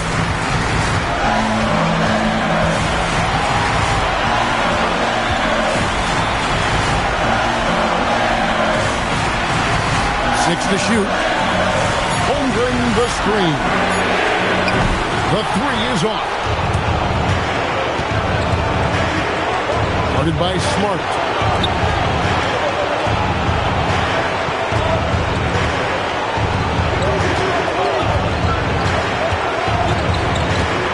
Embiid, it's stolen by Wiseman. And they foul intentionally. They're going to have to do that now again and again. They're not in the penalty yet. Yeah, you can't let them hold the ball and just milk those last seconds away. When they go to the intentional foul. Quit on the first, and that will put them up by 2. And he cannot convert on the second. That misses. And they stop the clock as soon as they can with the intentional foul. No choice but to foul there, but he's probably the last guy you want to see on the line. And something to like about Holmgren is his ability to run the floor. A 7-footer who can get up the court in a hurry and get to the rim before the D gets set. And so it's Rick Carlisle here calling timeout. Pivotal moment in this game. He's not taking any chances. He'll call time. What do you think Coach's focus is going to be here? And it's do or die time. They need a bucket here to It's either got to be a three-pointer or score quickly and take the foul.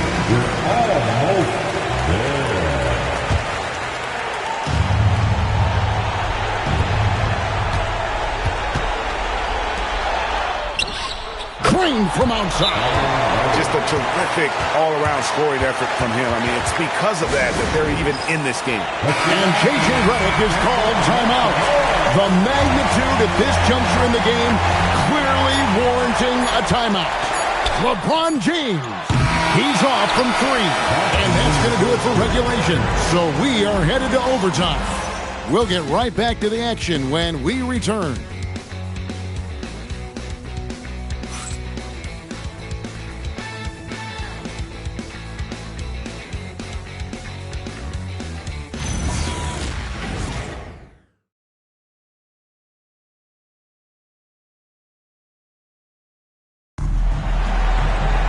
These teams have battled tooth and nail for 4 quarters, and now we head to overtime. Should be a blast.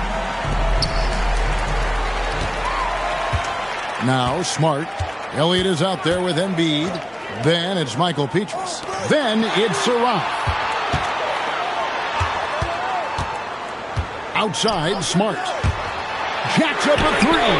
Down it goes for three. Oh, nice job there from Holmgren. His guys appreciate when they're open, he gets them the ball. Here's Saroff. For three. No good there. And you don't want to give up that kind of look too often. Launches it. That shot, no good. There's some defense for you. For someone who's as good at shooting the three ball as he is, you need a defender who's equally good at guarding against him.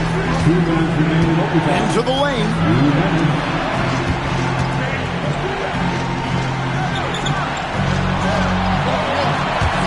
Takes the shot, and he misses the J.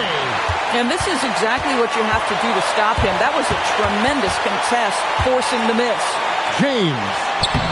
Smooth finish inside by LeBron. And I think LeBron is most comfortable inside using his length and athleticism. A little over a minute and a half gone now here in overtime.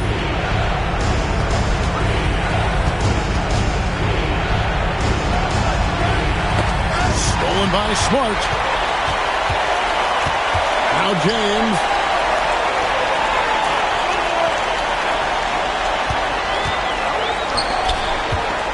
Wiseman with the ball. Embiid's there, and he banks the layup in. And just wait until Wiseman has time to develop his moves, which are still somewhat raw at this stage.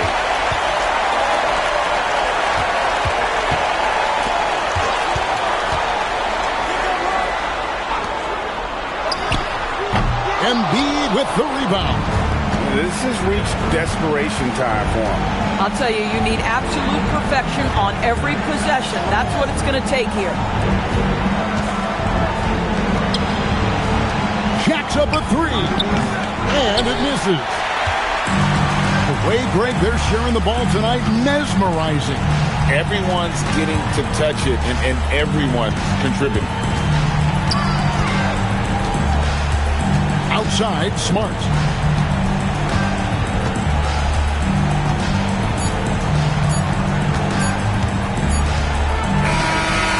So Los Angeles takes the win, and they had some nervous moments down the stretch, but things finally... I'm here with Bam. Terrific, Allie, thanks. And that'll wrap it up, folks. For Greg...